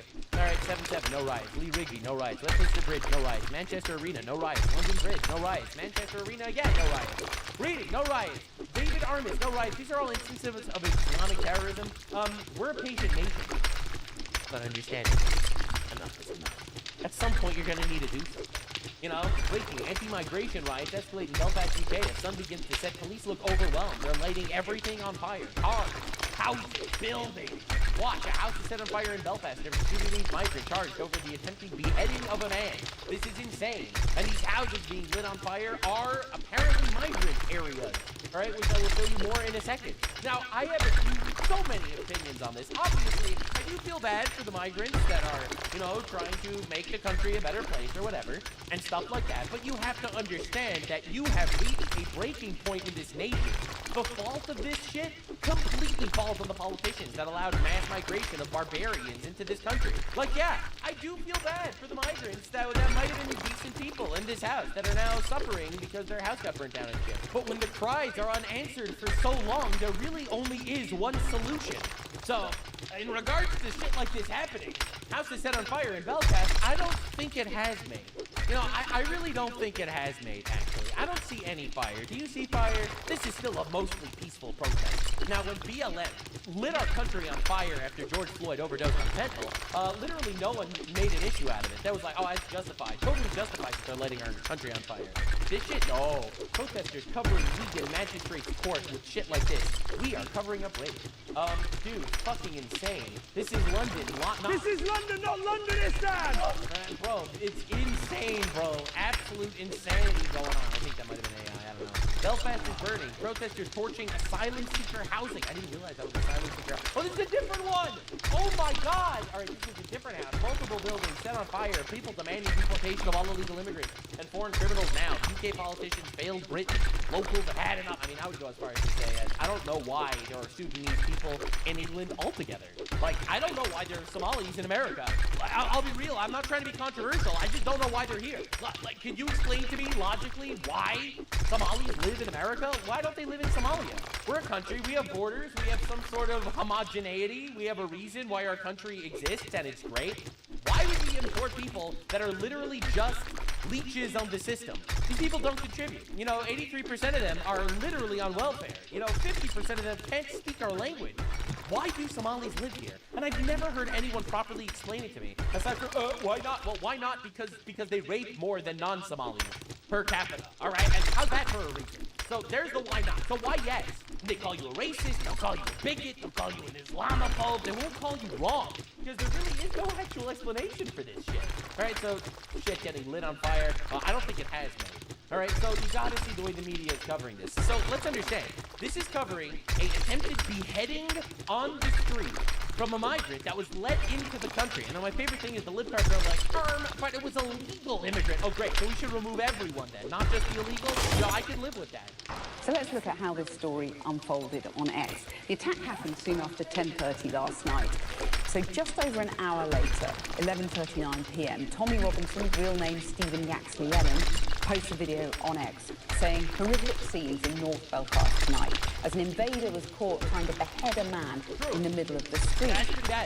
Now, the Restore MP, Rupert Lowe, uses similarly strong language at 6 a.m. Strong language? He tried to behead a man and you're angry about their language? What? 18 this morning.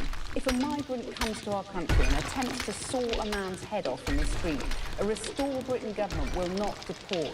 With the British people's approval, that savage will be put to death. That is not enough. These atrocities... What do you mean? What did he... Where's the lie? What did he say that's wrong? Why should that savage be allowed to continue living? Will keep happening. The barbarians are already inside the gates. Immigration will end from countries that are proven to supply us with these monsters. Yeah. Third world migrants who hate our way of life will be removed from our country. Restore Britain will deport. Shit, almost like the hate tweet. That's crazy. Bro, I almost thought they were glazing him for a second. Millions. Okay, now, good. 8:42 a.m., Nigel Farage joins in. What happened in Belfast last night is horrific. The authorities must reveal the identity and status of the attacker immediately. The public are entitled to the truth. Yeah. 9:09 a.m., Alex Burgott. So she's reading it like, I can't believe all of these people are saying such mean words about a barbarian that tried to behead a man in public. Story says last night there was an appalling and brutal attack in North Belfast, which was met by extraordinary bravery by some local people. The police have made an arrest and it is vital they're able to do their job. Residents should be told the facts of the case as soon as possible. And it's not until 10:07 a.m. that the Prime Minister says the horrific attack in Belfast last night is sickening. I have absolutely no tolerance for abhorrent scenes of violence like this on our streets. My thoughts are first and foremost with the victim, and I thank the first responders, including members of the public who intervened. So you can see that Tommy Robinson and Rupert Lowe were far earlier onto this story, and then the mainstream political parties follow suit. So yeah, because unlike the mainstream political parties who are importing barbarians and running defense for rapists and murderers, the right-wing people like Rupert Lowe and Tommy Robinson actually don't very much like getting raped and dead. You see, that's the difference. So if Tommy Robinson and Rupert Lowe would have said nothing, the media would have said nothing, the Prime Minister would have said nothing, and they would have covered it up like they've covered up so many other cases. The reason why people know about this is because of the quote-unquote far-right fascists that are anti-rape and public beheading. I know, it's a crazy stance to have. The question is, to what extent far-right accounts on X are whipping this up for their own end? You know, I think that the guy that beheaded a guy was whipping it up. You know, I personally blame the barbarian, the monster, the savage, the fucking monkey that was imported from the third world that beheaded a man in public. I think it's his fault, actually, that people are upset. Like, you do not hate the media enough. This is insanity. All right, so this is Roshan M. Saleh. All right, this is the editor of the British Muslim news site, The Five Pillars. This is going to be good. As usual, the pro-British, pro-Israel unionists causing the problems in Belfast tonight. No, actually, the problems in Belfast tonight was caused by the fucking savage that tried to behead a guy. Okay? That's the guy that caused the problem. Why shouldn't you be pro-British if you're in Britain? What? Because Muslims don't want you to be pro-England, because they hate England. And you import these people, and they fucking hate their country that they're being imported to. They try to destroy it from within. Notice how he doesn't condemn the guy that tried to behead the guy, right? You know, this is a Palestinian in the UK watching the Sudanese invader video, and the outcry of the British public, and you have to see his response. All right, this should radicalize the fucking shit out of you. Before getting too deep into the chaos, free cash was promised to me 3,000 years ago. One thing I recently added to my daily routine is using free cash for a few minutes here and there. If I'm gonna play games as a time sponge, I might as well make some money out of it. Free cash is a fun and easy way to earn real money by doing simple tasks while already on your phone. Play games. Complete surveys, do simple tasks, and turn your bathroom break into an investment. I've been enjoying playing Call to Dragons on Free Cash, a high payout strategy-based building game. You get instant payouts with a really easy process through PayPal, Amazon, or Visa. There's already over $250 million paid out to over 60 million users worldwide. It's a win-win. They get someone to test out their games and fill out their surveys, and you get paid. Use the QR code on the screen or click the link in the description to sign up and get a $10 bonus today. Now, back to the chaos. Every individual sign up literally supports the channel, so if you could click the link in the description and do the thing, that would be very appreciated. English people are about to have a field day with us because of this. Waking up to watch the footage of a migrant sitting on top of a man trying to cut his head off in the middle of the street in Belfast is sadly no surprise at all. Now you see, we've imported these fucking animals, these inbred pieces of pig shit that are prepared to raise the bar when it comes to violence. Yeah. For no good reason. I mean, where's the lie? That literally just happened. Blah, blah, blah. There's attempted beheading. Civil war is coming. And now is the time to actually... It's coming now. It's coming for a long time. You see, it's funny because when it's children in Gaza and Lebanon being beheaded... Gaza. People in Gaza and Lebanon are being beheaded. First of all, there was not one documented instance of any child in Gaza or Lebanon getting beheaded. I'm just saying, so far he's just lying to you. Because of your government's complicity, it's got nothing to do with... it has nothing to do with the British government's complicity that Hamas and Hezbollah decided to attack Israel and lose wars that they started. Actually, that has nothing to do with the British government. When it's millions of people being displaced from their homes and land because of your government's complicity... Notice how he's basically defending the barbarian that tried to behead a guy in public. It's got nothing to do with you. When there's hundreds of countries being colonized because of your government... England is being colonized by Muslims right now. Why the fuck are you in England? Literally, why the fuck are you there? Complicity and action has got nothing to do with English. you, and you don't care. Until the moment... And by the way, colonization, objectively, was based. I'm sorry. I'm tired of making believe that it wasn't. Yeah, there were bad things that happened through colonization, but it's not like bad things weren't happening in those fucking shitholes before colonization. White people owned black people. Yeah, you know, before that, black people owned black people. Dog, I'm really tired of this shit. You know, people were dying of diseases, of savages, tribal feuding, and lived in fucking mud huts, throwing shit at each other, and they were giving paved roads and indoor plumbing and water and rule of law, and you fucking hated it. Yeah, bad things happen through colonization, true. But I would argue that the bad things that happened under colonization were less bad than the bad things that happened in these third world countries when they were left alone. When it steps into your own country, until it steps Look how he's fucking defending the guy trying to behead someone in public. into your own doorstep, now suddenly it's a war against us immigrants. Because you immigrants are executing people in public. I'm sorry. That's an issue. Because of the consequences of your own government's actions. That's right. It's the consequences of the British people's government why a barbarian from Sudan publicly executed a man trying to behead him. I think he's still alive, though, thank God. He lost an eye, and he was almost beheaded, and he's in the hospital. But, you know. And complicity. You think we want to be here? You think we came Yes. Otherwise, you fucking wouldn't. here out of choice? Yes. You think we wanted to come here? Yes. We were forced out of our homes and lands because of You were not forced out of fucking anywhere to go to England. your own government's And actions. it wasn't because of their government. This is like actual rewriting of history to excuse executing white people in public. Complicity. Now here we are. What And now here we are, and we just rape. That's what we do. It's not my fault. I'm just programmed to rape and murder. Not my fault. Your fault. Like, even if we accept the premise that they were forced into England by the British government, which is absolutely retarded, okay? All right, but even if we accept that premise, so why are y'all raping people and shit? Like, why is this happening? goes around, comes around. What goes around comes around. Dude gets his head hacked off in public. And unfortunately, things are only about to get much worse for us immigrants in the near future. Yeah, stop killing people. So may God be with us. Yeah, true. Wherever you fucking came from. Anyway, Keir Starmer, the scenes in Belfast last night were shocking and completely unacceptable. Notice, this is his favorite word, by the way, for those of you unaware. Everything is shocking to Keir Starmer. He never expects anything. Bro is more shocked than Kaya. Literally. No one fucking expects this. Like, bro, you go to this guy's fucking profile, you type in shocking, and you'll lose your goddamn mind. Look at this shit. George Floyd must not become another name. His shocking death will be the catalyst for change. Shocking anti-Semitic arson attacks. Shocking attack. Wider community. There's nothing but the shocking events in Plymouth. The scenes in Belfast. Shocking scenes of President Trump's rally. And shocking drop-off in numbers. And a sad day. Situation in Afghanistan is shocking. Our thoughts are with the Afghan people. I'm sure they were. You know, he's never with the British people, but at least he's with the Afghan people. Right? So the scenes in Belfast, shocking, completely unacceptable. There's no justification for violence in the disorder we saw threatening our communities. No, for those who shit online or elsewhere. All right, anyone that's going to be anti-immigration online is going to jail over this. I hope you're aware. That's just England. It is clear that people were targeted last night because of background, and I will not tolerate it. They're responsible for the fell force. I love how he doesn't even talk about this, like, for terrorism. It's insane.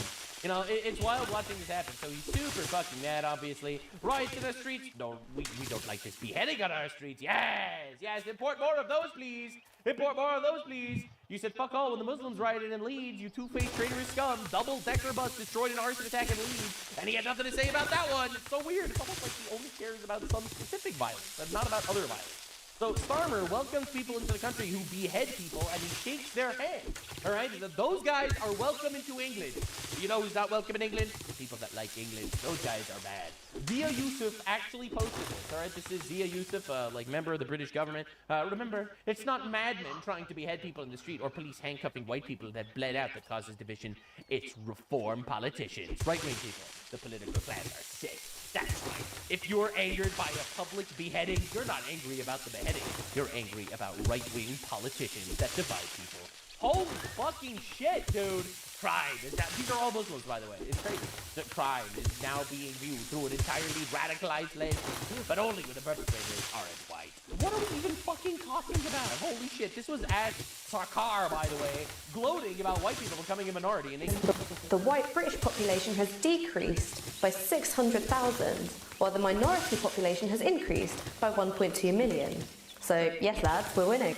So you are literally talking about winning in regards to white genocide, and then it's like, I can't believe people are radicalized and looking at this through a racial lens. Oh, really? You are directly talking about winning by killing and outbreeding white people in their own country. Holy shit. Zach Polanski, leader of the Green Party, that's the far left guys, like the Islamists and the communists. Politicians who fan these flames should hang their heads in shame. Time and time again, we see the story played out. Single incidents used to fuel the far-right narrative, and communities across the nation are paying the price. Why are we not angry at the guy that beheaded a guy in public and the fact that this happens like weekly in England? Why? I see Zach Polanski labeled Restore Britain extremists. The real extremist position is to willingly import savage third world animals who attempted to behead others in the streets. Just my thought. And this is objectively correct, actually. Right, so Bushra Shahid, which one? Says, she's like a news anchor person. Can we burn houses down when a white man tries to kill someone? Asking for a friend. What the fuck? First of all, you would go to jail if you were white and made this tweet. Second of all, you do that! You literally do that! There was just a church that was lit on fire in England. There was a synagogue lit on fire in England. They firebombed ambulances in England. What are you even talking about? Why do you think Muslims are 3 times overrepresented in British prisons as opposed to white people? Like, explain that to me. You can't. You can't, unless you want to be honest, of course. Now, the rioters have set a house on fire in Belfast. I don't think they have, mate. I actually don't think that happened at all, actually. I don't know what you're talking about. I don't know what media you're reading. I actually just don't think that happened at all. And this is what Rupert Lowe had to say. Our establishment, and that goes for, obviously, all those people responsible for this mass untargeted immigration, which has resulted in people who are culturally incompatible being settled across Britain.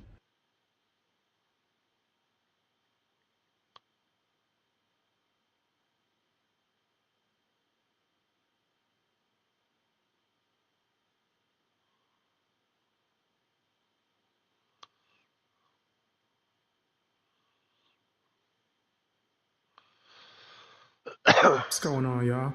Check out this video from iDubbbz. Ah, curse, jinx. Apparently, he's doing a victory lap and celebrating, saying that Ethan Klein lost the lawsuit to Denims, aka female Hassan Piker. Crazy work. Let's check this out. Don't forget to hit the like button and like button. Also, subscribe if you haven't. W Denims? Hell yeah, dude. That shit is sick. It's a good day. It's a really good day. All right, I'm going to log out for the night. I'm getting tired. You know, watching 90 Day. I will see you guys in the morning. What we love even more than that. You have a wonderful evening. Total Denims victory. Yeah, Denims is streaming right now. You guys got to give